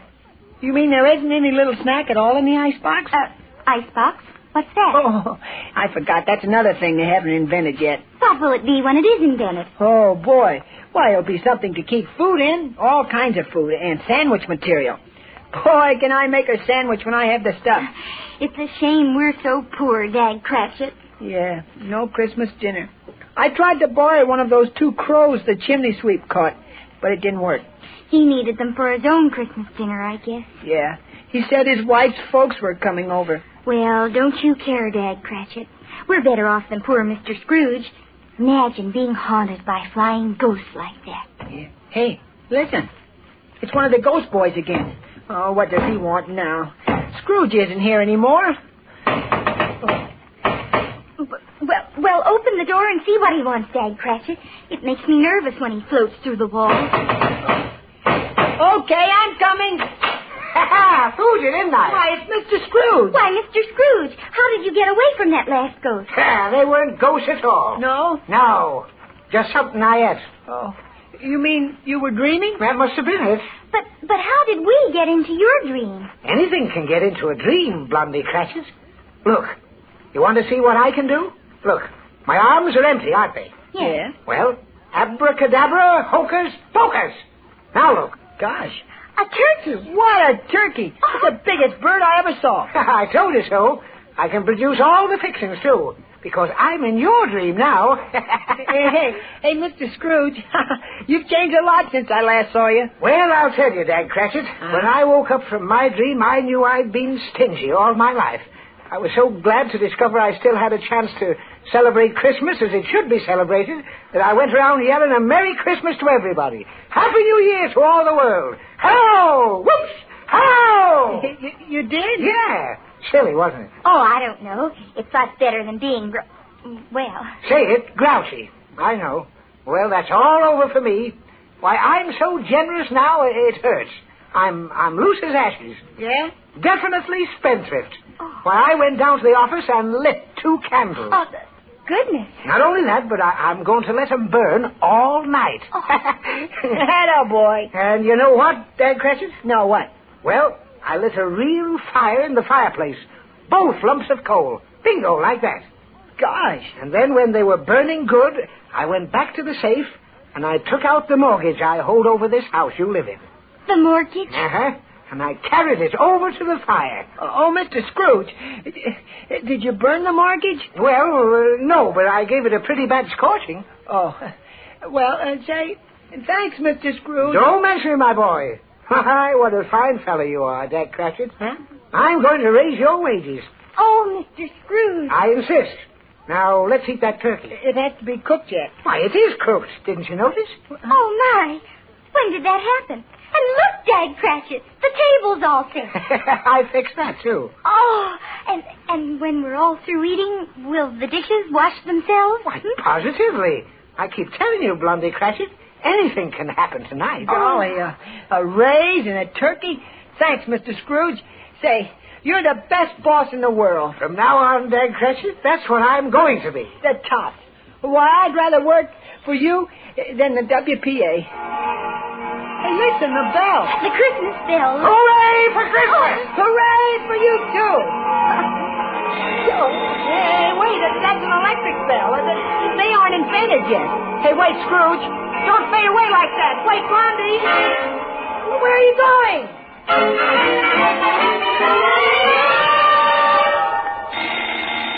Oh, my goodness. That doorbell is waking Daddy up, baby donkey. Hurry and open the door. It's Mr. Dithers, Mommy. Hello, Blondie. Where's Bumstead? My, what a nice surprise, Mr. Dithers. Why, there's Dagwood on the couch. He's been sleeping. Dreaming. Don't go away. I'm not going anywhere. I just came in. Yeah, best boss a man ever had. How's that? Does he mean me? Oh, why, yes, of course. Well, I never knew just how Bumstead felt about me before. Oh. Hooray! Hooray for my boss, Mr. Scrooge. Huh? Oh. What did he call me? A stooge? No. Maybe I'd better wake Dagwood up. I'll wake him. Bumstead! Oh, yeah, I'm coming. I'll put out the candle. Candle? What candle? Wake up, Bumstead. Wake up, Daddy. Yes, wake up, dear. Oh, hey, what's the matter? Where am I? At home? Oh, yeah. You're still asleep. I'll get my drum. Go out to my car, baby dumpling. There's a present for you out there. Oh, boy. Hey, Dad, snap out of it. Huh? Remember me? Oh, sure. Hello, Mr. Dithers. Say, thanks for the turkey. Turkey? What turkey? Oh, no. That was in my dream. Biggest turkey I ever saw. You would dream about food, Dagwood. Not only food. Guys, that was a funny dream. Want to hear it, huh? Some other time, Dag. Right now, I want to give you a present. Oh, a present? Yep. Held it back till today to surprise you. Here it is. A bonus check. Oh, Dagwood, look at the figure on that check. For me? Yep. From you? Certainly.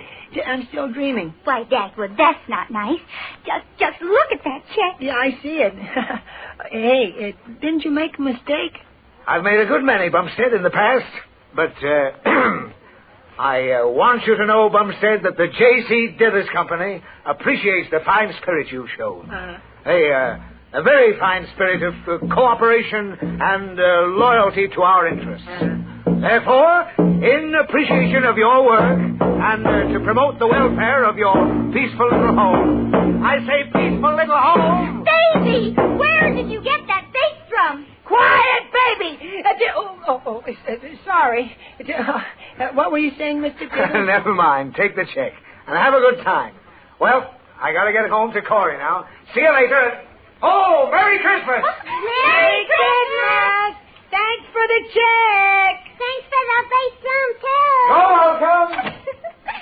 Well, Dagwood, I hope you're ashamed of yourself now. Me? Why? Oh, just before you went to sleep, you said Mr. Dithers reminded you of old Scrooge. Well, what of it?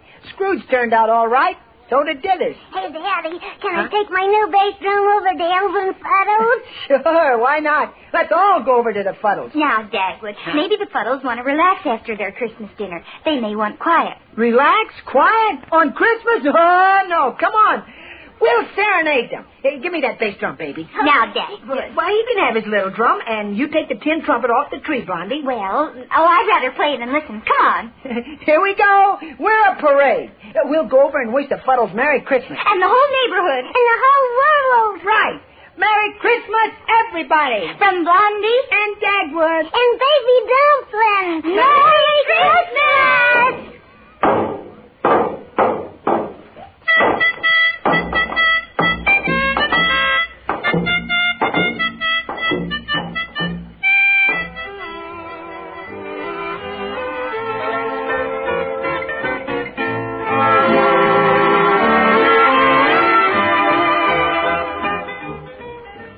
Blondie is played by Penny Singleton and Dagwood by Arthur Lake, the Columbia Picture Stars.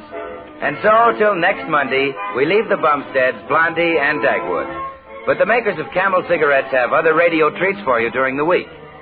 Tomorrow night over these same stations, you can listen to the music of Bob Crosby and the best Dixieland band in the land with the Ink Spots as his special guests. And if you like swing, well, you'd better make a date with your radio for Saturday night when Benny Goodman and the world's greatest swing band with Mildred Bailey bring you another musical caravan. That's a tip for your radio pleasure. And for your smoking pleasure, let us suggest that you try Camels. You'll find more pleasure per puff, more puffs per pack.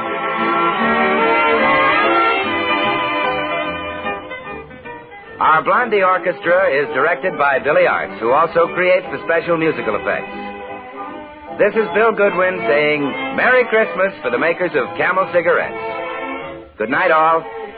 This is the Columbia Broadcasting System.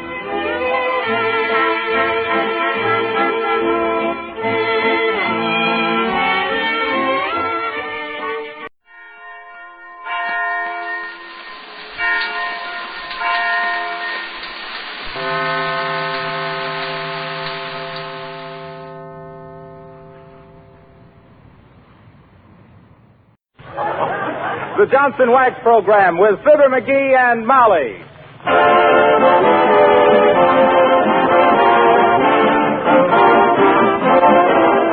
The makers of Johnson's Wax and Johnson's Self-Polishing Glow Coat present Fibber, McGee, and Molly, written by Don Quinn, with music by the King's Men and Billy Mills Orchestra. The show opens with Crazy Rhythm.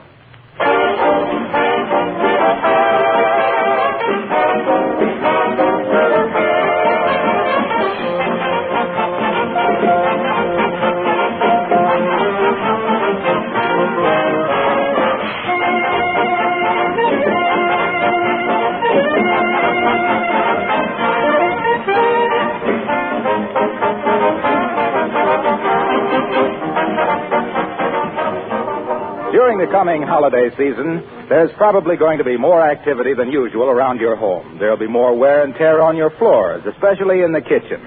If those floors are protected with Johnson's Self-Polishing Glow Coat, you won't have to worry about them at all. If you're not using Glow Coat now, this would be an excellent time to try it. Glow Coat offers many advantages. First, it protects linoleum against wear, scratches, and dirt. Cleaning is easier because spilled things are quickly wiped up with a damp cloth. Second, Glow Coat makes linoleum floors more beautiful, gives them a gleaming polish that keeps the colors fresh and bright. Third, it makes the linoleum last longer. And fourth, it's a wonderful time and labor saver. Johnson's Glow Coat is self-polishing. It needs no rubbing or buffing. You simply apply and let dry. In 20 minutes, your floors shine with new beauty.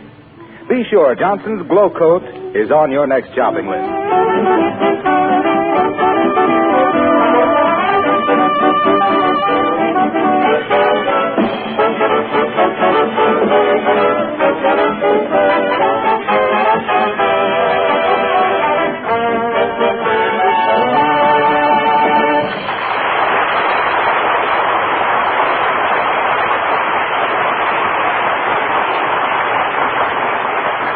Mailing your Christmas packages early is a great idea for two reasons. One, it gets them off your mind. And two, the recipient has time to look his gift over and change yours for something cheaper. So here at 79 Wistful Vista, about to depart for the post office with arms full of packages, we find Fibber, McGee, and Molly.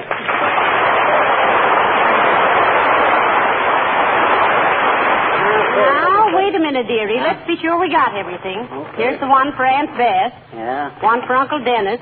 We don't have to mail that. He'll be with us over Christmas. He's going to be with us here for Christmas? Sure. Oh, happy Yuletide. McGee, don't be like that. Where's your Christmas spirit? I had it up on my closet shelf, and Uncle Dennis found it, and McGee! That's enough of that. Yeah. Would have been enough for me, but that guy is so thirsty. Please, let's not discuss Uncle Dennis anymore. Okay. Hey, why don't we go down to the post office after supper instead of now? Might be less of a crowd down there. I don't know if they're open that late. Oh, I'll call. See, hand me that phone. Thanks. Hello, operator. Give me the post office. Oh, is that you, Mert? How's everything, Mert? It is, eh? What's say, Mert? Your 17-year-old sister. Had her face lifted. Oh, heavenly days. What'd she do that for? Couldn't help it. She bought a false face for a New Year's party, and somebody swiped it. What say, Mert? Yes, it laid there.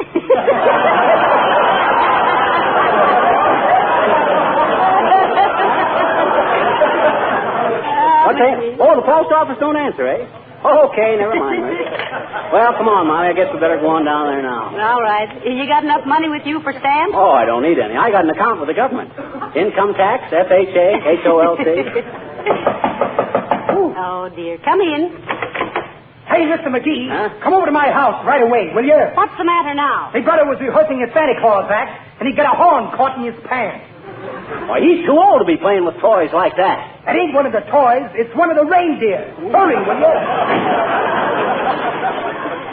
Well, are you going, McGee? No, he ain't the only guy who gets antlers in his pants around Christmas. Now, let's see. You take those 4 packages there, and I'll carry these cups. Hey, what's in this big one here? Which one? This one. Oh, that? Uh-huh. Why, that's a new aluminum baking dish I got for Aunt Sarah. Oh, a camisole, eh? No, you mean casserole, dearie. I do not. Casserole is medicine. Go on. That's castor oil. Well, then what's a camisole? Well, a camisole is the... Well, it's a sort of a... Uh-huh. You see? So it is something you cook in. Well, it could be in hot weather. Well, anyway, I bet that's a good thing. No, we'll never get to the post office if people keep coming in like this. See who it is, dearie. Hey, it's Gildersleeve with an armful of Christmas presents and a big smile on his face. Oh, dear. Must be bringing us our presents. Oh, and I haven't got his wrapped up yet. Play oh, up. Come in, come in, come in. Well, hello, Mr. Gildersleeve. How nice to see you. Hi, Gildy, old man. You're looking well. A new suit? Why, no, this is the same suit I always wear. Well, it certainly looks nice. Have a chair, Mr. Gildersleeve. Have a cigar, too. No, thanks. I just dropped in. How is dear Mrs. Gildersleeve? Why, she's splendid, thank you. But the reason I came No, over... I was just saying to Molly. Molly, I says, we got to do something nice for Gildersleeve this Christmas.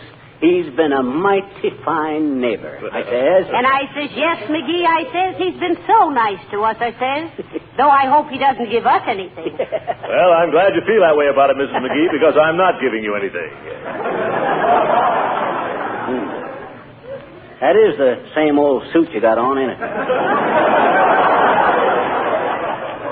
Getting pretty baggy, too, if you ask me. Was there something you wanted, Mr. Gildersleeve? We were just leaving for the post office. Oh, yes. McGee told me this morning you were going to the post office. I just stopped in to see if you'd mail these packages for me while you were down there. Hey, wait a minute. Why, shucks, we already got more than we can... And I wish you'd buy me some stamps, too, while you're at it. Say, you might save time, Mr. Gildersleeve, to get your stamps at Kramer's drugstore. Oh, they're too expensive down there. What do you mean expensive? Stamps are the same everywhere. Yeah, I know, but I hate to go into a store and buy stamps. They don't make any profit on them. Well, what's that got to do? So, I usually make a few purchases to ease my conscience. Oh, I see. Yes. The last time I bought a 2-cent stamp in a drugstore, I came home with a hot water bottle, toy submarine, 3 rolls of film, a rental detective story, and a couple of badminton rackets, and a big gob of hot fudge on my necktie. A guy as fat as you are has got no business eating hot fudge. Who's fat? Well, besides you, there's Oliver Hardy, Don Wilson, Paul Whiteman. Ooh! You're a hard man, McGee.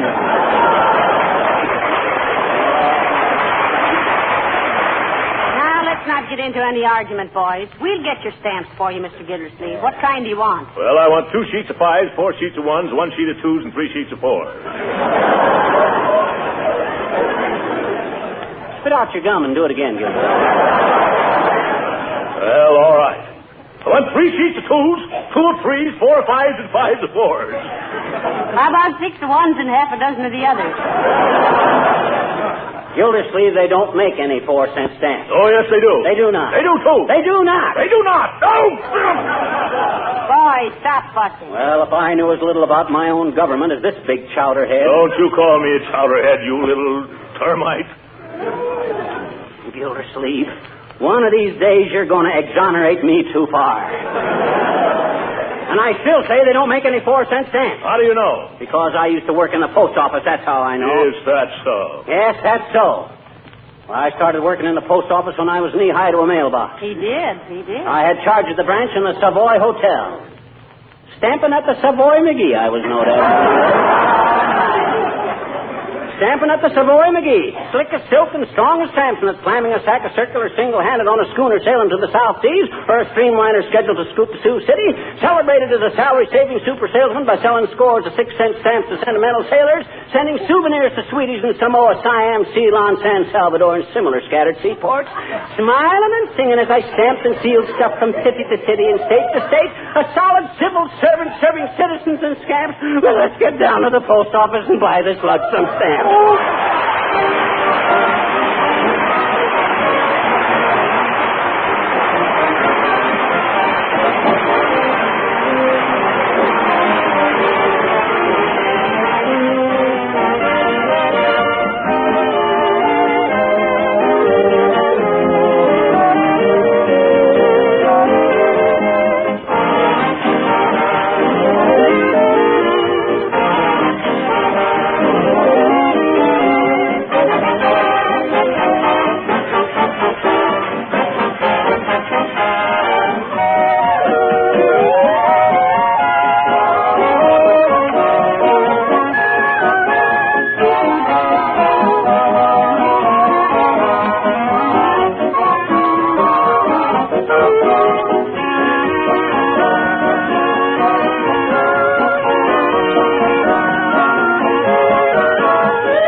Windows down, sir.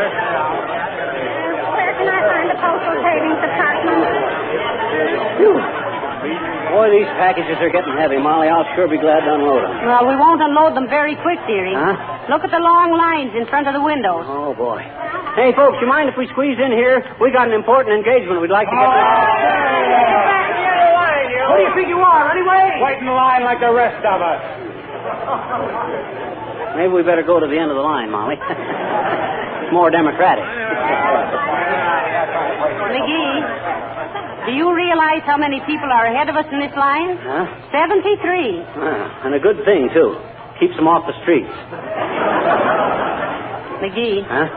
This man standing in front of me. Huh? I wish he'd turn around and face the way everybody else is. He's got a blank look on his face that bothers me somehow. I'll move aside a little. I can't see over these packages. You see him there? Oh, that ain't his face. Hey, Bud, you got your toupee on backwards. My goodness. Thanks, Claude.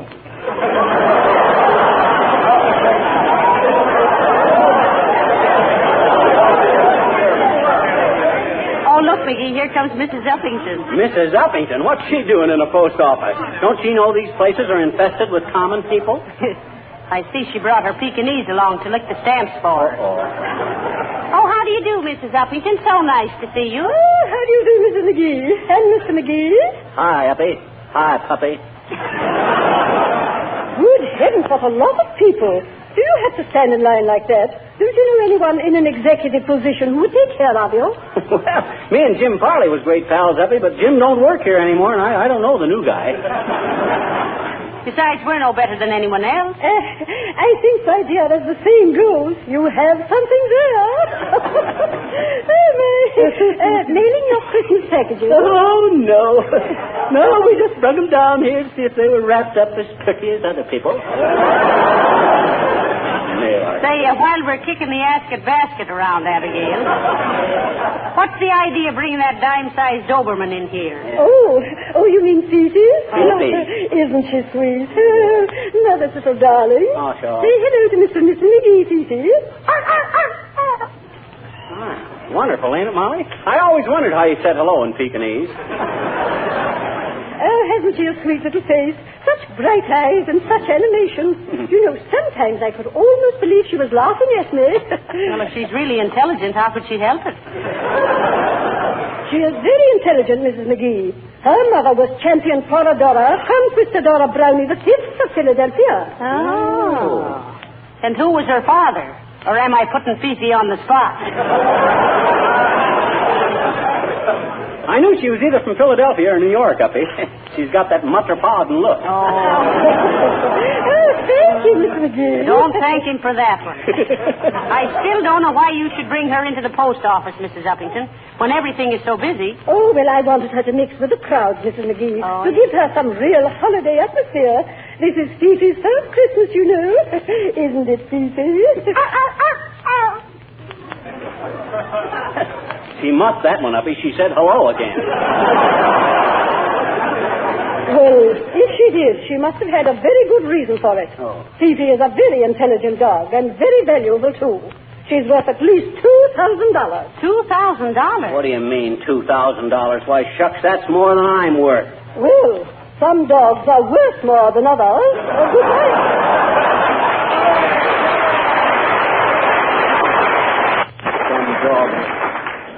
Dogs are worth more than others. Teddy Roosevelt slaved the Rough Riders with that one. Some dog. Say, I wish we could get up to the window. This line hasn't moved 2 feet in a half hour. Well, I'll take care of that. Watch me. Hey, up ahead there. Can't you move along any faster? Okay. I was just asking. You getting tired, Molly? I certainly am. My feet are beginning to agitate for better working conditions. Mine, too. I wish we could... Hi, mister. Oh, hello there, little girl. What you doing here? I'm mailing a letter to Santa Claus, I bet you. Are you? No, we're not. Why? Huh? What'd you say? When? Never mind. What'd you ask Santa Claus in your letter? I asked him to make the man next door not mad at me anymore because I don't think he's going to give me anything for Christmas, I bet you. Well, what juvenile peccadillo aroused his antipathy, sister? Here. What's the matter with you?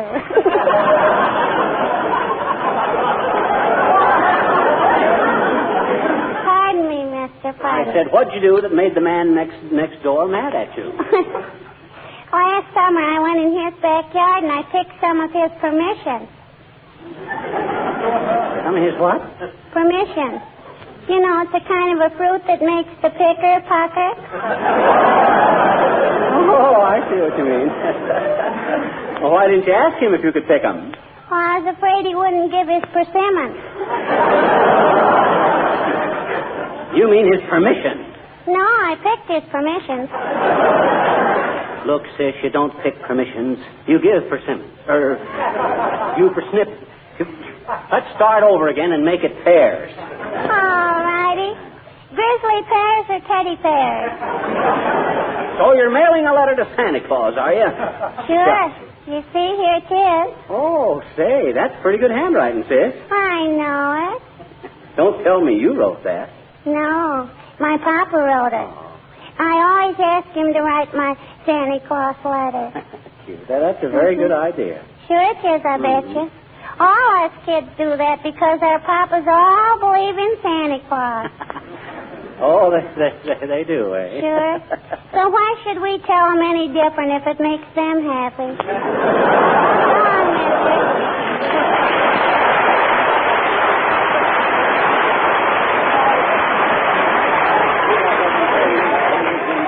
Hey, Molly, what makes this whole line of people give that sudden jerk every few minutes? Why, don't you know? No. That seventh man up ahead has got the hiccups. Oh, I gotta say... Hi there, Fibber. Hello, Molly. Hello, Mr. Wilcox. Hi, Harlow. Hey, take my place in this line a while, will you? I want to go sit down someplace for a while. Me too. Gee, I'm sorry, folks. I'd like to, but I haven't got time. I just dashed in here to mail some special orders to Racine, Wisconsin. What do you mean by special orders? says he with a sly twinkle in his eye. Well, you know how important it is to have a home clean and shining with Johnson's Wax when all the family is home for the holidays. Yes, we do. And how gleaming hospitality of Johnson Wax floors and furniture lends an air of cheerfulness to Yuletide gatherings. Yeah, naturally we understand all that. And how Johnson's Wax will beautify and protect against the wear and tear of Christmas and New Year celebrations. Dad, Rabbit, what's so special about that? Oh, just to get the orders in on time. Oh, I see. So you can do your Christmas shipping early. Don't you get it, Molly? I think... tain't funny, McGee.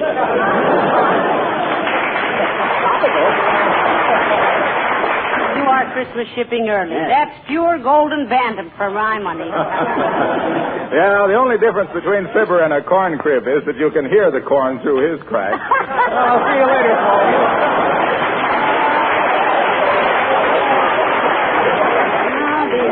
Boy, Say, who'd have thought we'd have to stand in line this long 2 weeks before Christmas? Blankets, cushions, folding chairs. Might as well be comfortable while you wait, folks. Blankets, folding chairs, cushions. Get your... Oh, hello there, kid. Hello, Mr. Oldtimer. Since when have you been working in the post office, Oldtimer? No, I'm kind of a pensioner around here, kids. They give me the job in memory of my sister, Nellie. Oh, dear. What happened to your sister, Nellie? Well, we never knew, daughter. She was a Pony Express rider in 1848. One day she disappeared, mail bag and all. I always figured she must have got caught in a landslide. Reckless critter Nellie was. But me and Ma, we never give up hope. We always thought that someday Nellie would... What's the matter? Make way for the United States Mail. Hey, Nell, it's me, your brother. Hi, Roy. How's Ma? Fine. Where you been? I got caught by Indians. Just got away 3 days ago. They got great news for you, Roy. What's that? They discovered gold in California. You don't say. Yep. Climb up in the saddle, Roy. Soon as I deliver this mail, I gotta go home and get a clean shirt. This buckskin's beginning to chase me. Yes, sir. Make way for the U.S. Mail. Yes, sir. I'm with you.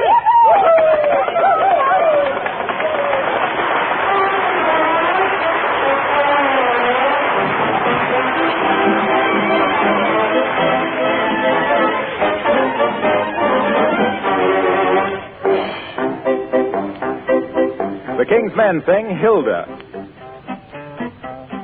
Hey, Lord Hilda, who plays in the band. She plays the bass drum, and I tell you she's grand. My heart goes trick, trick, trick, it jumps so high, it beats so quick. Then she gets out with a big hot lick. Boom, boom, ba-doom. Bing! Every feller wants to tell her, will you be my wife?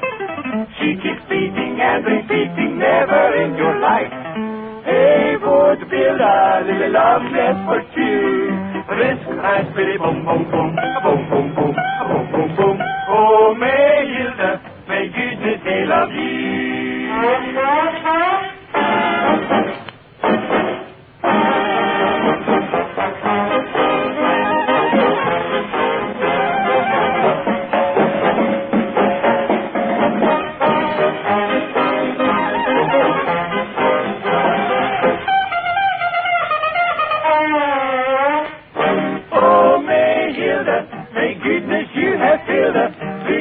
Heart with gladness, it's your ending vein.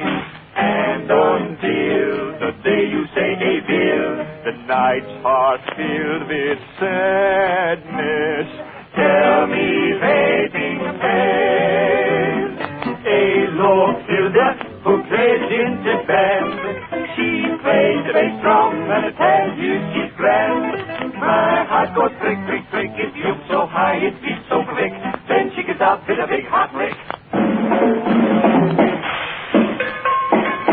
Every feller wants to tell her, will you be my wife? She keeps beating and repeating, never in your life. Hey, boys, build a little love nest for two. Risk, raspberry, boom, boom, boom, that's for two. Risk, raspberry, boom, boom, boom, boom, boom, boom, boom, boom, boom. Oh, my Hilda, may goodness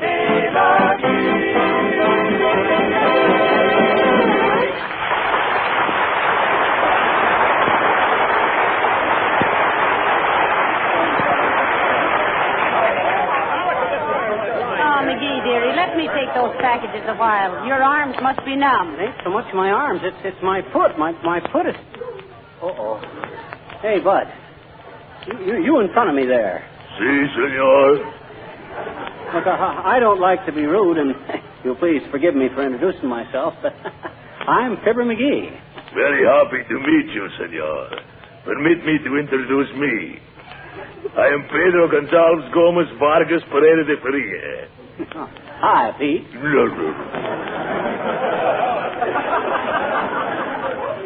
Now that we know each other, will you please get off my foot? Si, senor. Thank you very much. Es por nada, senor. It is pleasure to do business with you. Anytime I can get off your foot, please let me know. Don't think I won't, Bud. You sound like two gentlemen of the old school with apples for the teacher. Oh, well. Oh, dear. I'm so tired. Me too. For 2 cents, I'd dump these Ah, packets. there. Good day, my dear, and a dull December to you, crab meat.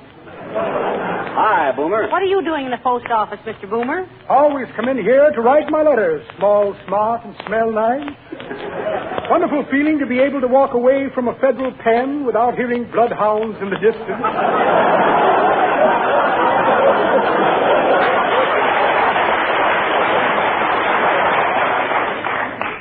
I hope you're writing your dear old mother a Christmas letter, Mr. Boomer. Exactly what I am doing, my dear. Have to be careful what I say, too.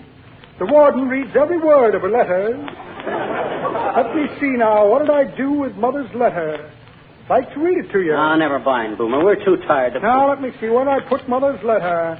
Had it right here a moment ago. Here's the short end of an exploded cigar. Just the butt of an old joke, you might say. Invitation to a New England boiled dinner. Ought to be interesting. Never been boiled at a New England dinner. Never mind looking, Mr. Boomer. We're in no mood. Ah, what's this? Pair of cellophane gloves. Very handy to let your left hand know what your right hand is doing. Couple of diamond shoulder clips I picked up as I shouldered my way out of a clip joint. And a check. Well, imagine that. A check. Made out to a man named Mortispan. Mortispan, M-O-R-T-I. Excuse me while I go practice the signature. Good day, my dear. Good day to you.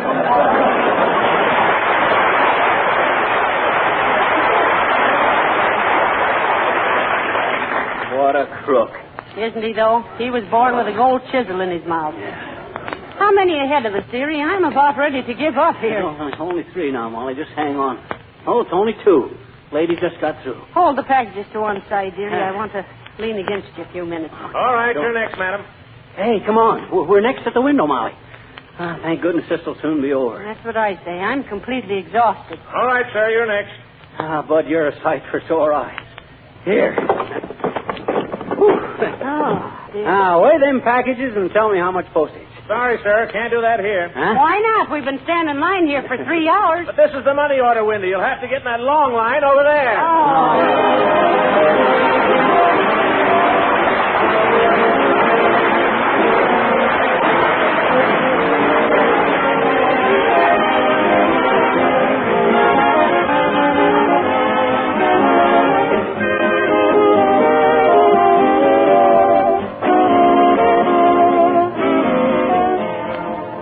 Fibber and Molly will be back in just a moment. Well, these certainly are busy times for all of us. There are so many more things to do than we can possibly squeeze into every 24 hours. That's probably one reason why so many women sing the praises of Johnson's self-polishing Glow Coat, the floor polisher that saves them so many hours of work. With Glow Coat, the care of floors, especially linoleum surfaces, is remarkably simple. There's practically no work to it at all. Just pour a little Glow Coat onto your clean floor, spread it around, and let it dry. Come back in 20 minutes to find a sparkling surface, colors bright and cheerful, protected against scratches and dirt. And Glow Coat will greatly lengthen the life of your linoleum, too. Ask your dealer for Johnson's Glow Coat in the familiar red and yellow can. And by the way, when you're making up your Christmas list, don't forget that either Glow Coat or Johnson's Wax makes a very useful and welcome gift for a friend.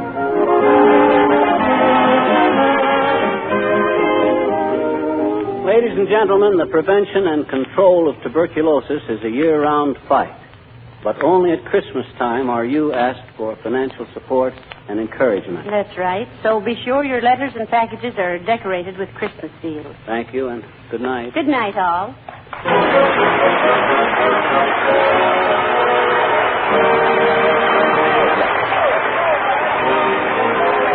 This is Harlow Wilcox, speaking for the makers of Johnson's Wax and Johnson's Self-Polish and Glow Coat, inviting you to be with us again next Tuesday night. Good night.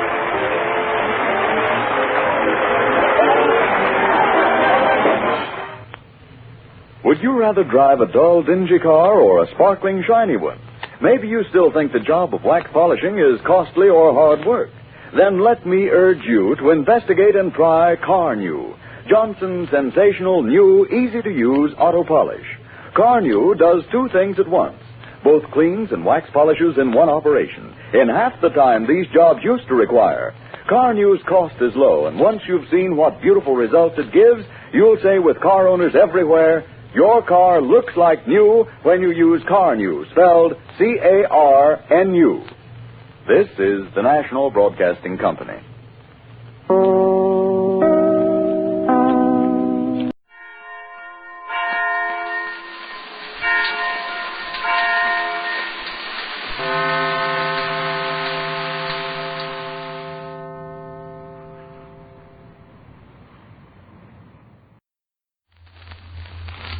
Well, sir, it's late afternoon as we enter the small house halfway up in the next block now. And here in the living room we find Mrs. Victor Gook and her son, Mr. Rush Gook. Sade occupies a corner of the Davenport darning socks, and young Rush applies himself without zeal to his algebra textbook at the library table. And now a voice from the kitchen is heard. Listen. Hi, Gary. Who's I got a bone to pick with him. Huh? Yep. Hi. Greetings, Dr. Sleech. Is your mother home, or is she downtown spending all my money? Sitting right here on the Davenport. That's fine. Tell her I dropped around the corner for a cigar, but I'm expected back in half an hour. Okay. Talking about this algebra's getting tough. Hard problem? Horrible. I think they're going a little too far when they ask an individual to extract the cube root of a number and then raise it to the seventh power and then construct an equation. Say, isn't this Sadie Gook? Hello. It is Sadie Gook, isn't it? Yeah. I knew I'd seen that face someplace before. First I thought it was Q.O. Dux or Dixon, but then I remembered he had whiskers. Then I figured it must be true. I dug that old plaid suit out of the clothes closet and sent it to the cleaners like you asked me. Good. Lots of wear left in that plaid suit. Rush, go out in the dining room and get what's on top of the buffet. Uh-huh. Why, Rush is here, too. Hello, Rush. Oh. I didn't see you. I guess you're so small and insignificant and unimportant and worthless. Trot along, Willie. It's a letter. Okay. Letter from Bess. Oh, really? Walter's kneecap, I trust, is led up on the twinges. You see, I'm convinced, is improving her technique on the pianoforte. The weather in Carberry, I'll say, is mild. Just a little trivial letter from Bess in the month of August, 1937. How do you mean, General Upswitch? Dick, I'd be ashamed. What for? Know where I found Bess's letter? No. Inside coat pocket of your plaid suit. Yeah? It had never been opened. Really? It had never been opened. Here you are, Mom. Thank you. Aunt Bess say anything about that big fire they had in Freeport? Aunt Bess wrote this poor, miserable little letter almost 4 years ago. Yeah? Read the postmark. Carberry, Illinois. Read down below. August 1937. August 1937. Oh, for God's sake. Oh, kiddo, I remember how that was. Do you? Yes, you. Where's it been, Mom? Upstairs in your father's clothes closet. Yeah, I remember how that was. It was in the summertime, one afternoon. Me and Steve Chesbutter were walking home from the office. We stopped out in front of the house to chat a little bit. Steve went up the street, and I looked in the mailbox, and there was this letter from Bess. I was holding my hand, and Donahue hollered at me to come over in his front yard and look at some kind of buggy he'd found. Well, we looked at it and got to talking, and I stuck Bess's letter in my inside coat pocket and forgot all about it. Yeah, and I remember I had on my plaid suit, too. It was a warm afternoon in August. I know you don't think much of poor Bessie's rotten little letters, but I never realized you'd go so far as Hey, now, kiddo, you're not insinuating I hid Bess's letter on purpose. Not at all. Anybody's liable to do that. August 1937. Anybody's liable to stick something in their pocket and forget it. I know. Sure, look at Uncle Fletcher. Why, George, he forgets to put on his necktie half the time. The other day You won't tell Aunt Bess about this, will you, Rush? Tell her about what? Your father and what he thinks of her letters. Uh-uh. I wish you wouldn't. Just watch your step and never let on. Okay. Well, heck, Sage, you act like I'd committed some monstrous crime. It's all right. Holy smoke, there's nothing important in the half-wit letter, is there? None of the half-wit letters my sister writes are important. Well, my gosh, if I'd been caught throttling some poor old It's lady... all right. Forget it. Just one thing, though, I hope she never finds out. Don't you ever let on, Rush. You think Aunt Bess would be mad if she knew Gov had accidentally put a letter in his coat pocket and forgot it? Oh, no. Aunt Bess don't get mad. I believe I'll step over to Ike Kneestopper's and see if he feels like a little indoor horseshoe. I'll go along. You supposed to be studying? I'm all through. Oh, okay. Get your hat. Here's what poor Bessie has to say in her little good-for-nothing letter. A little old good-for-nothing letter she almost broke her back writing almost 4 years ago that people never even bothered to open. Of course I never opened it. I don't open mail addressed to other parties. That letter's addressed to you. Here's what she says. Carberry, Illinois, August 9th, 1937. August 9th, 1937. Oh, that made you think I'd bit my grandmother's ear off. I read in the paper where a guy done that. A guy in North Dakota. Paper stated he was a quick-tempered guy, and his grandmother made him mad by refusing to shovel some coal in the cook stove. I think your mother wants to read, George. Dear sister-in-law, thought I would write and see how you are feeling. I hope nobody ever tells Aunt Bess about you either, Rush. Break her heart. We are all well, and Walter's kneecap has let up on the twinges. Hasn't the weather been hot, though? We almost sweltered last week. The thermometer's been around 90 even in the evening. So Rush is 11 years old now. I bet he feels quite the grown-up man. What is it? I'm 14. This was written in the year 1937. August 9th, 1937. Heck, kiddo, I haven't murdered anybody. Mr. Geeger up the street has taken to going barefooted these terrible hot days. He often asks after you by the way. He says, how is your good-looking sister? Ha, ha. What's that last? Ha, ha. It's a little laugh. In parenthesis. How is your good-looking sister? Ha, ha. People in around Carberry here think there might be a war in Europe. Certainly hope not. I suppose Rush is enjoying his summer vacation. He'll be in the 7th grade, won't he, when he goes back to school? Cut out the feeble-minded tittering, Sam. You want to hear Aunt Bess's interesting letter. I want to listen to you giggle and guffaw. Continue, kiddo. I'll see that he behaves himself. Eunice has started taking piano lessons at last. Poor little tyke. Her hands are too small to stretch an octave. Miss Agnes Peterson is her teacher. I don't know whether you remember Agnes or not. You met her at church one Sunday, but you met so many folks, probably they're mixed up in your mind. Anyway, she's considered quite a good piano teacher. She only has the one leg, so when she plays a piece, she puts a flat iron on the loud pedal. How is Victor? I hope it's cool in his office. Lands, I've never seen it so hot. Well, Ed Rackerman got the job he was after in Dubuque. Dead, isn't it? What? Ain't Ed Rackerman dead? I don't know Ed Rackerman. Well, maybe I'm thinking of Joe Rackerman. Yeah, guess I am. Joe Rackerman. I know a Pete Rackerman, not Bright. Say hello to him and he goes... Well, Ed Rackerman got the job he was after in Dubuque. Supposed to pay very good money.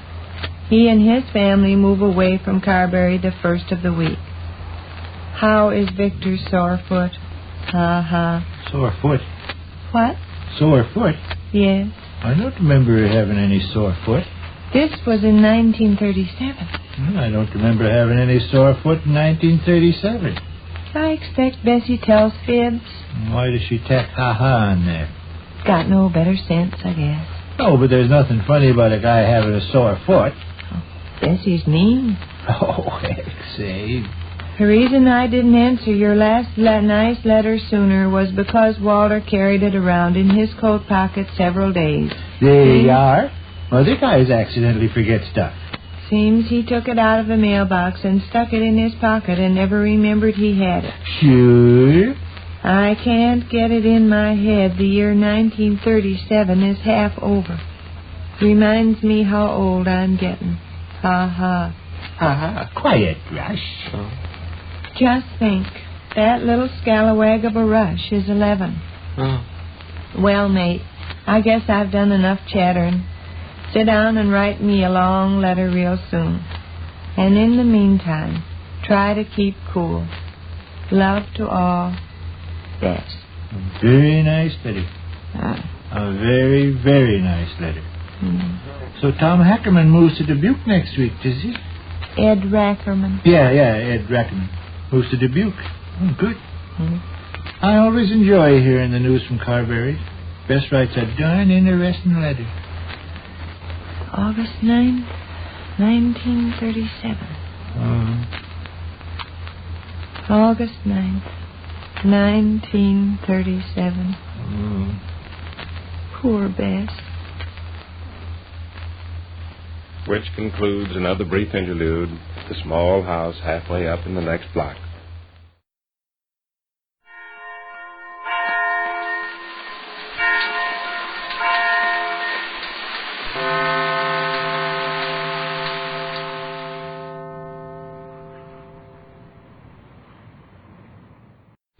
The Johnson Wax Program with Fibber, McGee, and Molly.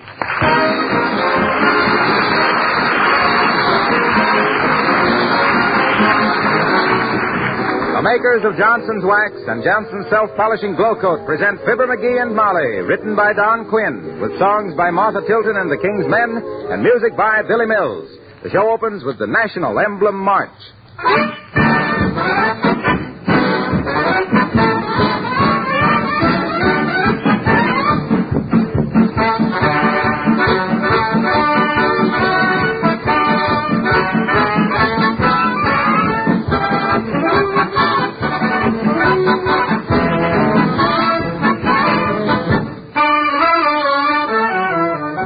Ladies and gentlemen, I heard an officer of the Red Cross speak last night.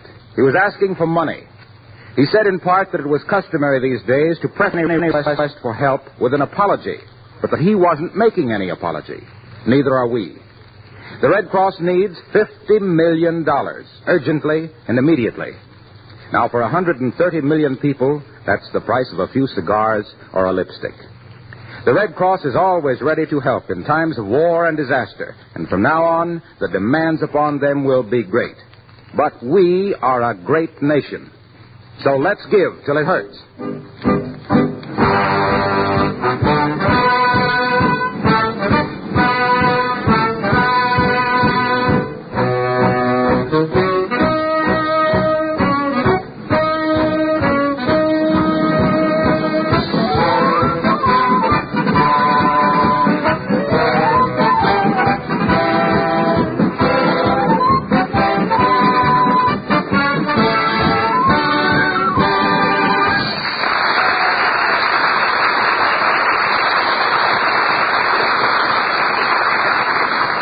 The master of 79 Wistful Vista is not one to squander $1.25 for a Christmas tree when he can drive out to the woods and chop down his own. No, sir.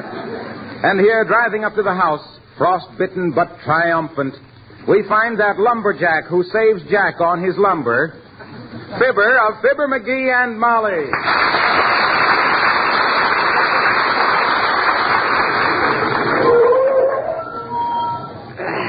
Gotta get them brakes fixed. Boy, am I cold. Well, come on, Christmas tree. Come to Papa. You got a new home.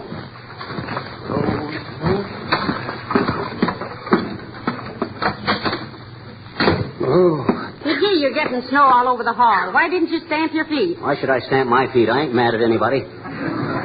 Besides, they're so cold, I'm just walking from memory. Oh. Here, you poor lad. Let me take your coat and your mittens. Thanks, Molly. Hey, take a gander at that tree, will you? Ain't she a whopper? Heavenly days, it certainly is. Yeah, it was the pick of the whole woods, Molly. I had to fight off 20 other guys to get it, too. They all wanted it. Oh, did you actually fight for it, dearie? Oh, it didn't come down to actual brawl, no. One guy ups to me and says, "That's my tree, Shorty." And I says, "Yeah," I says, tossing my hatchet up in the air and catching it by the handle. "Try and get it," I says. "You don't need this tree for last Christmas," I says. And he says, "What do you mean last Christmas?" "Well," I says, sinister-like, advancing toward him with a nasty look, "you lay a blade on that balsam bud, and last Christmas was your last Christmas."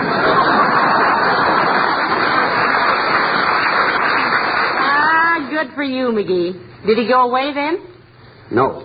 He started swinging his axe at me. And just then I noticed that this tree, which was a little farther along and was even bigger and better. Oh, yeah. So I just sneered and walked away. Double time. Well, it certainly is a big one. What'll we do with it after Christmas? Hollow it out and make a canoe?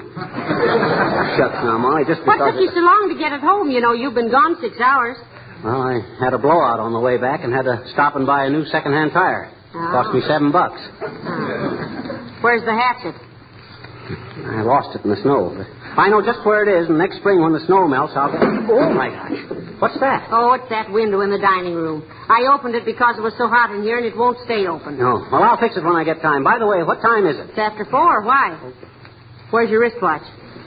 Well, I took it off to chop this tree down and forgot all about it. Then when I went back to look for it, it had snowed some more and covered it up. Well, that's fine. A $30 wristwatch, a $2 hatchet, and a $7 tire. $39 for a 98-cent Christmas tree. Oh, happy Yuletide.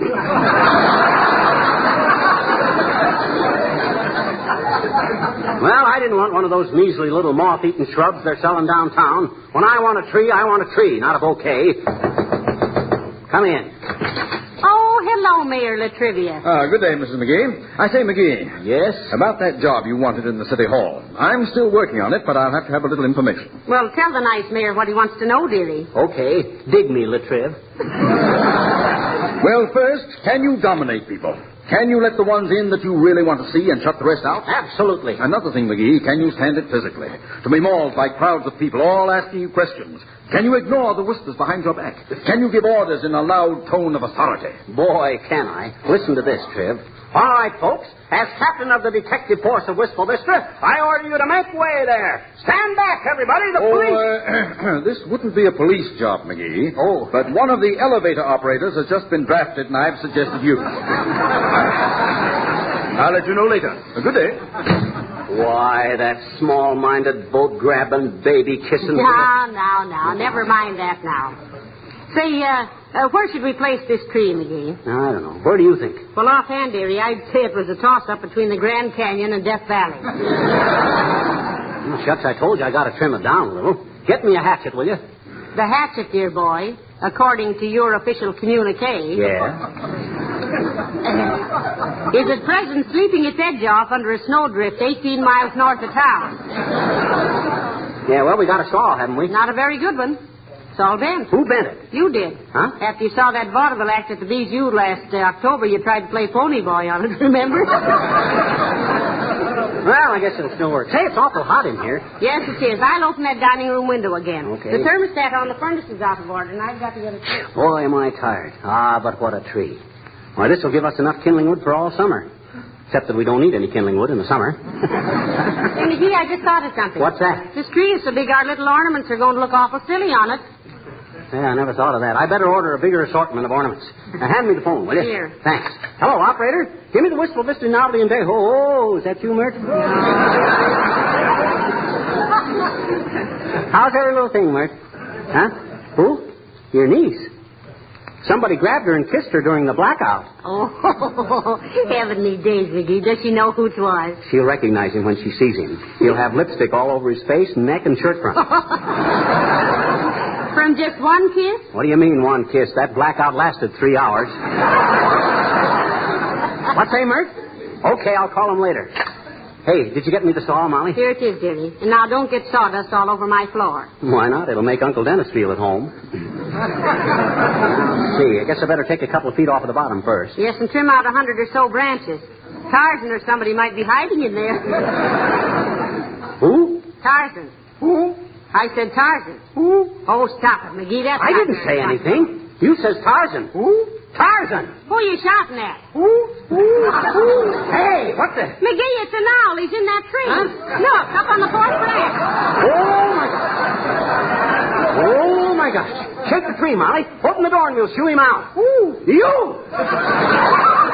Come on, get out of that, you big buzzard. Go on, scram. Take it harder, McGee. There he goes. Chase him, Molly. Chase him this way. Look out to the table. Head him toward the door, Molly. Wave your hand. I am waving my hand. Shoo, scat, go away, birdie. He won't even look at me, McGee. Well, owls don't see good in the daytime. Well, what do you expect me to do, buy him some glasses? Hey, there he goes. Go on. Beat it. Scram. Woo-hoo.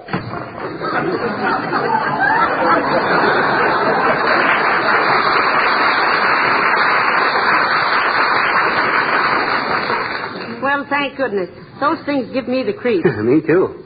Though I will say it was decent of him to back up my judgment. What are you talking about? Well, owls are wise birds, and we both picked out the same tree. Don't you get it, Molly? I says owls Ain't funny, McGee. Okay. But I've been hooted at enough for one day. Hand me the saw again. Thanks. Now... Hello there, daughter. How's about... Hey, what you got there, Johnny? Christmas tree? Oh, no. We buy our firewood on the hook, Mr. Oldtimer. What's on your mind besides that Daniel Boone cap, Oldtimer? Just wanted to know if you could come out and play. Some of us kids are building a snow fort in that vacant lot up on the corner. Having a peck of fun. Oh. No, thank you. We've got work to do, Mr. Oldtimer. I'm afraid you'll have to romp in the snow without us. Oh, gee, kids, come on. We wanted to choose up sides and play Yanks and Japs. Only nobody wants to be a Jap. Well, we haven't got time to play now, Oldtimer. I got to trim this tree before... Then you got a corncob pipe we can have, Johnny. I built a big snowman. I want to put a pipe in his mouth. Oh, give him a cigarette. Yeah, and put a sign on him. Something new has been added. That's pretty good, Johnny. But that ain't the way I heard it. The way I heard it... Hey, what was that? Oh, it's just the dining room window, Mr. Oldtimer. It won't stay open. Hey? Oh. Well, the way I heard it, one feller says to t'other feller, he says, why does Hitler make all his speeches from a beer garden? Well, says t'other feller, that's so when he starts foaming at the mouth, nobody will notice it.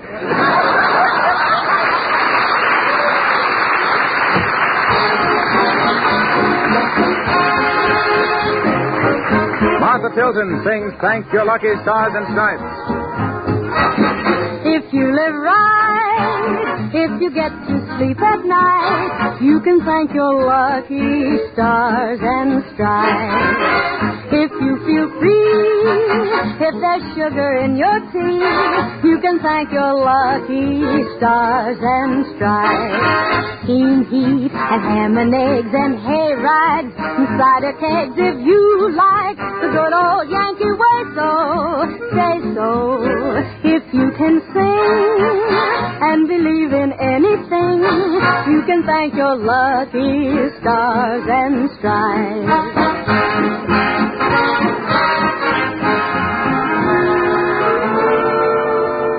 Do you like it here? Don't you think this country is swell? Do you want to cheer? Ring the Liberty Bell.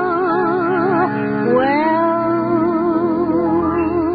if life is gay, if there's fun on Dollar Day, you can thank your lucky stars and stripes.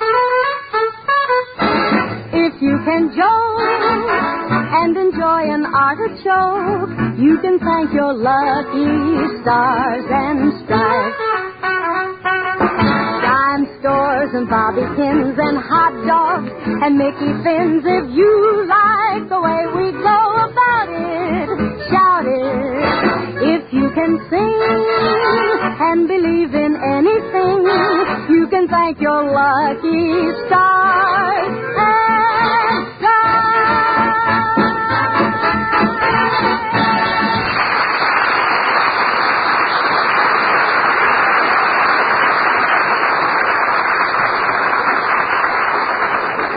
Oh, they cut down the old pine tree, and they hauled it away to the mill to make a nice Christmas tree just for Molly and me.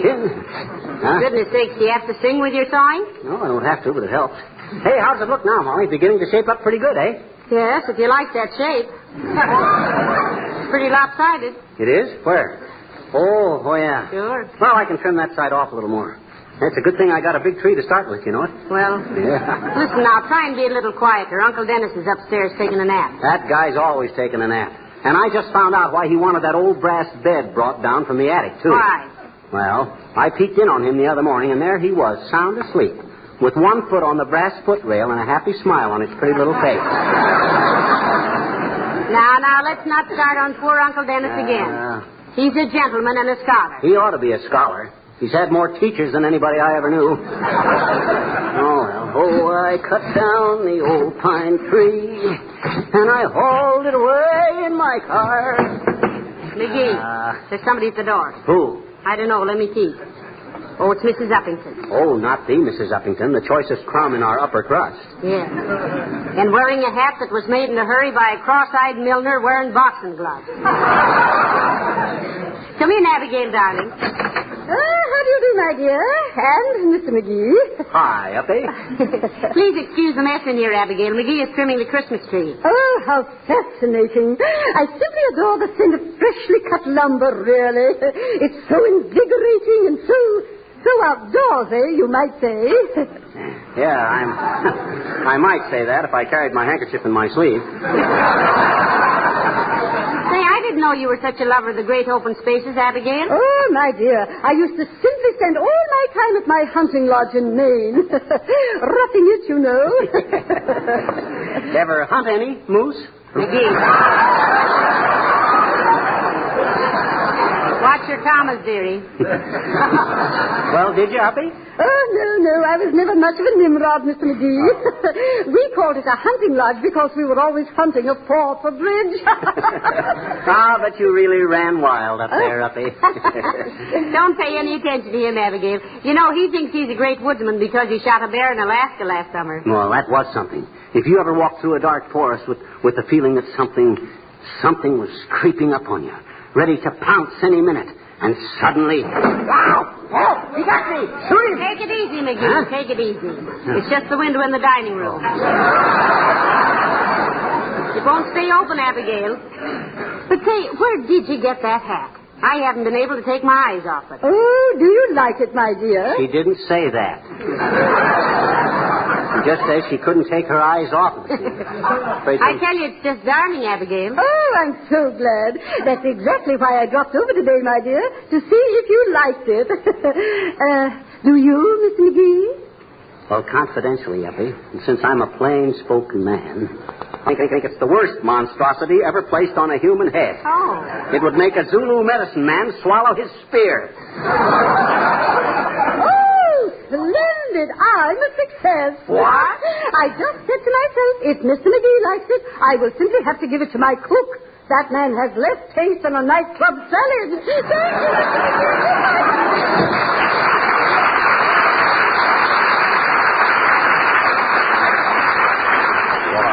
That old flounder. So I haven't got any taste, haven't I? Not in half, dearie. When it comes to fashions, you'd better just do one thing. What's that? Saw wood. Huh? Oh, okay. I got needles galore sprinkled over the floor in the shade of the old pine tree. Hey, Molly. How's she look now? Well, it looks better, McGee. At least we can get in the same room with it. Now, if you'll trim some more off the far side there. Okay, I'll... Oh, hi, Harlow. Hello, Fibber. Hello, Molly. Hello, Mr. Wilcox. Won't you come in and get some sawdust all over your clothes? Say, what goes on here anyway? I went out and cut down my own Christmas tree, Harlow. Now I got to shorten the sleeves on it a little. Well, you sure got the room in a mess, pal. You've got enough loose branches around here to bed down a rhinoceros. Well, lie down and we'll try to make you comfortable. Very funny, McGee. But what can we do for you, Mr. Wilcox? Well, it's like this, Molly. I'm a little worried about the greeting cards I ordered this year. I'm afraid the sentiment is a little too flowery. Well, read one to us, Mr. Wilcox. Though personally, I don't think a greeting card could be too flowery. Why, certainly not. Let 'em drip, I always says. Well, read the blurb, Waxy. All right. It reads, "The season's greetings to you, my friend, from the Johnson Self-Polishing Glow Coat Man. I hope that in 1942 and 43 and 44 and 45 and 46, you'll remember all those little tricks I showed you about saving time and dough by using Glow Coat on your flow." On your flow. Well, shut my mouth, honey, child. You shut it, dearie. Continue, Mr. Wilcox. How it saves your linoleum and keeps it clean with a lovely gloss and a dandy sheen. Eliminates rubbing and buffing, too, and in 20 minutes or less, you're through. Just pour some out and spread it around and let it dry, and then you've found the color and pattern have come to life. And so have you, your husband's wife. Oh, that's wonderful. Your husband's wife. If that ain't the corny. Hey, what's that noise? That was Longfellow turning over, Harlow. Now, it was the dining room window falling down again. But go ahead, Mr. Wilcox. Well, there isn't much more. Fine. But it goes, "The best of wishes I send to you from me and S.C. Johnson & Son Incorporated, too." Well, what do you think of it? Okay. I'll get something else.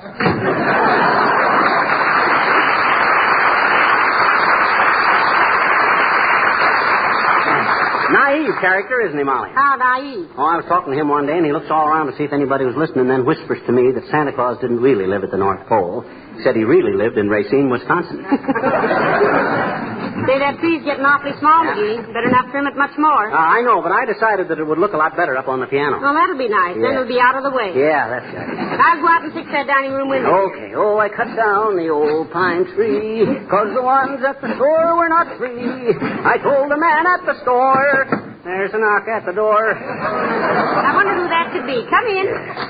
Oh, hello, Mr. Wimple. Hello, Mrs. McGee. How are you today, Mr. McGee? Fit as a fiddle and ready to play humoresque, Wimp. Old shrimp, what's it with you? I just dropped in to say goodbye for a couple of weeks, is all. Oh. I'm spending the holidays in Chicago with Mama and Papa. Oh. Is your wife going with you, Mr. Wimple? Who, Sweetie Face? Uh-huh. No, she has to stay here and knit. Knit? Can't she knit on the train? Not so good, Mr. McGee. Oh.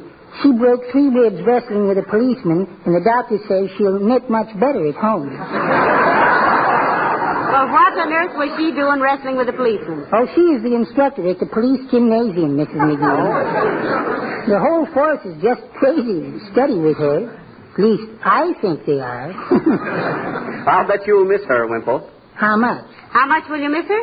No, how much will you bet? Oh, I shouldn't say that, I suppose. Sweetie Face is really a wonderful woman at heart, if any, and I doubt it. Well, we'll call on her while you're gone, Wimple, and see if there's anything we can do. Yes, we might take her some fruit or something. Oh, I wouldn't advise it, Mrs. McGee. Last time Sweetie Face was sick, some people took her some flowers and she threw them in their faces. Oh, don't she like flowers? Yes, she loves flowers, but she hates people. Well, goodbye, folks, and Merry Christmas. And you.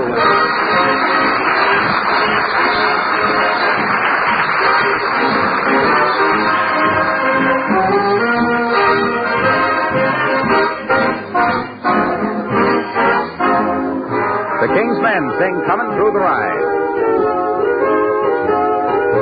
If a body meet a body coming through the ride, if a body kiss a body, meet a body cry, every lad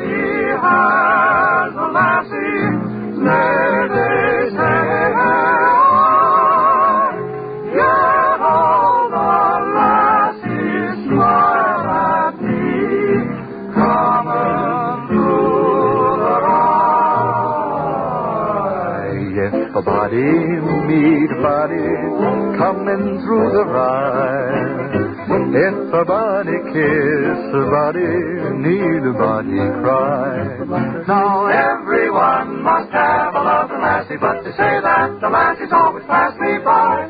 Yet all the girls, they smile at me, coming through the rye. If a body meet a body, coming through the rye. If a body kiss a body, the body cry. Every little laddie has a bonny little lassie, but may they say, hey, I, yes. All we lads and lassies get together in the heather when we're coming, but we're a coming through the rye.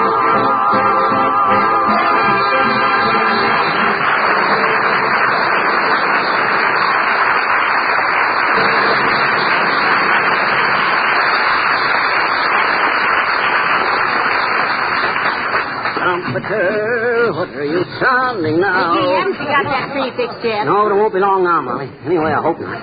This saw is getting duller than a bus trip to Bloomington. Well, is it still awfully hot in here, McGee? You're asking the wrong man, Mrs. McGee.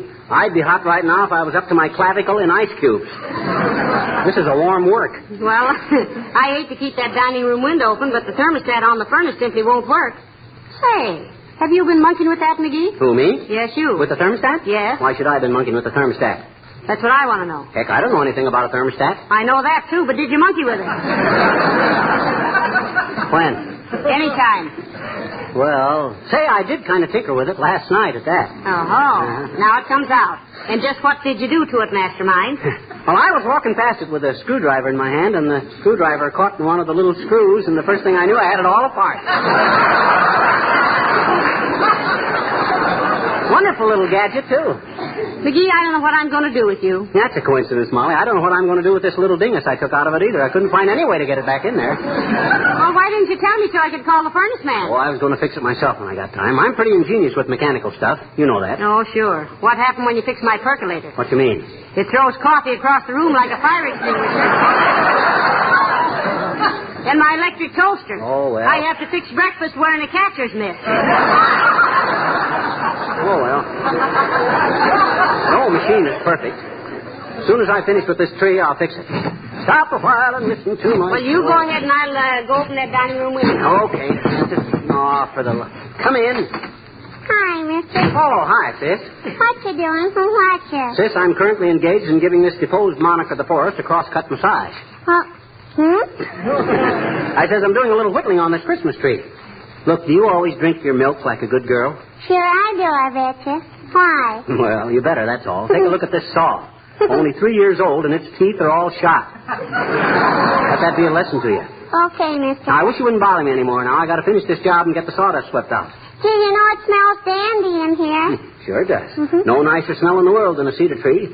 It's one of nature's lures to get us out into the great outdoors. Gee.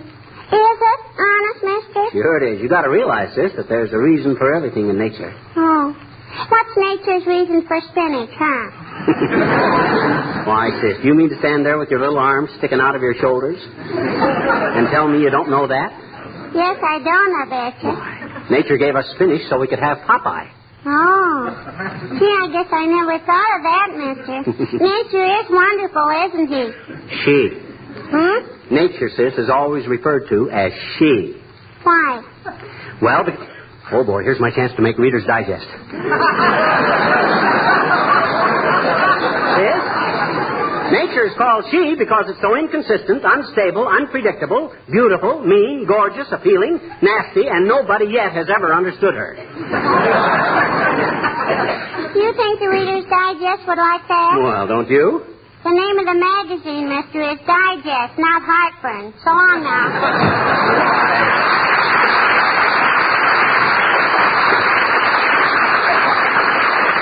That's the last time I ever try to explain something to her, if I'm smart. Okay. Uh-oh. Aha. Now we're getting someplace. Now to cut her down on the sides. Now, trim the ends a little bit. Get her up there. Oh, heavenly days, there goes that window again. You don't have to worry about it anymore, Molly.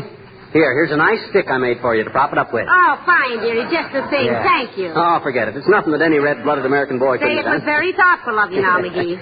Say, Yeah? what became of the Christmas tree? That's it. I got her trimmed down a little too fine. Well, that's that, I guess. Now to go to work on that thermostat. No, don't do it.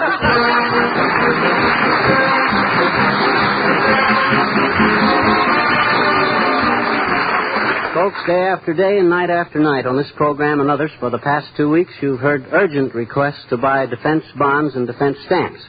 It's getting a little repetitious, isn't it? Well, it's going to get more repetitious. We're going to say it again and often and loud. This is not an invitation to a tea party or a bingo game. This is war, and we've got to do something about it.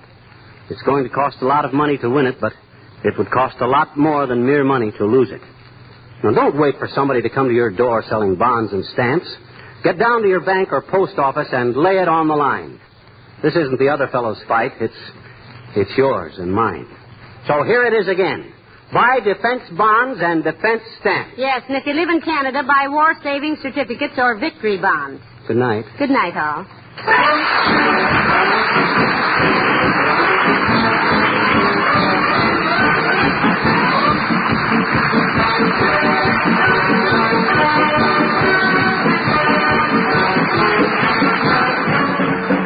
This is Harlow Wilcox, speaking for the makers of Johnson's Wax Finishes for Home and Industry, inviting you to be with us again next Tuesday night. Good night. This is the National Broadcasting Company.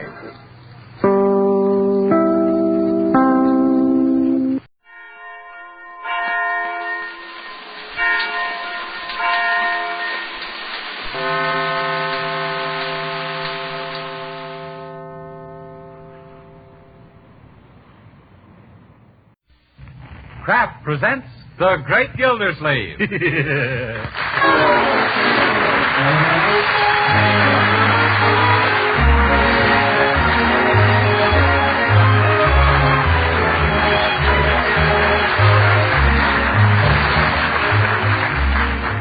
Each week at this time from Hollywood, California, Kraft presents Harold Peary as The Great Gildersleeve, written by Leonard L. Levinson.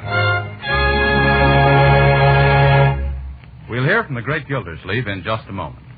But first, I wonder what you mean when you use the word progress. Because here's what I mean. Progress means making the old things better and inventing new things that are better than the old. Well, that applies to foods as well as to other things. And modern margarine is an outstanding example.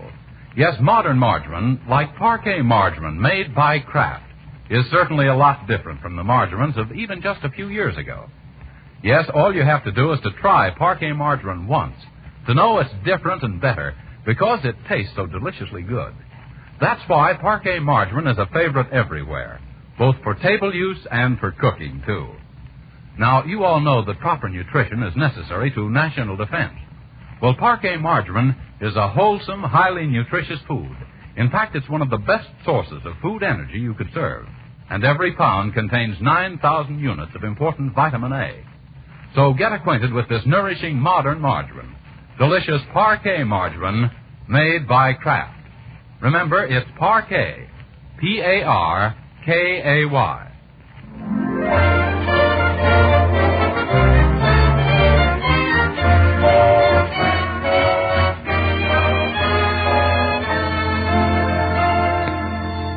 And now let's visit our friend, the Great Gildersleeve.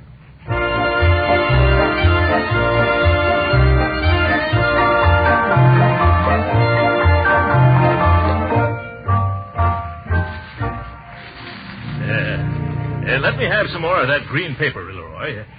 Thanks. Hey, who are you sending that necktie to? It's for Cousin Clinton in Iowa. Leroy, you can't do that. He's the one who sent you that tie last year. Oh.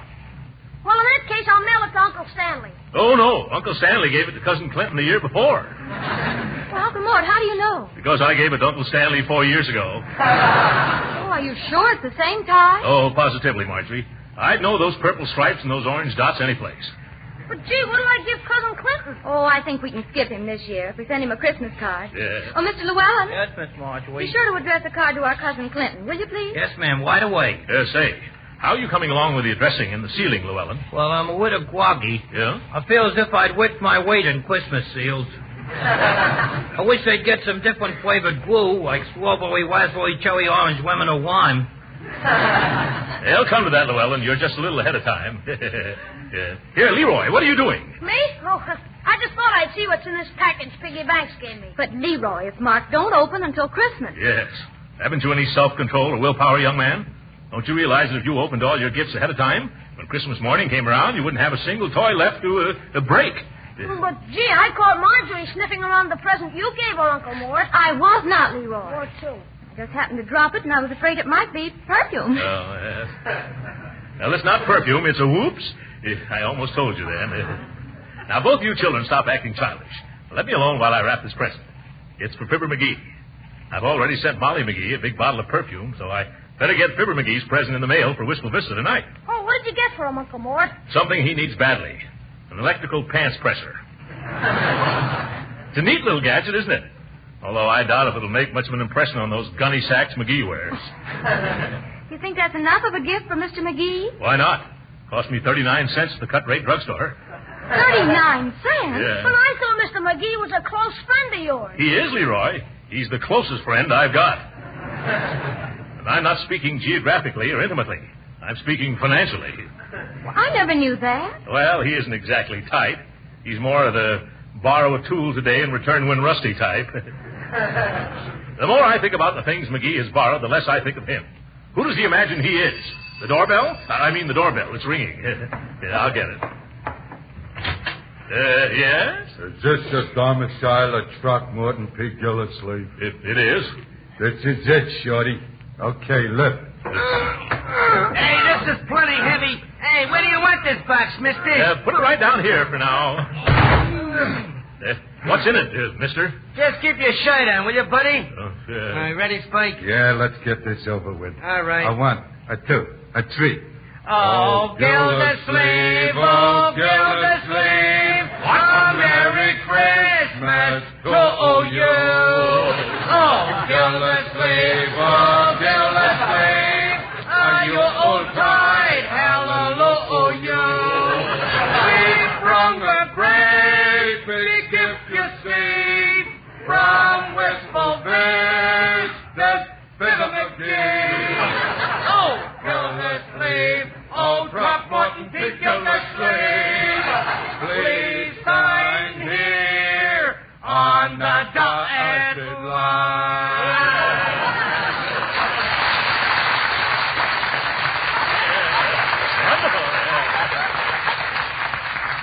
Well, a singing expressman, eh? Yeah. We are something in the nature of an experiment. Oh, I see. You're doing it for the company to see if it's satisfactory, yeah? Oh, no, we're doing it for the men to see if it's remunerative. Oh, yes, I get it. Well, here you are, boys. A dime for each of you. A dime. Why, Spike, this guy ain't got no respect for music. Yeah, but he sure got a lot of respect for money.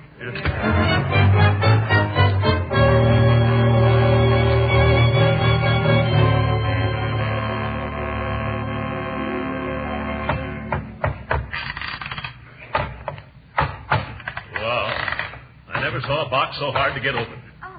Must have taken me an hour. Yeah. Now to see what Fibber McGee has sent me. What is it, Uncle Mort? Gee, another box. Yeah? And all done up with Christmas wrappings and stuff. Oh, my goodness. Hand me the hatchet again, Leroy. Oh, no, Unc. Can't you see what it says? Where? Oh, don't open till Christmas. And this means you, Gildy old snoop. McGee never means what he says. The hatchet, please, Leroy. But, Uncle Mort, where's your willpower? Yes, and how about your self-control? Oh, they're fine. It's my curiosity that's got the best of me. Oh, gee, let me take one little peek, will you, huh? Now who's acting childish, Uncle Mort? You're right, Marjorie. I wasn't setting you a good example. Hand me some of that ribbon, and I'll get this pants presser off to my old chum. Oh, what am I saying? I can't send McGee this dinky little present now. Why not? Because that box probably contains a large, valuable gift for me. And alongside of it, my cheap little crease iron will look like, 39 cents. What do you think you should do, Uncle? I better go right downtown and get him something better. Oh, I think that's very nice of you, Uncle Mort. It sure is. I think so, too. Now, in order to get an idea of how much McGee spent so I won't spend any more, don't you think I should take one quick little look as to what he sent me? No. All right, I was just suggesting. Say, if you're going downtown, you better hurry up. It's getting late and the stores are awfully overcrowded. Oh, I won't have any trouble. Get your cap and coat, Leroy. I'll be right with you. Are you taking Leroy through those mobs with you? Yes, Marjorie. He and I have worked out a wonderful system for Christmas shopping. Haven't we, Leroy? I'll say. What kind of a system? It's called the angleworm formation. Leroy goes ahead and figures out an angle, then I worm my way through.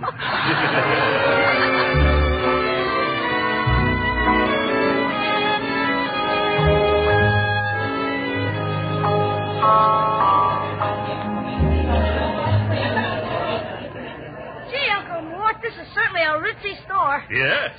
Haven't I always said that the best is none too good for Fibber McGee? Well, how do you do, sir? What will it be? I'm looking for a present for a friend. Do you think he might like a half-dozen imported cravats? Say, what's a cravat? A cravat is a necktie that sells for $5, Leroy. No, I'd like to get him a more substantial gift. Oh, here's something. Maybe he'd like a dressing gown or a robe, huh? Why, yes, we have some lovely ones. Say, in the neighborhood of $100. Have you got anything in the cheaper neighborhood? Well, here are a few in the vicinity of $60. Oh, yes. This brown silk one would be exactly the right thing. If you have it in a smaller size and some other color and a different material and a little less expensive.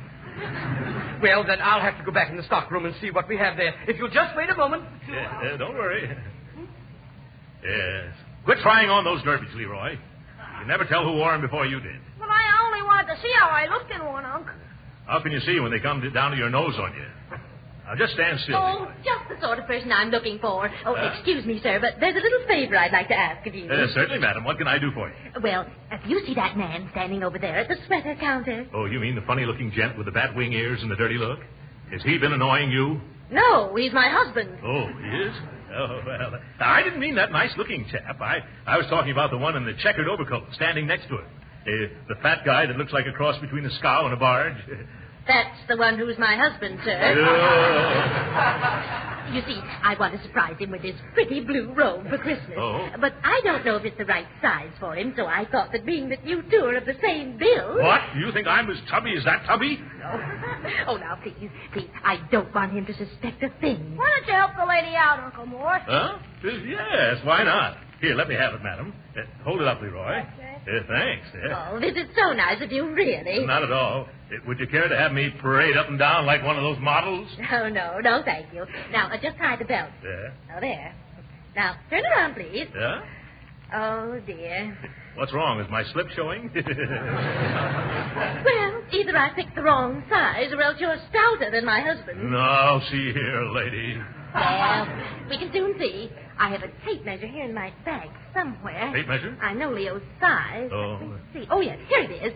Now, if you'll just put your arms up, I'll slip this tape around your waist and find out what size. Hey, what are you doing with your arms around that man? Oh, my goodness. He mustn't find out about the surprise. What? Pretend that you're my cousin George. I said, why are you hugging this fella, Fanny? Oh, why, Leo, it's cousin George. I haven't seen him for years. You don't blame me for being glad to see my own cousin, do you? No, not at all.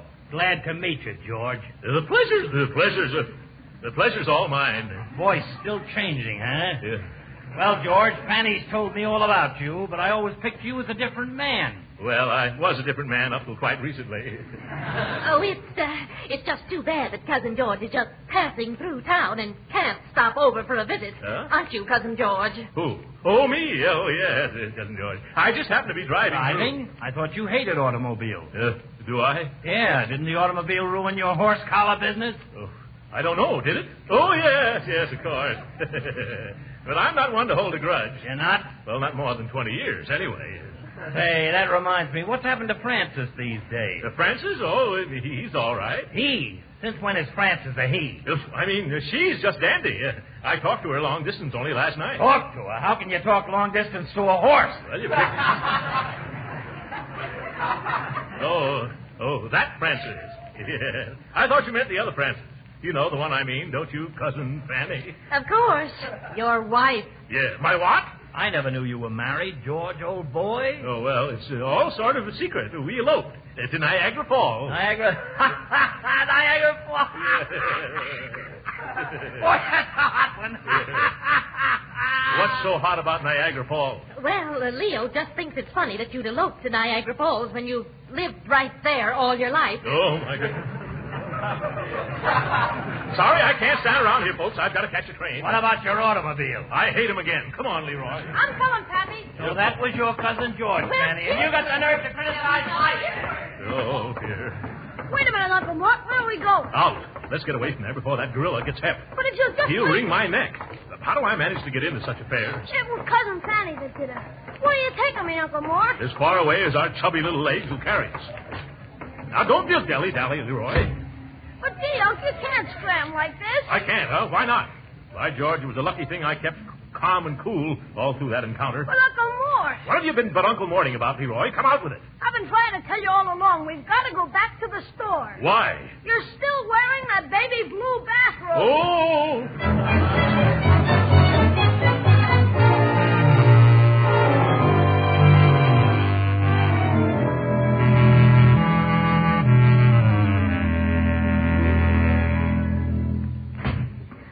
There they are now, Mr. Llewellyn. Oh, yeah. Hello, Uncle Mort. Hello, Leroy. Hello. Oh. Did you get something nice from Mr. McGee? No, we had a terrible time. I haven't been pushed around so much since my baby carriage days. Gosh, you never saw so many places out of so much stuff that so many people wanted so bad.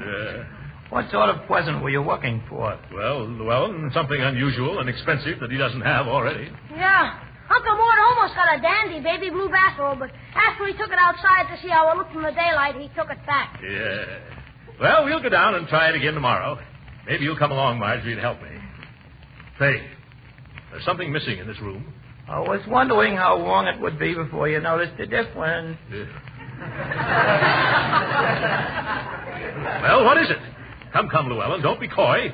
What have you done? I took Mr. McGee's present, wagged it out of here, and walked it in the Wampus room closet. You did, eh? And why did you do that? Oh, just so you could resist opening it before Christmas. Well, that took a lot of nerve. Oh, no, it just took a lot of strength. Yeah. Believe me, before I was through, I bitterly regretted starting the whole proposition. Willie, I was a wreck. Yes, Mr. Llewellyn worked quite hard. Llewellyn, the next time you poke your probing proboscis into my personal affairs, I'm going to take a swing at it. What was that, Mr. Gildersleeve? If you fool around with something that's no skin off your nose, why, by George, it will be. Oh, please, Mr. Gildersleeve, don't lose your temper. Who's losing their temper? But you're raising your voice. Who's raising their voice? You're just angry because I hid your present. Oh, is that so? I suppose you know everything that's going on in my mind. Yep. I can read you like a dictionary. Yes.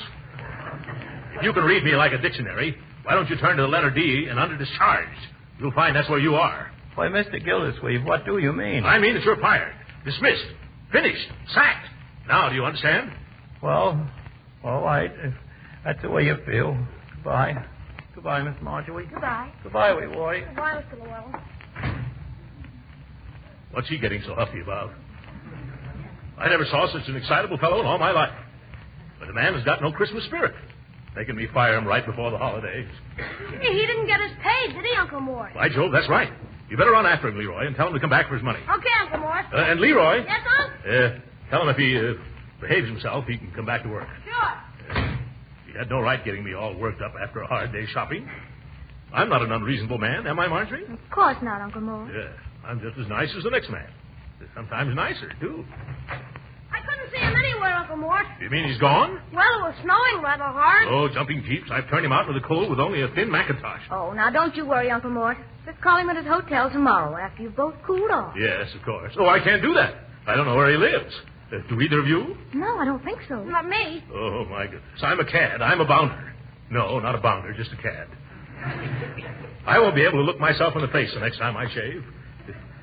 What'll I do? Say, maybe Bertie knows where he lives. Oh, yes, Bertie. Maybe she does. I'll go find out. Bertie? Yes, sir? Do you know where... Llewellyn, what are you doing here? Oh, just eating my supper, Mr. Gildersleeve. Oh!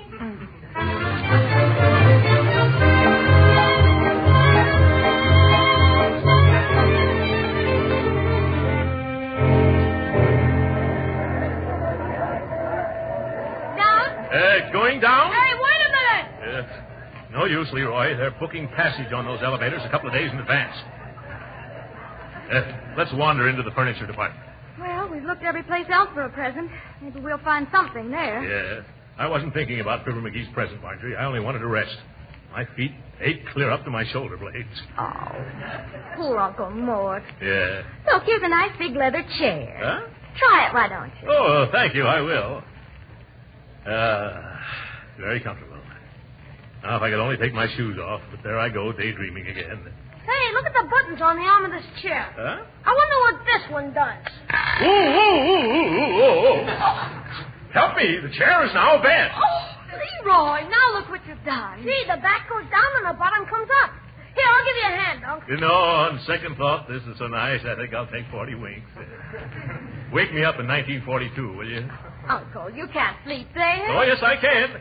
Watch me. Say, this is certainly a great invention. Now, I wonder what this button does. Oh, you spoiled everything. It's a chair again. How do, folks? Interested in the Snorwell reclining chair? Oh, is that what it is? Well, mighty cozy little one-man couch. And an ideal Christmas present for father, husband, friend, or boss. Uncle McGee, how about it? Yes, Uncle McGee, how about it? Yes. Say, that's not a bad idea. In fact, it's the best one I've had so far. Let me tell you about some of the Snorwell features. Oh. 3 comfy, cuddly positions. Yes? Sitting, snoozing, and sleeping. Made of the toughest bull leather. Overstuffed, underslung. Why, you couldn't be more tickled if you bought a feather bed. Huh? Buy one for the rest of your life. Catch on? Yes. Oh, brother. Now, there's a salesman. What do you think, Uncle Mort? Well, how much is it? $39.95. That's without any of the accessories and attachments, of course. Oh, You mean it's got attachments like a vacuum cleaner? Yes, sir. The Snorwell is the first fully mechanized chair. Well, I'm interested now. This is for a friend of mine who is rather mechanically minded. Yes? Yes, he invented an illuminated sundial once. For cloudy days, you know. No, you wouldn't know. Let me show you these features. Here's the overhead reading lamp, also dandy for shaving. Yes. Then we have a combination ashtray and cigar lighter that appears and disappears at the touch of a button. What does it do with the ashes? Dump them under the rug? We also have an electric clock and a compartment for sandwiches with a tank for ice water. Yeah. Gee, it does everything but sing you to sleep. Yeah. It'll do that, too. What? For $24 more, we'll put a little radio inside the headrest. My goodness, if you tack a mailbox on the side of this chair, you could live in it. Oh, this one seems a little damaged. Look at this crack in it. Crack? Yeah. That is no crack. What? It's a slot for old razor blades.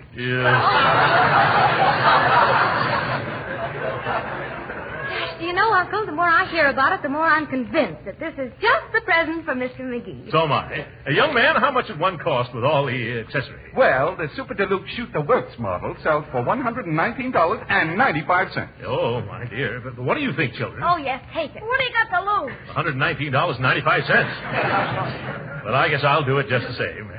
Gee, I knew I'd sell one of these someday. What? Where is it to be delivered, sir? It goes to Fibber McGee, 79 Wistful Vista, Wistful Vista. Yeah. Can you have it delivered there before Christmas? Yes, sir. We can send it out by express this afternoon. Good. Charge it to Throckmorton P. Gildersleeve. Here's my card. Thank you, Mr. Gildersleeve, and season's greetings. Yeah. Merry Christmas to you. Come on, you two. We can go home now. Certainly is a load off my... Well, hello, Judge Hooker. Christmas shopping, I see. Oh, hello, Gildersleeve. How are you, Marjorie? Just fine, Judge Hooker. Season's greetings, Judge. Thank you. You all look so happy there can only be one reason. Yeah? You just finished buying the last of your holiday gifts. Yes, that's it. And it certainly was a humdinger. Yes, sir. It was for... Leroy, let's keep it a secret. It was for a certain very good friend of mine, Judge. Oh, yeah? Yes, a real pal, you know. Well, we'll be seeing you. Come on, children. Let's make another try for the elevator. Say, could that present be for me? After all, I have been a pal to him. I'd just like to know. Young man. Yes, sir? My friend who was just here, he told me what he bought, but it slipped my mind. What was it again? Oh, it was a present. A Snorwell reclining chair with $80 worth of accessories. Well, that must be for me. Gildersleeve broke the springs in my best lounge chair, and now he's making up for it. Say, now I'll have to get him something better than that flashlight I bought him for Christmas. Thank you, young man. Thank you. Goodbye. Bye-bye. Gee whiz. So that's Fibber McGee.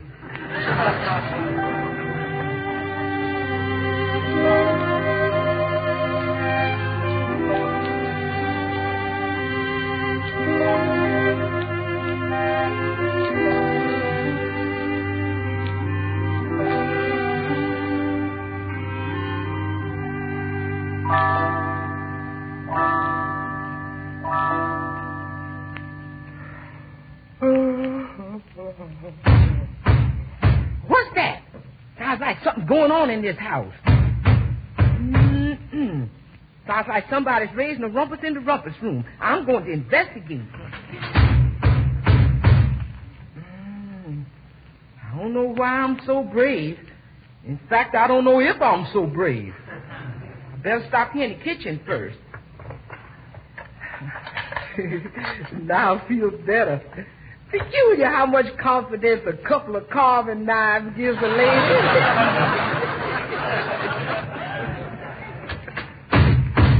That's what you're doing. I got you surrounded. I got you covered. Bertie, what are you doing here at this time of the night? Oh, Mr. Gildersleeve. Oh, my goodness. I thought it was a burglar. Oh, my stars in the firmament. That was a burglar. Huh? What's that all chopped up, Mr. Gildersleeve? Oh, chopped up? Oh, well, that's the present Mr. McGee sent me. Oh, then that means there wasn't no burglar nohow. Huh? Honest or truly, Mr. Gildersleeve, you ought to be ashamed of yourself What? scaring folks at 3 a.m. in the morning and sneaking around in your pajamas, snooping at your Christmas presents ahead of time. Lucky I caught you before you got it open. Now, you go on back to bed. Yeah, but Bertie. Go on now, get it. You understand what that is? No. You know what you is? No, what? You is a problem uncle, that's what. Good night.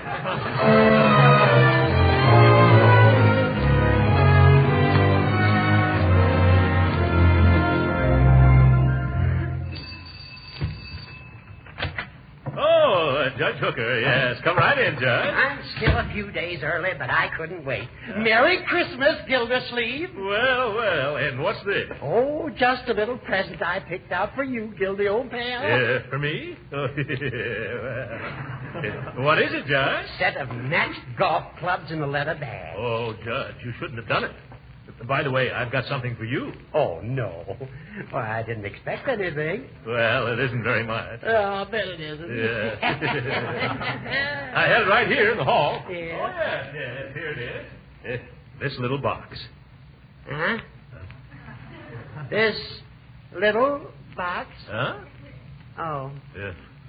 Oh, thank you very much, Gildy. Oh, won't you come in and look at our tree, Judge? No, I've got to be getting along now. I feel a headache coming on. Oh. Goodbye. Goodbye, and thanks for the wonderful present, old pal. Welcome. Goodbye. Yeah. Say, Marjorie, look at the dandy golf outfit Judge Hooker gave me for Christmas. Oh, look at that. It's beautiful. Yeah. What did you give him, Uncle Mort? The pants presser I almost sent to McGee. Hey, will you two come into the rumpus room? Oh, sure. Come on, Marjorie. What is it, Leroy? Look at this. Somebody tried to get into the box Fibber McGee sent Uncle Mort. Oh, why, yeah. Chips and splinters all around and holes in the box. Why, who could have done it, Uncle? A mice. Hey, we better take a look inside to see if it's damaged any. But it's still 4 days till Christmas, Uncle. Well, but who knows what's happened to it? We better act quickly. Let me have that hatchet. Thank you. Of course, you know I'd never open it under ordinary circumstances. There. Put the lid someplace, Leroy. Well, everything's all right so far. At last. I'm so excited I can hardly tear off the wrappings. Now we can see what we can see. What's this? Oh, a card. Dear Chum Gildy. Oh, good old Fibber. Merry Christmas and a Happy New Year. And here's your old lawnmower back. Signed, Fibber McGee.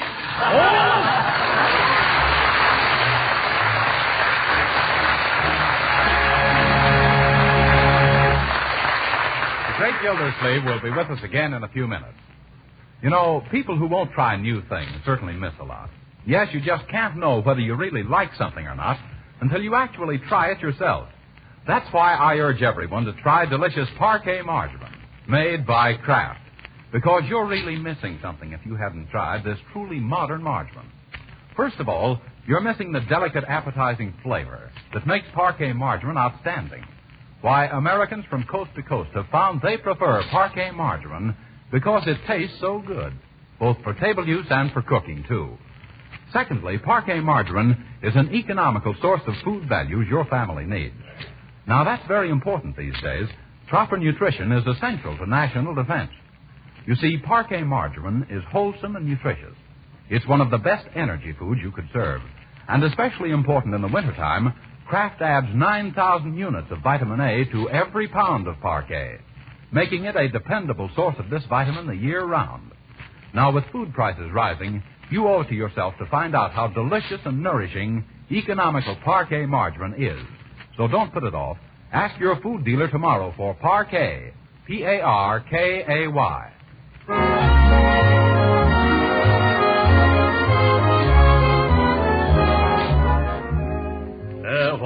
Hand me those pajamas, Leroy. Here you are. Yeah, thanks. And to think that now that extra shirt, Marjorie. It's in the bag already, Uncle. Oh, well, I'll show him a thing or two. Excuse me, Uncle Mort, but where are you going? To Wistful Vista, my dear. I'm going to try and get back my $119 chair before it's delivered to Fibber McGee's house. You aren't going to be way over Christmas, are you? Oh, no, I'm just going to be there Tuesday night. And remind me on the way to the station. I've got to stop at the cut-rate drugstore. What for? To get McGee another pants presser. Merry Christmas, everybody, and good night.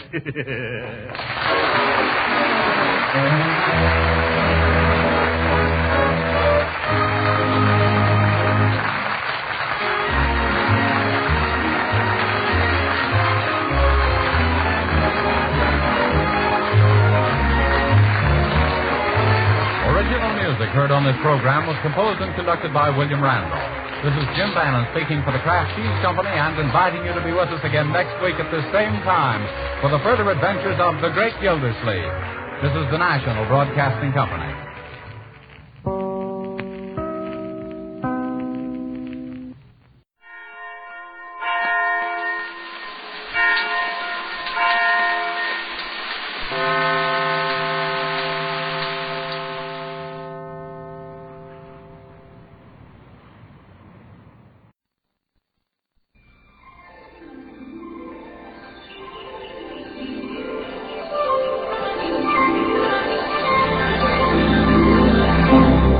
Merry Christmas, everybody.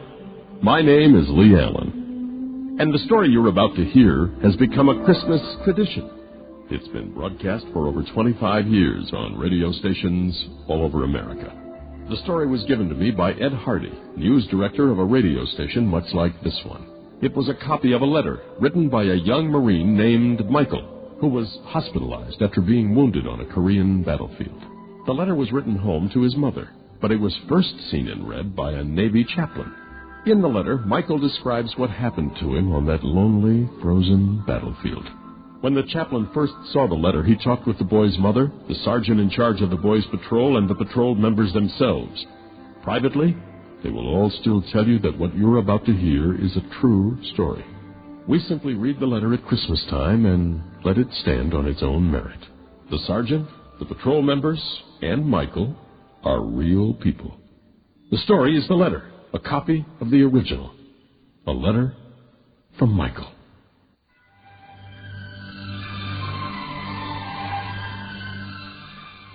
Dear Mom, I wouldn't dare write this letter to anyone but you, because no one else would believe it. Maybe even you'll find it hard, but I've got to tell somebody. First off, I'm in a hospital. Now, don't worry, you hear me? Don't worry. I was wounded, but I'm okay. You understand? Okay. The doctor says I'll be up and around in a month, but that isn't what I want to tell you. Remember when I joined the Marines last year? Remember when I left, how you told me to say a prayer to St. Michael every day? You really didn't have to tell me that. Ever since I can remember, you always told me to pray to St. Michael the Archangel. You even named me after him. Well, I always have. When I got to Korea, I prayed even harder. Remember the prayer you taught me? Michael, Michael of the morning, fresh court of heaven adorning. You know the rest of it. Well, I said it every day.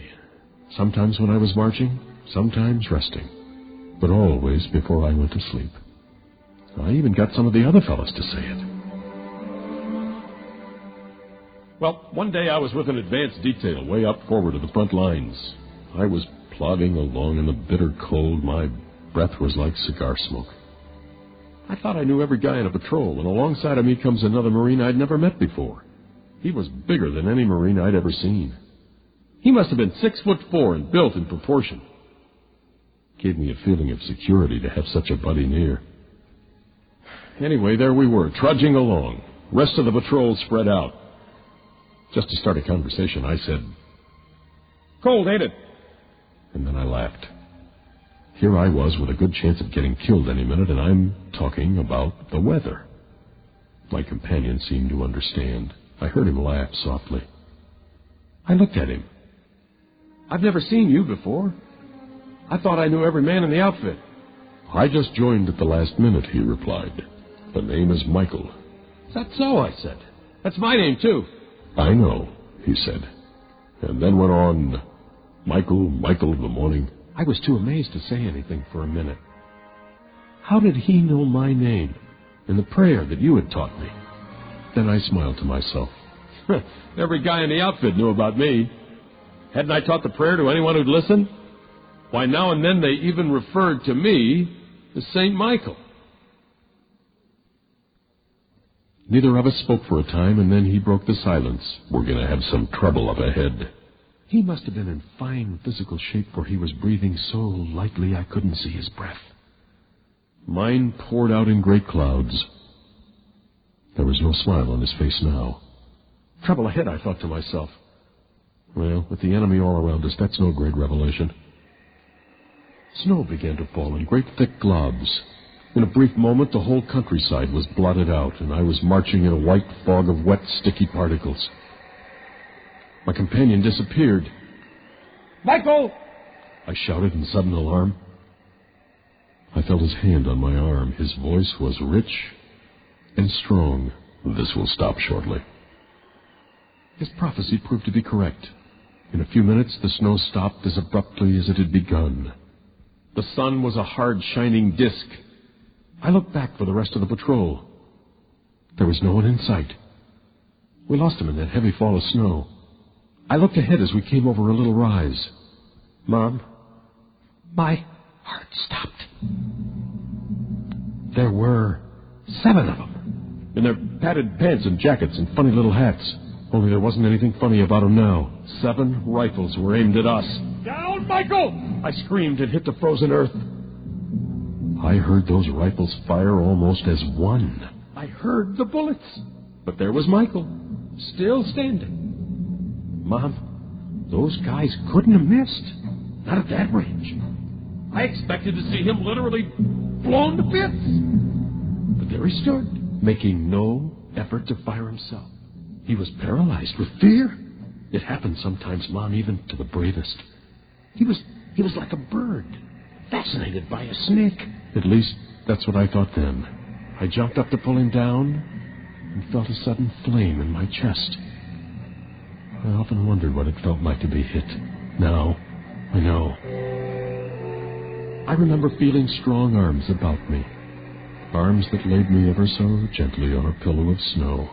I opened my eyes for one last look. I was dying. Maybe I was even dead. I remember thinking, well, this isn't so bad. Maybe I was looking into the sun. Maybe I was in shock. But it seemed I saw Michael standing erect again. Only this time, his face was shining with terrible splendor. As I say, maybe it was the sun in my eyes, but he seemed to change as I watched him. He grew bigger. His arms stretched out wide. Maybe it was the snow falling again, but there was a brightness around him, like the wings of an angel. In his hand was a sword that flashed with 1,000,000 lights. Well, that's the last thing I remember till the rest of the fellows came up and found me. I don't know how much time had passed, but now and then I had a moment's respite from the pain, fever. I remember telling them of the enemy just ahead. "Where's Michael?" I asked. I saw them look at one another. "Where's who?" asked one. Michael, that big Marine I was walking with just before the snow squall hit us." "Kid," said the sergeant, "you weren't walking with anyone. I had my eyes on you the whole time. You were getting too far out. I was just going to call you in when you disappeared in the snow." He looked at me curiously. "How'd you do it, kid?" "How'd I do what?" I asked, half angry despite my wound. "This big Marine named Michael and I were just..." "Son," said the sergeant kindly, "I picked this outfit myself, and there just ain't another Michael in it. You're the only Mike in it." He paused for a moment. "Just how'd you do it, kid?" We heard shots. There hasn't been a shot fired from your rifle. And there isn't a bit of lead in them 7 bodies over the hill there. I didn't say anything. What could I say? I could only look open-mouthed with amazement. It was then the sergeant spoke again. "Kid," he said gently, "every one of those 7 bodies over the hill there was killed by a sword stroke." That's all I can tell you, Mom. As I say, it may have been the sun in my eyes. It may have been the cold or the pain. But that's what